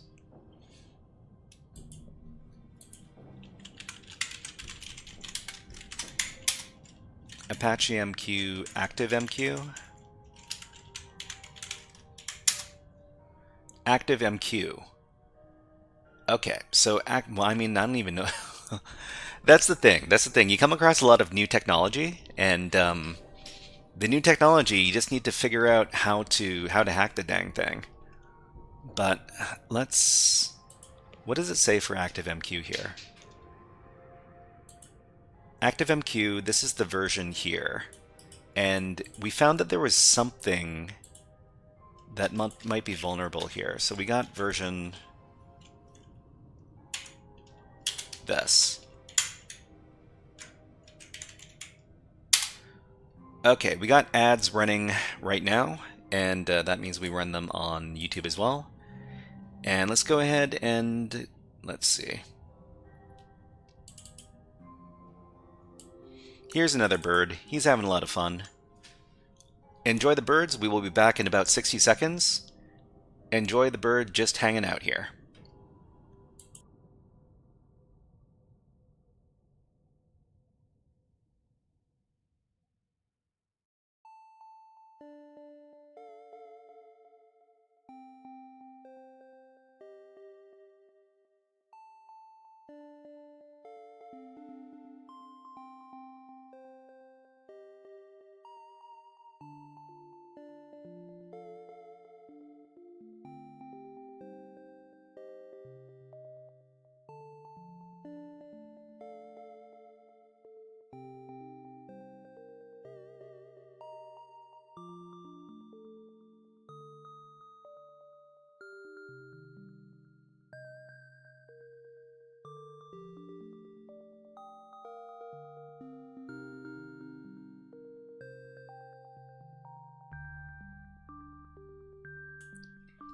It's always a fun time in the backyard with the birds, but let's put them away. Okay, so I mean, this might be our way in. Because we've got, we have ActiveMQ, and it looks like there's some sort of web shell capability on the Forbidden platform, of course. So let's go ahead and see if we can find this. Alright, so where are we doing it? Here? Okay.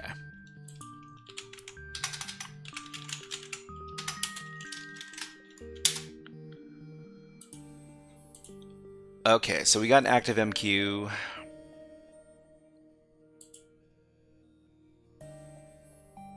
how do we know which one we're supposed to be looking at here?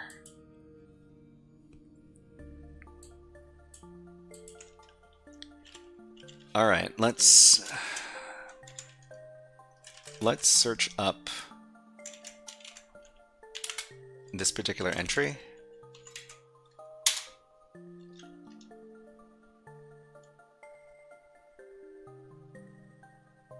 So it's CVE 2016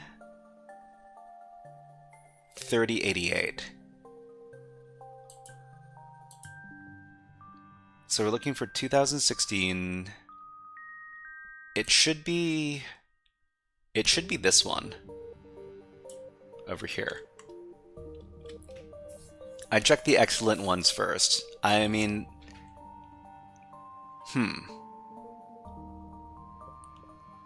yeah. I mean, let me check this one. I just need to make sure that it matches the CVE. So use 0. I guess info. So CVE 2016-3088. So this is the one that matches. So let's go ahead and try this one out. Basic auth pass admin.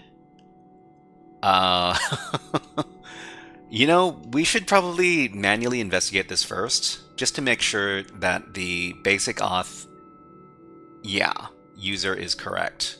Because if it isn't, then there might be a chance that this doesn't work at all. I mean, it says it's working on this port here. Okay, let's ActiveMQ. ActiveMQ on this. I mean, there are 2 ports. Let's try this one first.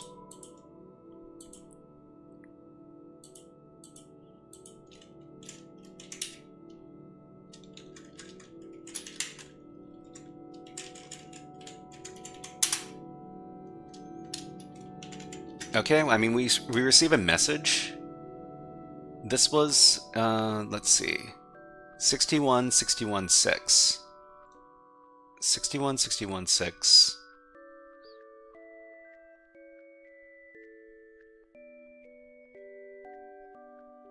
Yeah, this one here. There was another one for Apache ActiveMQ, which was on this port here. Whoops.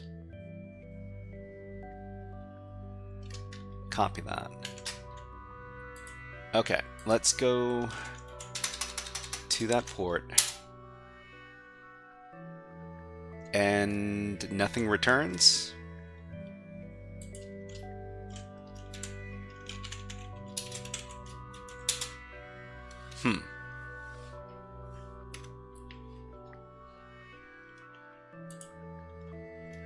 Okay, we got TCP wrapped. We also have Jetty. Jetty version something.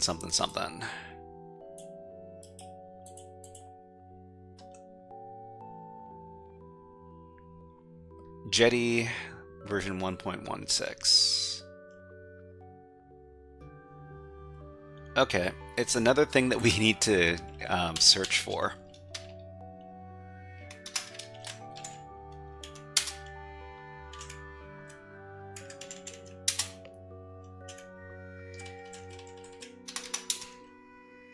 Okay, we got something for Jetty, but I don't know if the version number matches up or not. Jetty web server directory traversal. So the directory traversal here doesn't have a version number. So I guess we could check it out.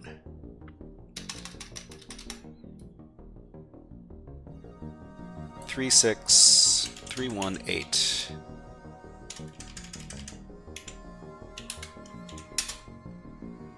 Okay, there's some ASCII text. Prone to directory traversal vulnerability because it fails to sufficiently sanitize user-supplied input. Okay, so here's an example. That looks interesting. Is this on the right port? So this says like 9084. Do we have 9084? No. Where's the jetty? It's on this really high numbered port right here.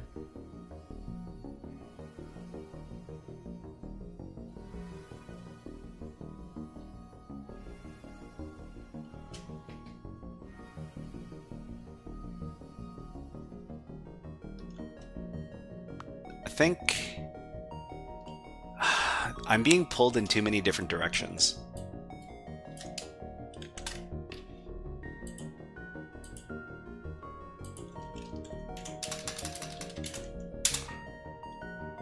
Okay, so this is an error. This is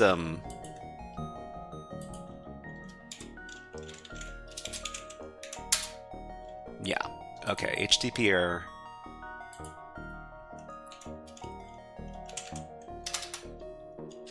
I mean, is this index.php or index.html?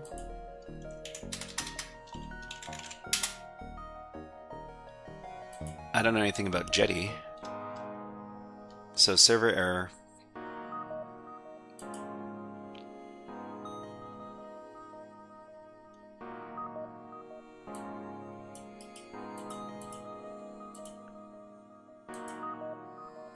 There is the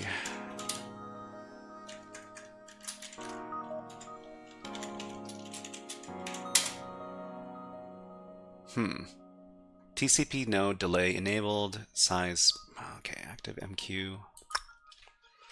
Why is Nmap taking a long time to scan PwnTillDawn? Nmap?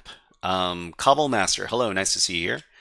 GradXC says, it is the abundance of red herrings a hint to use some sort of automated scanner to sift through them? I'm not sure. I mean, I'm going through them manually here, and I'm not too sure. Like, it could be that I've already discovered the thing I'm supposed to take advantage of, but I just don't know. I just wasn't able to identify. But Nmap, yeah, I mean, Nmap is going to take a long time to do PwnTillDawn because you're scanning it through a VPN connection, and the scan times are usually much longer because of that, because there's latency.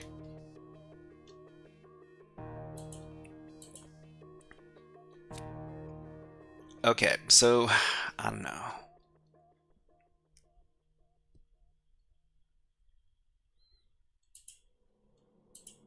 We're trying to figure out if we could access active MQ, but it looks like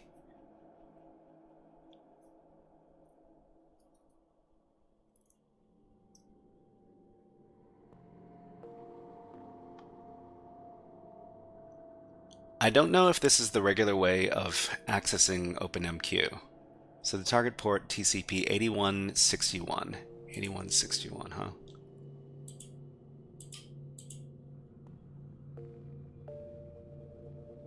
Apache MQ, it looks like it's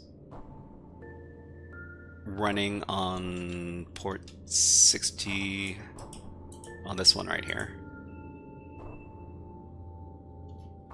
Okay.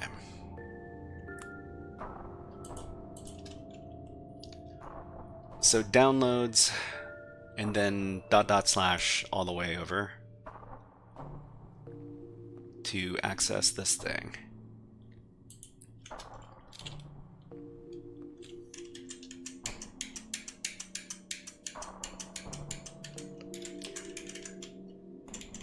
Okay, so what happens if we just netcat into this port?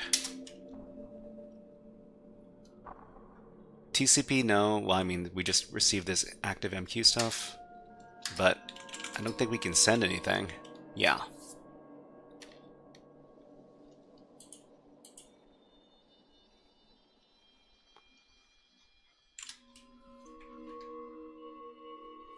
Okay, port 21, FTP. We didn't find anything there.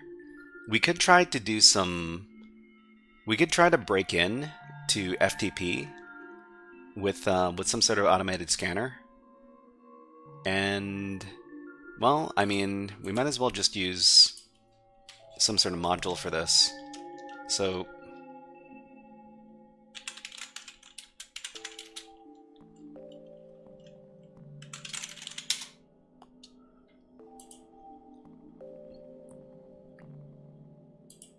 TFTP. Well, it's not TFTP, it's just regular STP.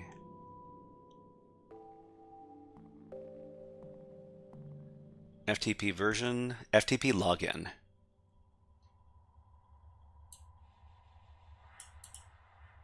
Here.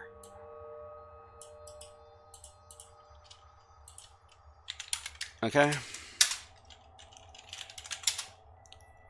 Port 21, stop on success false, stops on success false, stop guessing when a credential works for a host.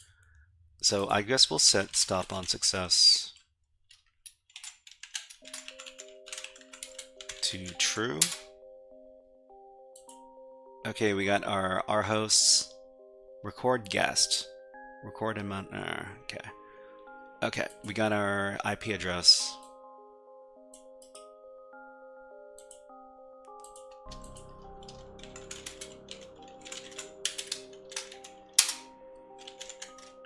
Run the darn thing. It didn't work?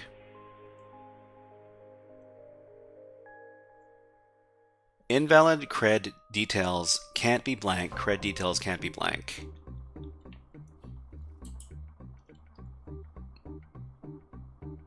Okay, so what else do we have here? Blank passwords false. Anonymous login false.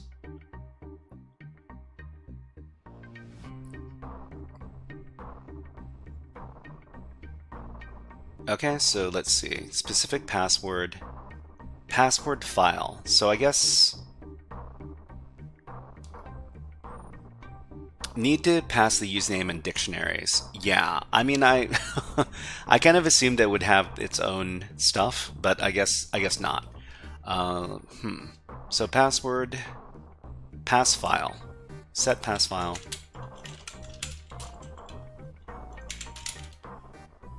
Let's use good old RockU. User share word lists rocku.txt. Set user file. And where's a good user list? Oh, I know.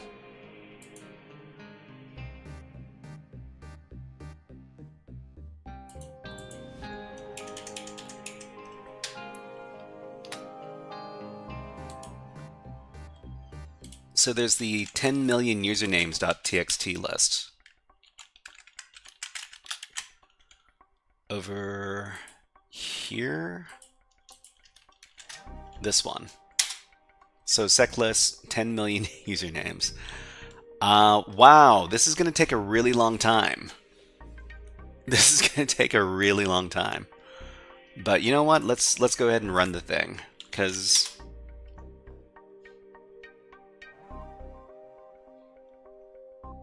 what's the worst that can happen?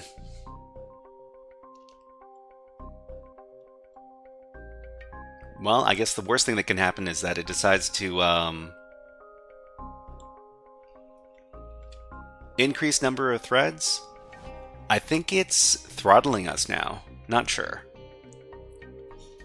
But anyways, I can leave this running in the background for as long as I want.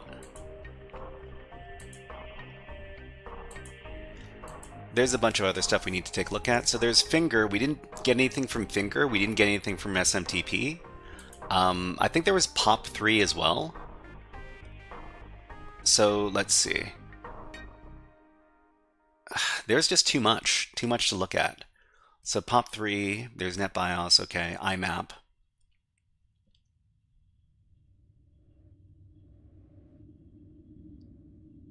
So let's check. We also found Apache Tomcat, but we weren't able to figure out what the we didn't figure out the password for the basic authorization. So POP3 is the default port. There's also IMAP. So IMAP D 4 point something something in this case.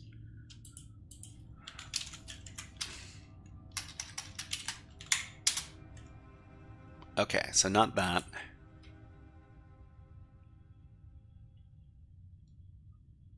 POP3. Which site are we hacking today? Diz, hello, nice to see you here. We're hacking against PwnTillDawn. So if you don't know about PwnTillDawn, this is where you would access it. It is it's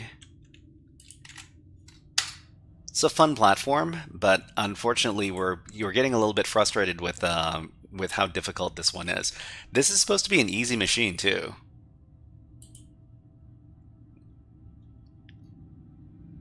But well, I mean, is this supposed to be an easy machine? Let me check up real quick.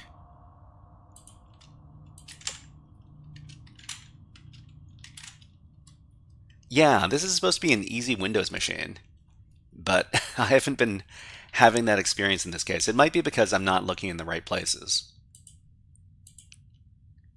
143 is IMAP.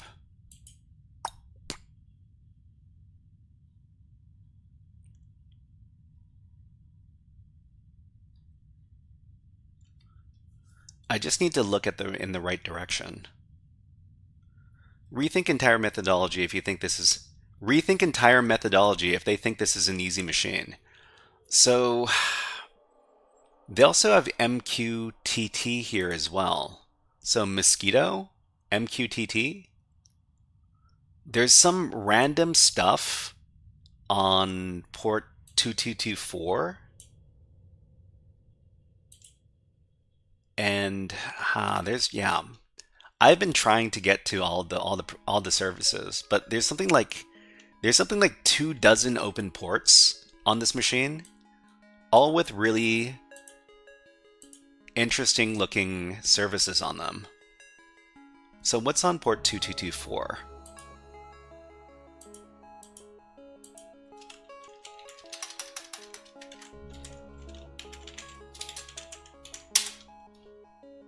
Welcome to localhost. Services available on this server. This is Mercury 32. Mailing subscription management services. This leads to... well, this is actually looking kind of promising. Okay, so this is 2224. According to Nmap, this was Mercury 32. HTTPD. So is there something specifically for this?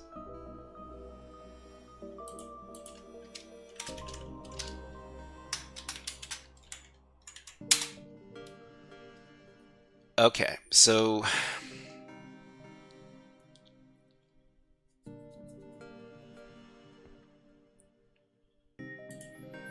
PH server module.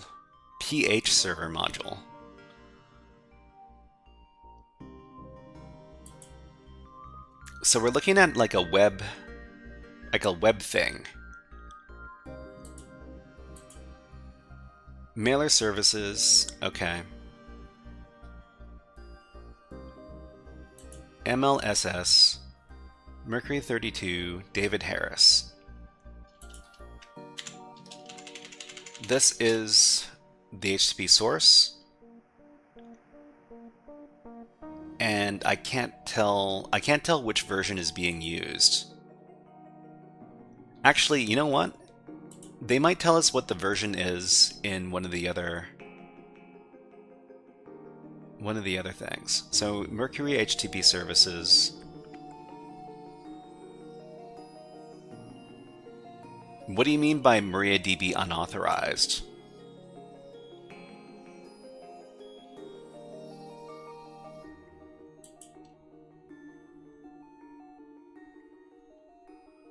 So all the mail stuff is on the lower ports here. So Mercury something. Mercury IMAP version 4.62. Mercury POPD.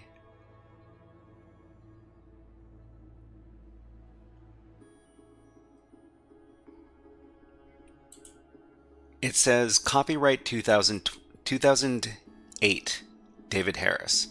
So I mean, the version of Mercury that's being used here, it's really...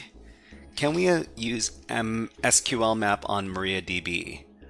Well, I mean, we could try to manually log into MariaDB. So MySQL, how do we do a remote host again? I'll look at that later. I'm more interested in this service right here. So Mercury 32. It might have something on like GitHub.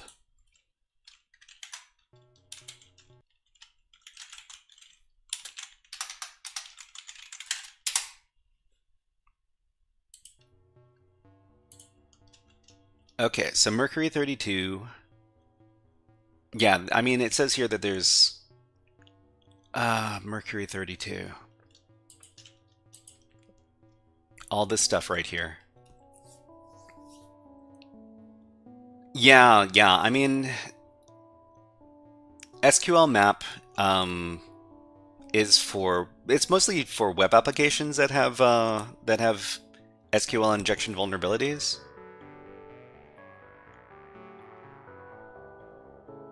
But I'm thinking that this Mercury service might be the way in. The problem is that I don't know.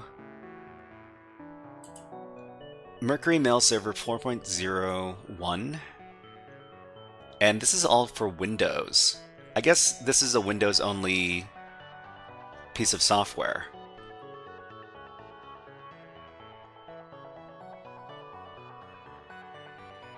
Okay, so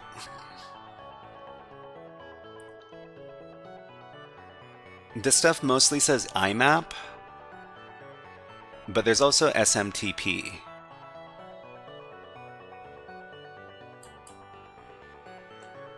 SMTP is here. IMAP is here.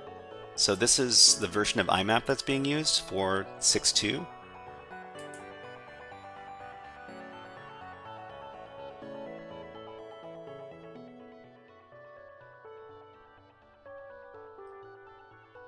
SMTPD login.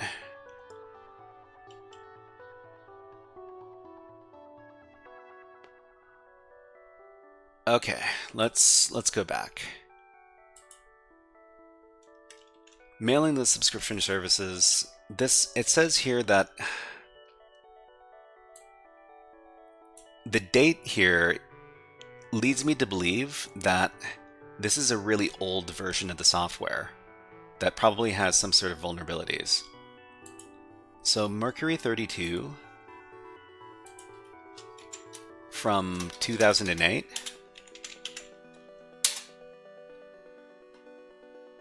So this is a mail service. And who is the person credited here? David Harris.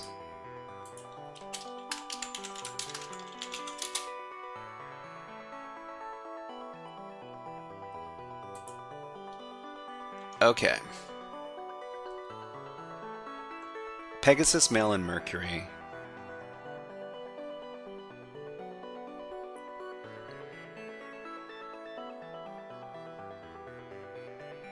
Alright, so Mercury Mail Transport System, MTS.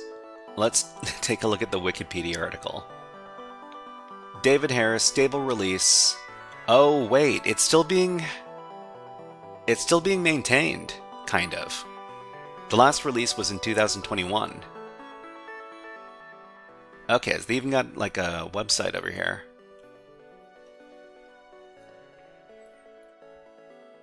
Okay, let's go ahead and go over to the website. What I want to do is wow, this is a really old looking website. I want to find out what version of the software was being used in 2008, because there's a timestamp there. Okay, so let's see. I guess overviews. Mercury Mail Transfer System, Pegasus Mail. Downloads. I mean, the downloads here aren't going to tell us when each version was released. Manuals.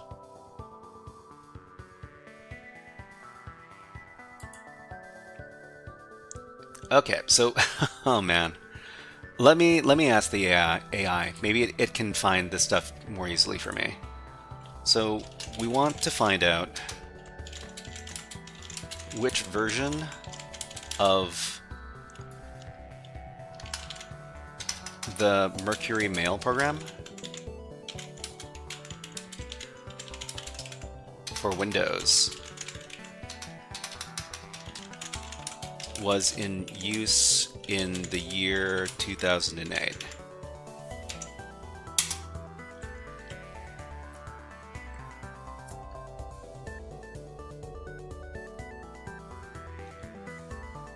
Okay, so it's doing some Mercury Mail version, Mercury Mail server version in 2008. The Mercury version primary use during 2008 was FAR 4.52. Okay, so 4.52.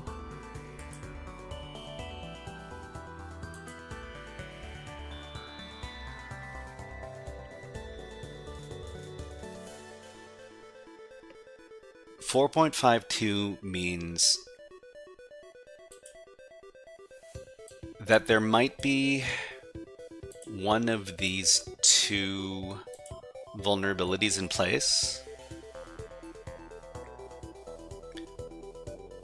So it's either this one,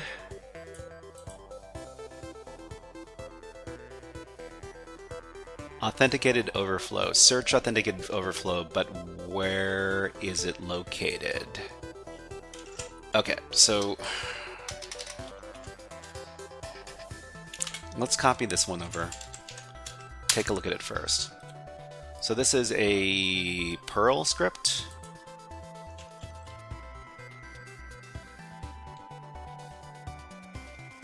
And let's take a look.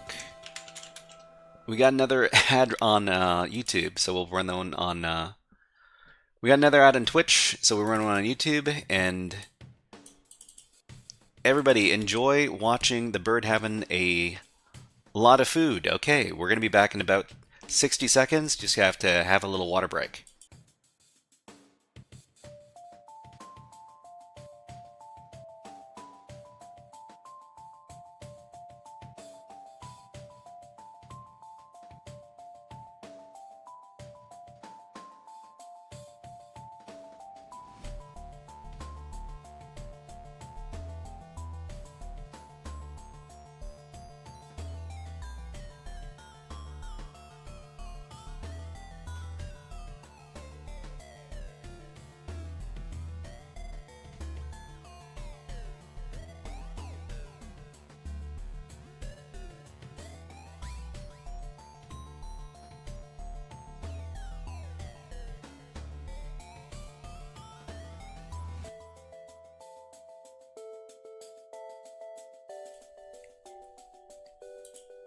Okay, let's see if the bird comes back. The bird does not come back. Okay. Let's put the birds away. Let's get back to the hacking. Okay, so we've been investigating so many different rabbit holes on this box. We're going to see if we could do this vulnerability here for the Mercury mail system. Let's take a look at what this script is. Okay, so we're doing some buffer overflow stuff here. And what do we need to supply to the script? So it's a Perl script. So we would use Perl with the name of the script. Connect error. So we need to It looks like we need to fill in some variables.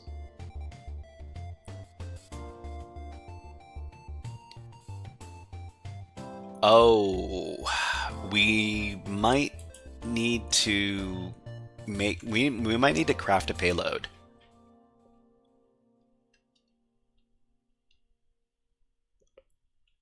Okay, so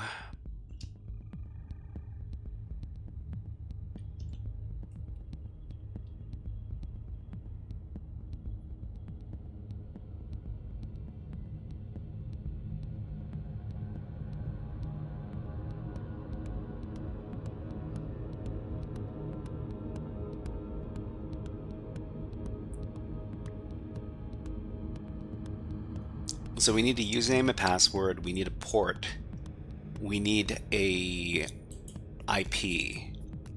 All right, let's jump in there.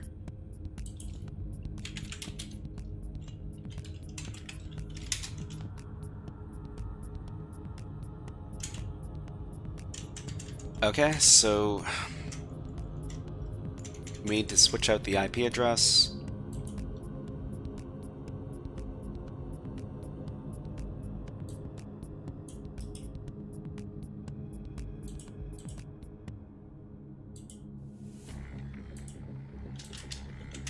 Okay, the port 143. So is there port 143 here? Yeah. Okay, there is port 143. Okay. We need to use a user and a password.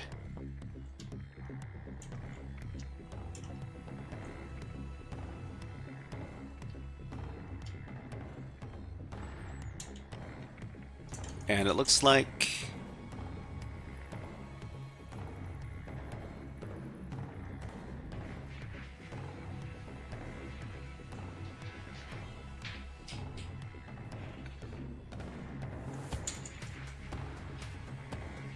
this is some sort of reverse shell payload here. I think we might want to look up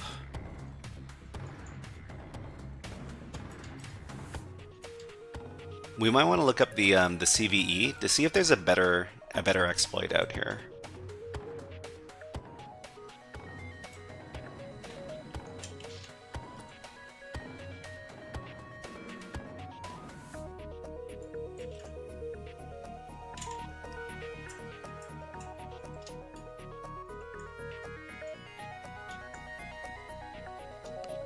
I don't know.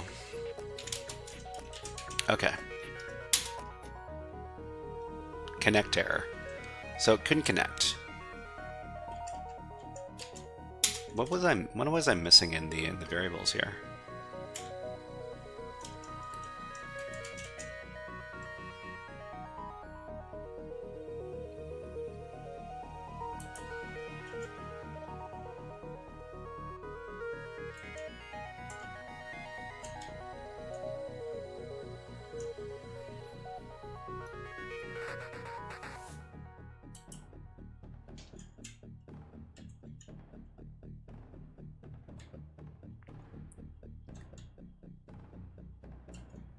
Okay. I'm kind of curious how to enumerate IMAP manually, because I really haven't done it very often. IMAP. Let's see. Hack tricks.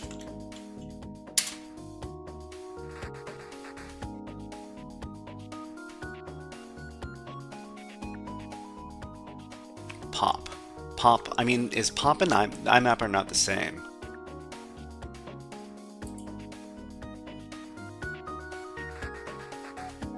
So IMAP is on port 143, yeah. Internet message, access protocol. Banner grabbing, so we can just... Doesn't authenticated mean we need to have credentials? I mean... Yeah. Wait, I mean, does it say it's authenticated? I mean... Posts... Oh, this is post-authentication stack Okay, okay. So this is, I mean, this is supposed to be local, I think. In which case, it doesn't really, we can't really use it. Man. Another dead end, huh?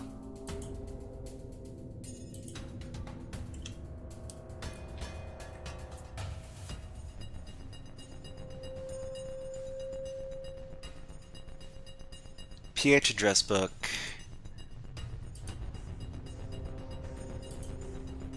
I mean, we got this stuff here. We got a web form that we can use. Welcome to localhost. So select a list here. Well, we can't select anything. Click the proceed button to manage an existing subscription to a mailing list. There's nothing. Forgotten your password for a list? Enter your subscribed address. Okay. Error and request. Return to the subscription login screen. There's a login screen?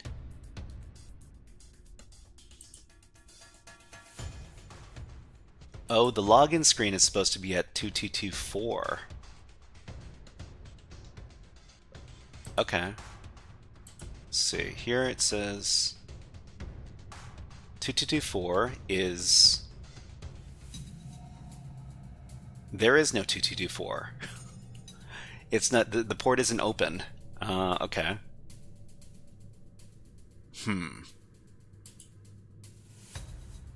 Wait, no. 2224 is open. What was the other port that we were just coming from? We're just coming from port... We're also from port 2224. So mailer list something. You know, I might want to do some directory busting on this.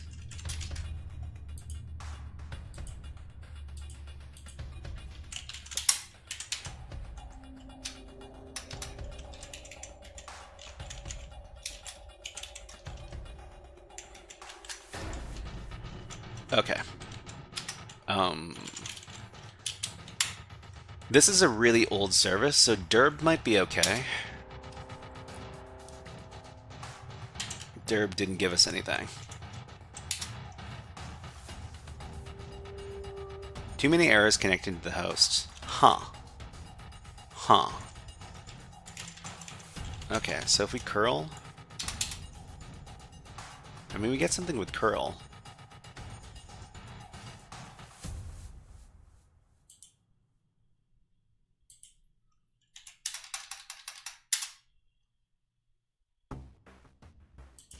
Yeah, it should say welcome to localhost when we connect to the landing page.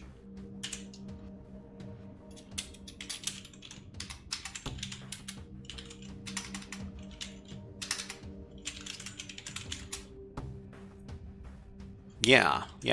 I mean, this is expected.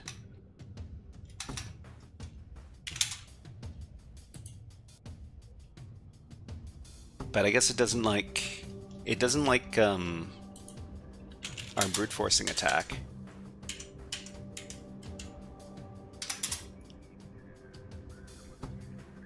Too many errors.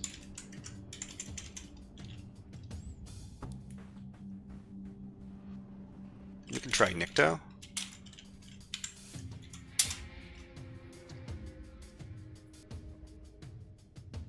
Okay, we'll leave that alone for right now.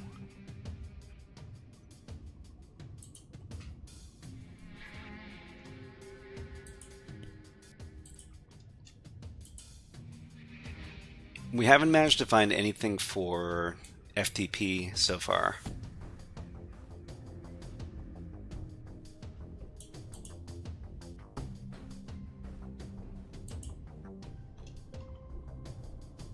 We didn't get anything for Nikto. How about, let me copy this. I'll try doing GoBuster or something. Soul says, where did you learn this? Did I go to school or THM?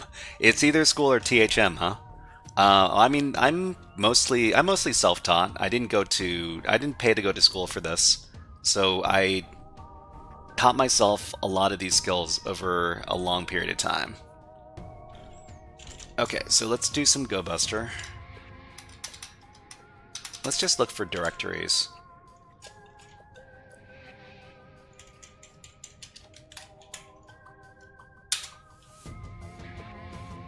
Okay, so error running GoBuster, end of file. That's curious.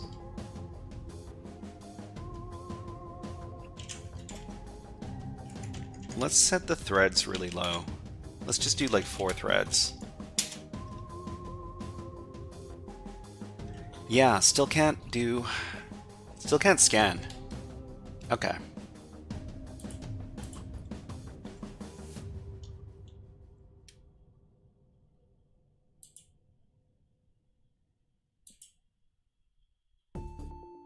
WebDav, no WebDav, right.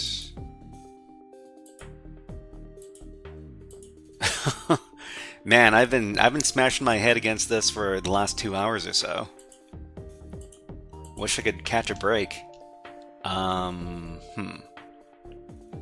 MQTT.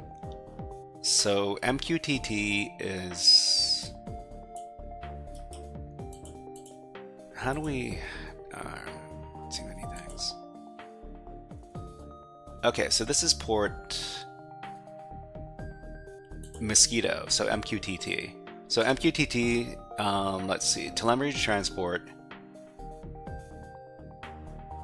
So authentication is totally optional. Even if the authentication is being performed, encryption is not used by default. Alright, so what can we do to enumerate? So Shodan, basic information, default port, Internet of Things stuff.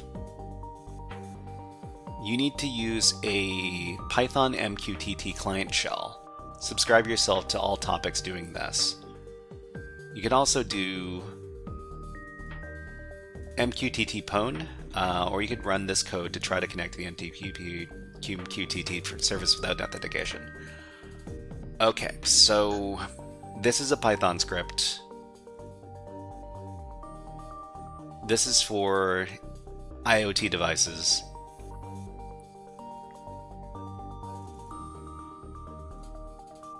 Okay, let's go over to the GitHub. Python-based MQTT client shell, great. Let's copy the repository. And then let's git clone it. Okay, cloning into Python, whatever shell.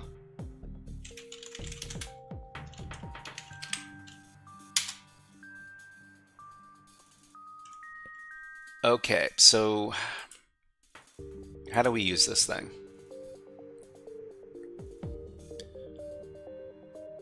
The Paho Python client library. Paho? I've never heard of that. Okay, copy the file, install the Paho.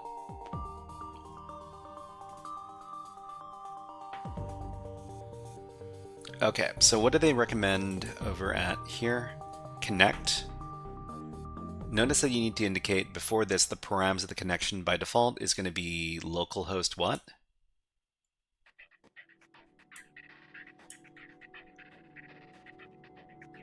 Subscribe. What is this character? Is this the hash character? Run the code and try to connect to an MQTT service without authentication. Subscribe to every topic, then listen to them. Okay, so Paho, huh?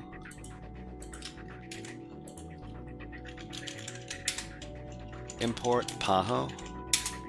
So okay, it seems to be standard. All right.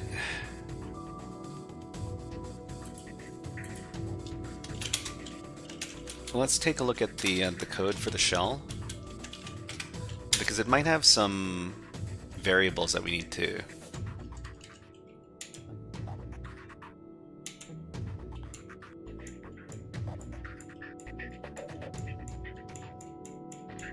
It's a pretty long script.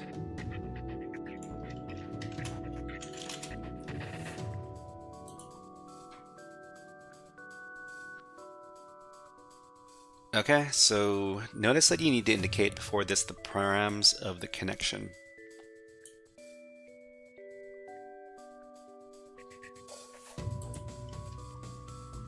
So sample session, below is a sample session showing the basics connecting to MQTT servers, subscribing to all topics, and publishing a message.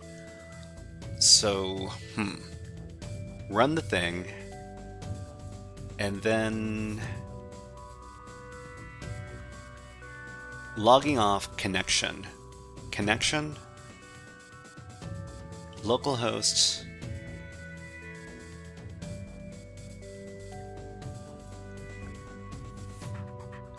how do you set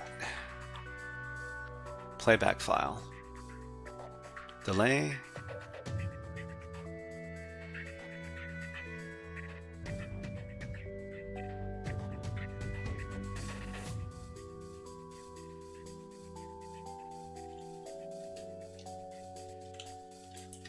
Okay, so how do I set the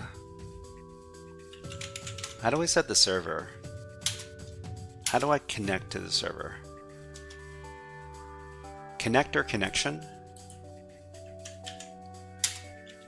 Oops.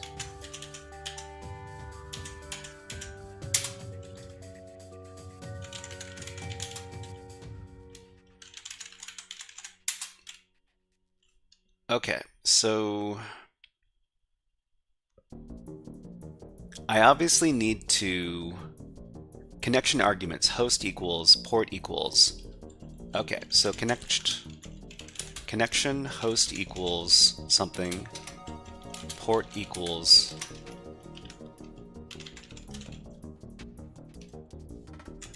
Okay, so we've got our IP address here.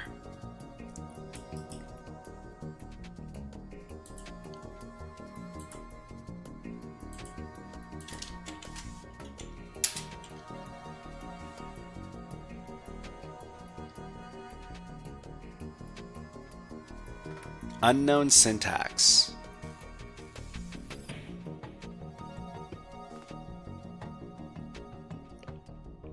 Username, password. Unknown syntax. Damn it.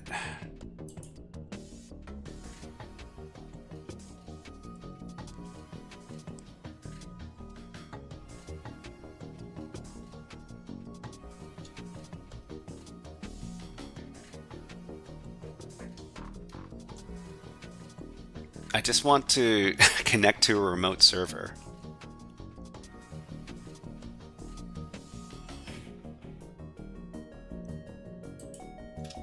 Maybe I should be using a different tool because this tool isn't giving me a lot here. Could also use this MQTT-Pwn, great.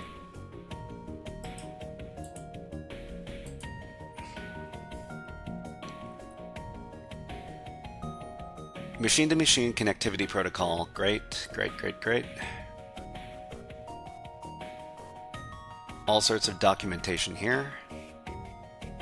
Well, I mean, I'm assuming you would just clone over. Is there any service where you know the version is vulnerable? I mean, that's the thing. We've found a bunch of different versions for a bunch of different software, but and we've tried a couple of hacking scripts, but the hacking scripts didn't really work, unfortunately. So we're just trying everything under the sun. Defus, this is the Hollywood machine. If you've done the Hollywood machine before, let me know, because I could use some hints, because I have been banging my head against the wall for a long, long time now. Okay, so let's see, where do we clone into? MQTT-Pwn.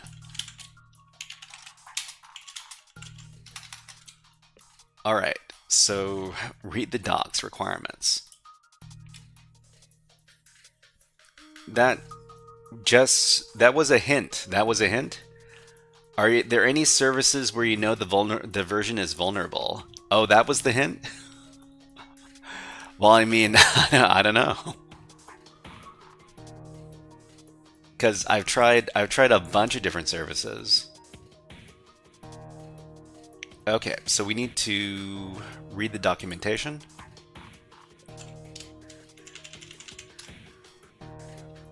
Okay, so installation, prerequisites, Docker usage, plugins.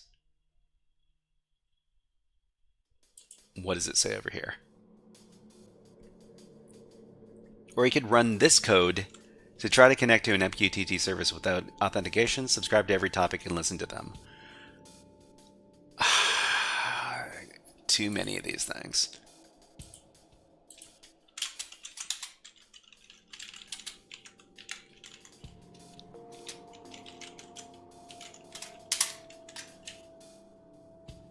Okay, so this is localhost. I'm not connecting to localhost. Are most of these localhosts? These kind of MQTT.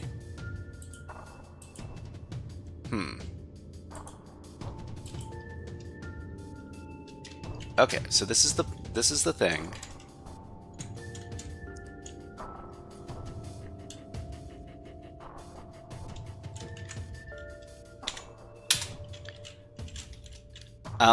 I'll humbly request one more hint if you have a hint. I really need to know. I really need to know which of the 24 to 36 different services I need to pay attention to. All right, so Python.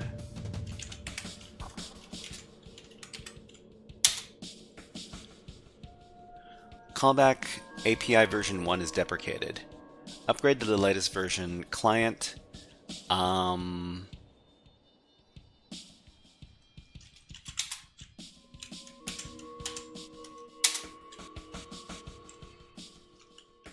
Callback API version 1 is deprecated. Upgrade to latest version. Client equals mqtt.client. So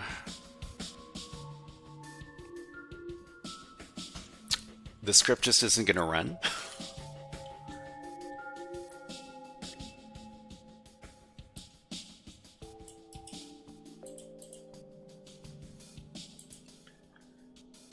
Okay, we're having problems with the Python script.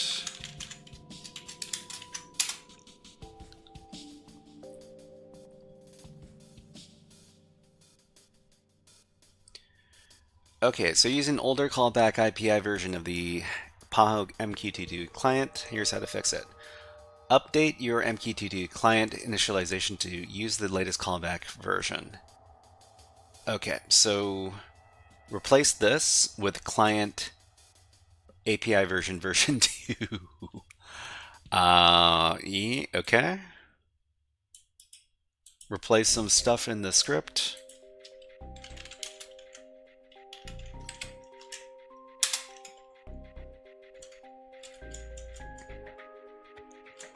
It's a pretty short script, though.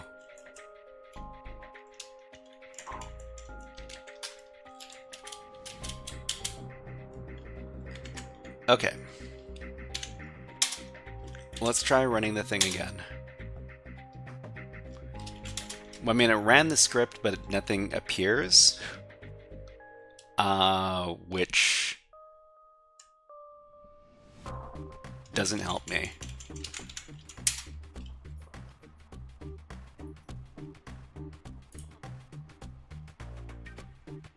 Okay, so client subscribe to all this stuff. The thing is that okay, so on message, print the stuff. Print the stuff.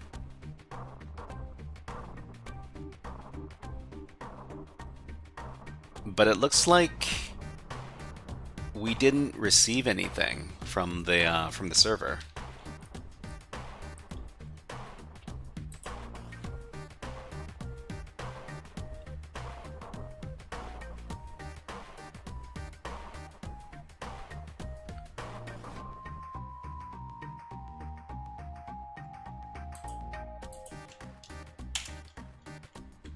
Okay.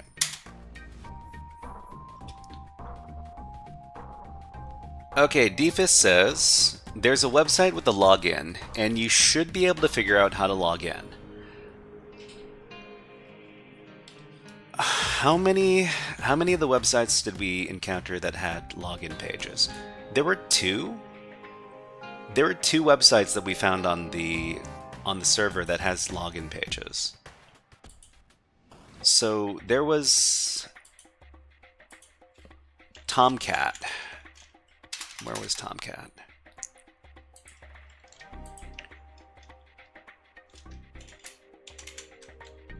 So there's some PHP stuff, how-to guides, FAQs, XAMPP stuff. It was on port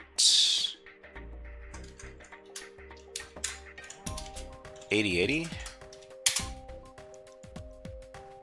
Tomcat 7.0.56. So the manager app here has a bunch of usernames and passwords we weren't able to figure out. So usually it would be something like Tomcat, or Tomcat admin, or Tomcat root, etc., etc. But we aren't able to find any valid credentials.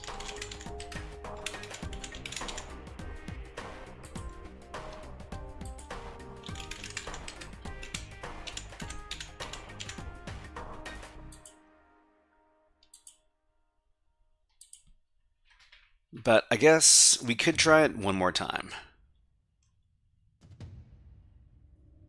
And there was one more website with a login that we found.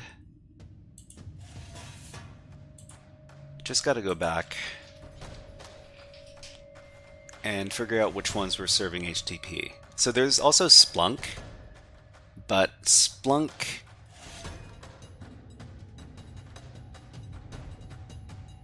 There's also Jetty. There's also this thing right here. Yeah, there's a lot of stuff. There's a lot of stuff. Okay, there's another ad running, so we'll run...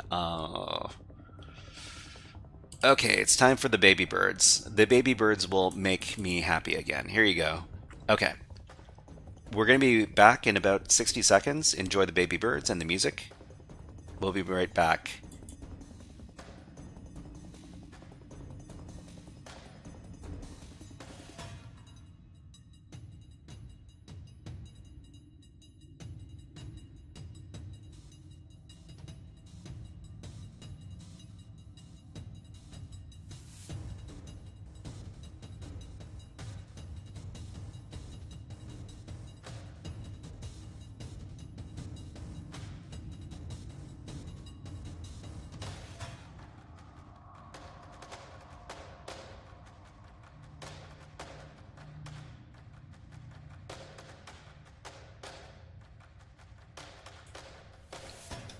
So you know what? At this point, I'd like to ask you, Defus. Defus, do you have a reliable way to do brute force login for basic authorization? Because I've been struggling a lot finding like a proper way to do brute force for basic auth. I thought I was going to be able to do it with FFUF, but I don't. Somehow it always seems to screw up some, like, you know, some way. Anyways, let's put the birds away and let's get back to the hacking. Okay, so there's also the Splunk installation, and the Splunk installation was on port... Was it this one? Yeah. It was Splunk D on this port.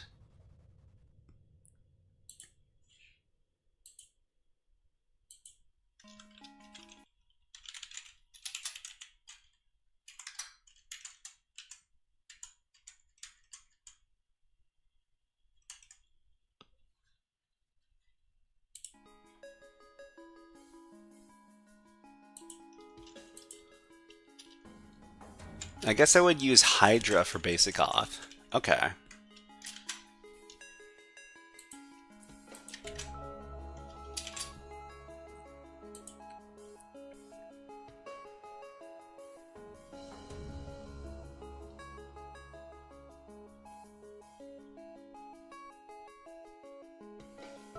Wait, where was Splunk again? Splunk. Splunk is on 8089.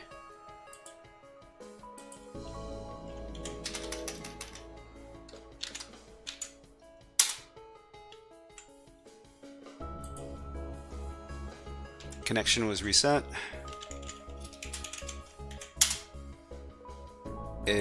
Wait, was this the HTTPS page? Hold on.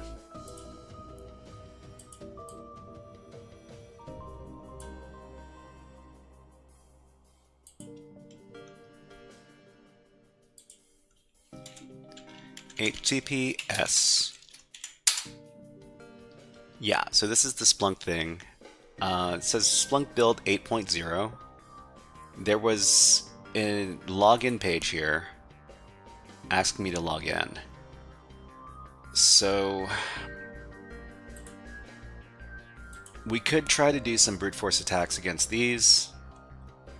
There are a couple of different platforms we could use.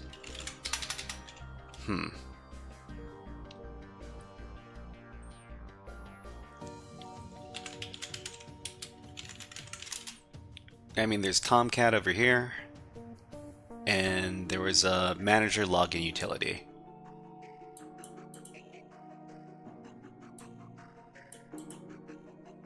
Right. We'll try this again.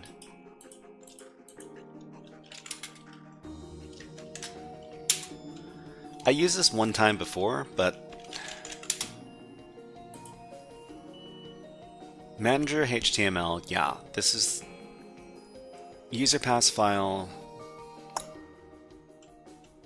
user as pass false, user file. So this is required, no, but we've got these set.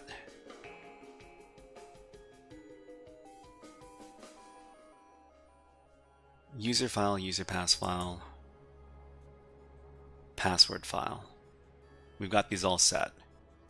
We got our port set. We've got our hosts. We need to set that.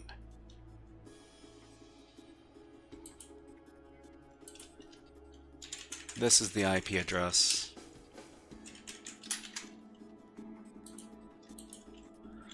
Set our hosts. That. Run the thing. Okay, so we're just going to leave this alone and see if it's able to do something. Is Splunk 8.0 vulnerable to something interesting? Well, I mean, that kind of gives it away, but you know, I'll take some hints at this stage.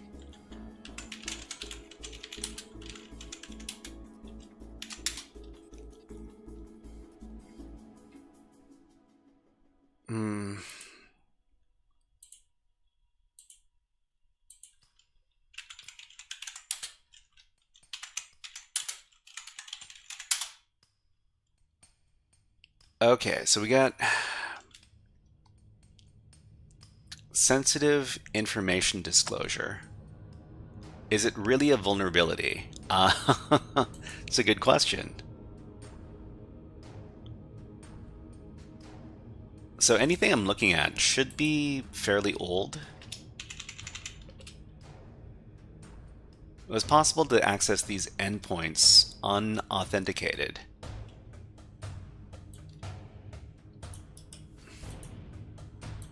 Is it really a vulnerability? Well, I mean, that's a good question.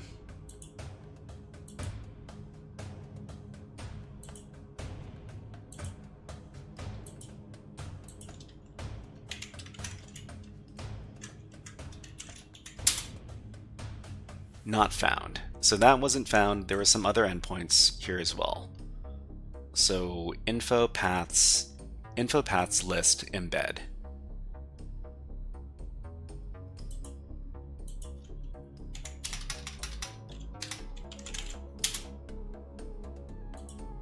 Paths lists. I mean, this directory in general is not found.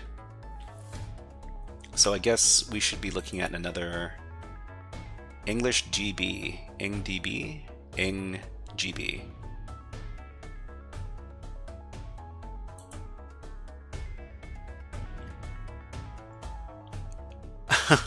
I told you it's a vulnerable service with a web login. You should be able to log in easy. Just find the service website now. Login. Well, I mean, I found the basic auth here, but I guess we need to look up the Splunk default credentials. What is the default account for Splunk? Admin change me, right? Admin change me. Default login credentials for Splunk. Okay, so default credentials.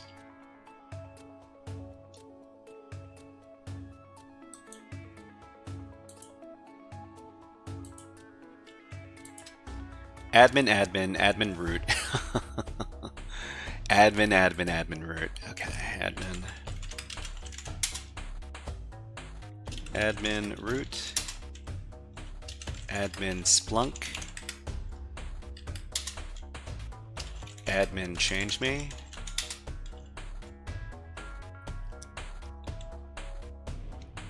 You don't have to brute force anything. Look at the nmap output. Enumerate. Ah. Okay, nmap. We're looking at Splunk.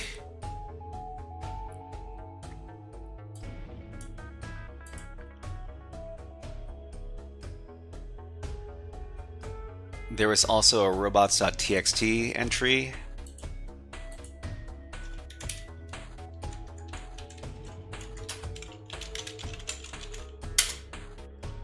Disallow. Disallow all. Okay, great. I mean, that doesn't really help, but...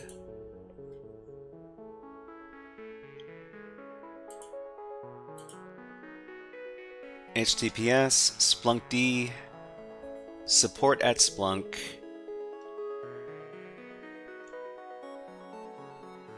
Splunk user.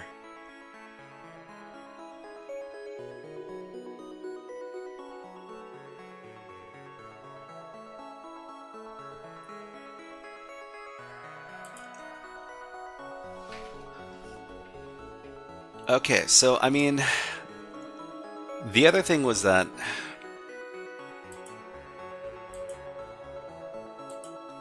we found that the name of the box is Hollywood.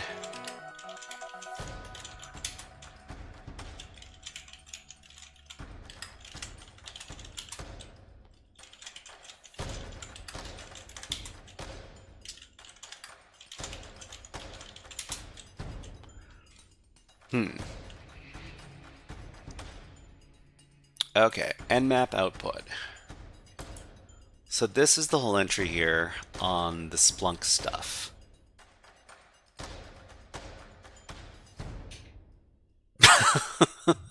It's not Splunk and it's not Tomcat.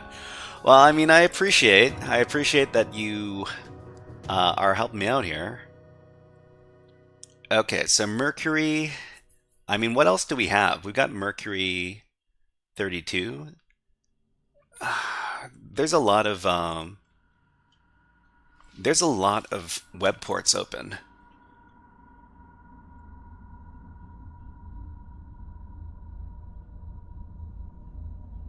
So this is Apache MQ.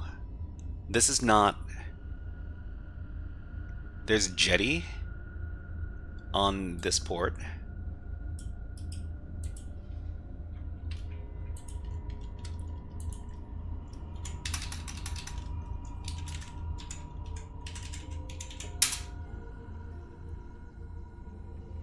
This is Jetty.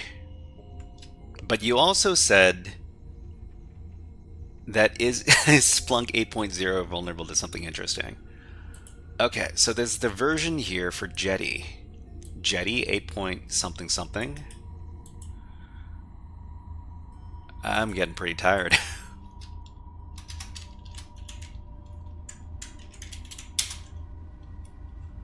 So Jetty 116 doesn't return anything. Jetty 8 has something? I'm not sure if Jetty is actually vulnerable in this case.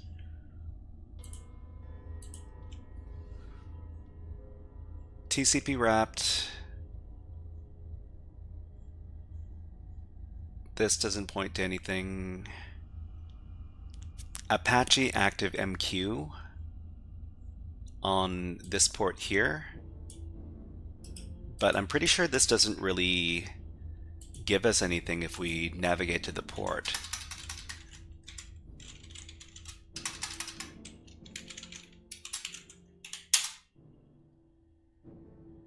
Oh wow! That's interesting. How did I miss this?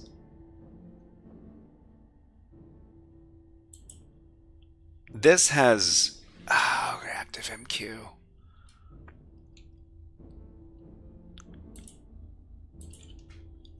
Okay, Apache, active MQ, default credentials,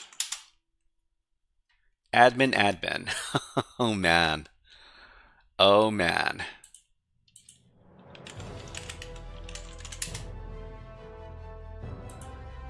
Admin. My favorite. Okay, broker localhost. I don't know if I can hack this in the next like 20 minutes or so. Well, they gave me a flag. Okay.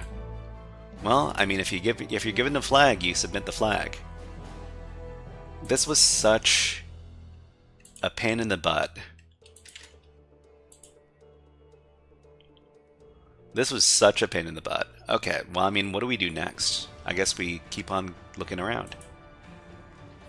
Enumeration hell, yeah. Well, I mean, I feel like I've just emerged slightly. Okay, so welcome to the ActiveMQ version something. So we're authenticated in this case. Okay, so do our research.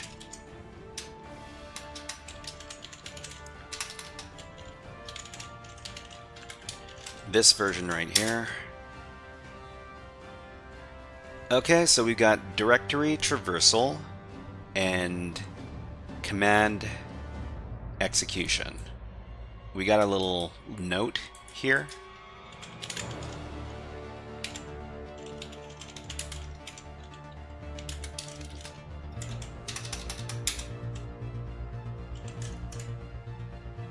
Spell everything correctly, everybody.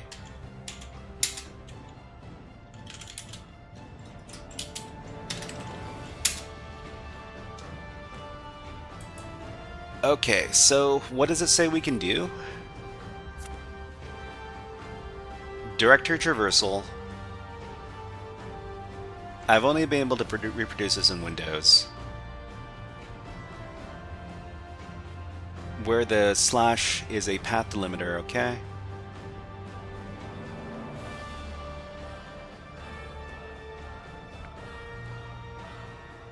Apt to overwrite Jetty realm properties and set my own credentials. Okay.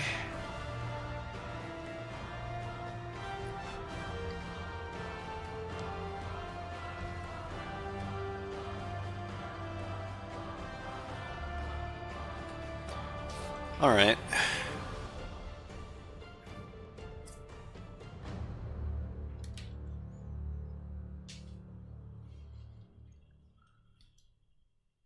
Curl you hacker.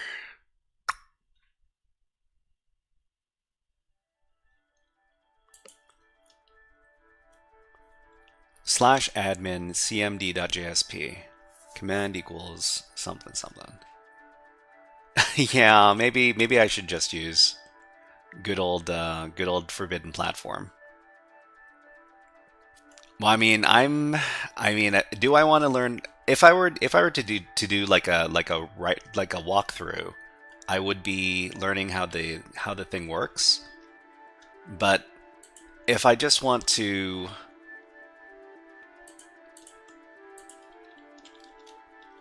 Let's see. If I just want to, you know, finish the box, I'll use whatever. We're looking for what? Active MQ?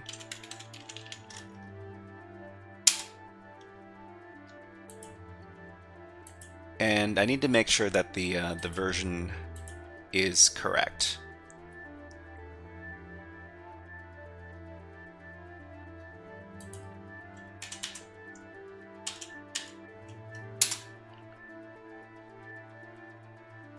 Okay, so in this case we're... Oh, there's the Ruby one, right. This is... Yeah, okay. Ruby means... Director traversal shell upload. So it's this one right here. Okay. So we're looking for 5.x.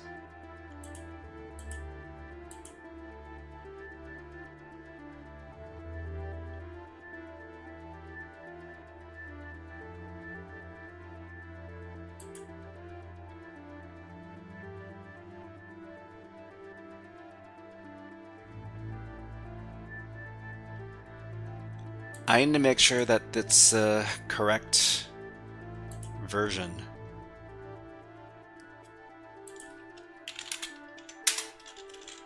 Okay, so info.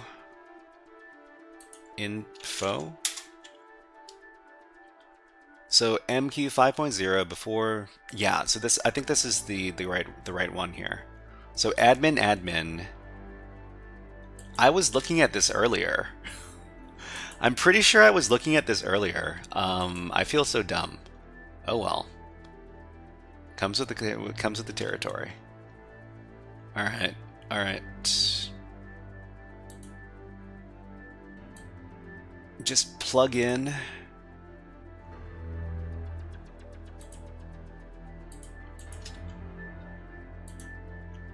The R host. Run the thing.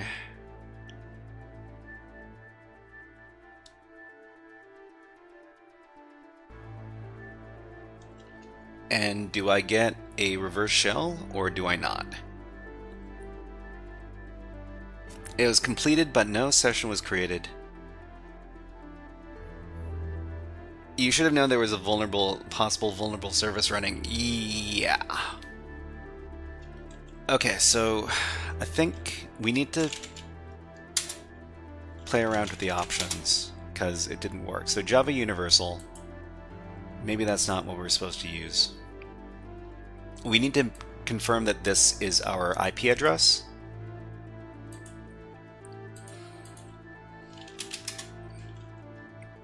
Yeah, so that's not the IP address we're supposed to be using. Set lhost this. Run the thing again.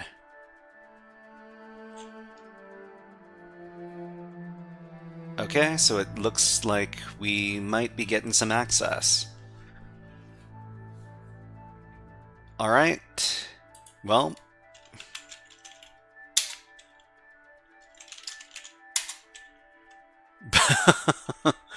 Wow, that took a really long time. It took a really long time. Okay, so let's call in Scary Hacker Voice Man because he's got a lot to say about this.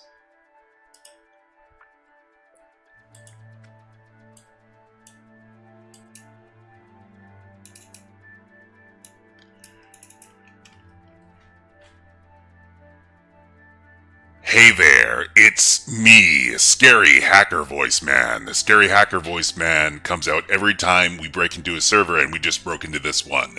Well, Mr. Hollywood Administrator, it seems like you like to install 1 million different services on your server, huh? That is really freaking annoying, because we found at least 5 different web pages and a bunch of different services that are all over the freaking place. But it turns out that your ActiveMQ installation is vulnerable. That is a big mistake.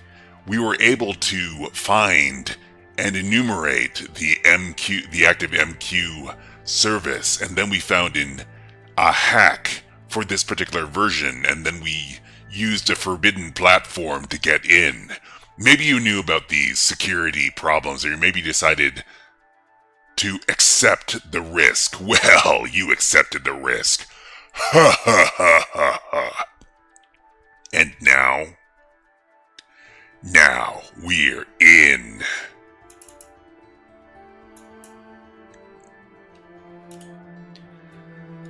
Okay, well, I don't know if we're going to be able to do something really easy to compromise the rest of this box, but you know what? There's probably some sort of flag on here. ActiveMQ 132, 130 something something. What directories are in here? So there's the desktop. Is there the flag on the desktop? Is it in the download directory? I'm not sure. So this is the desktop directory, and there are... Usually it's in the desktop in these CTF exercises. So there's a public, there's a user, and then there's another user. So is it in the other users directory?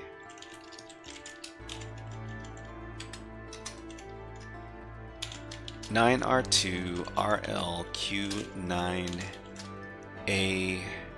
A2RS).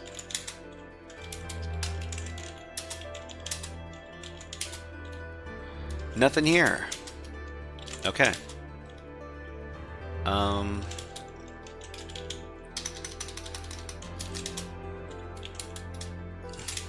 So in the C drive, there's usually a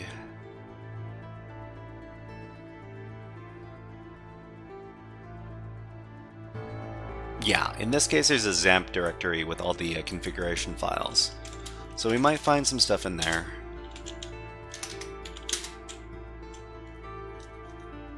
Huh, there's webdev, interesting. Okay, I think I might call it here because I'm very, very tired. So tired. But okay. We'll pick this up. We'll pick this up later. And in the meantime, let's see if there are any fun people at infosecstreamers.com that we could raid into. Flags are in the flags are in documents, not in desktop. That's good to know. I haven't worked very much with PwnTillDawn. Okay, looks like I'm the only person. I'm the only person in InfoSec streams, but there's RXW Rob, who we could raid into. RXW Rob has raided into us a couple of times, so we're going to pay back the favor. So let's set up the raid for RXW. What is it? RX? What is it? RWX Rob. RWX Rob. Okay, so everybody, when you arrive on the channel, if you could give the message hip hop hack with the OS frog, I would really appreciate it. 1857 says thanks for this. No worries about lurking. Lurking is just fine. I appreciate all my viewers. Okay, so if you could give OS frog hip hop hack OS frog, that would be great. And we're going to be back on Monday. Have yourself a great weekend, and we'll see you next time.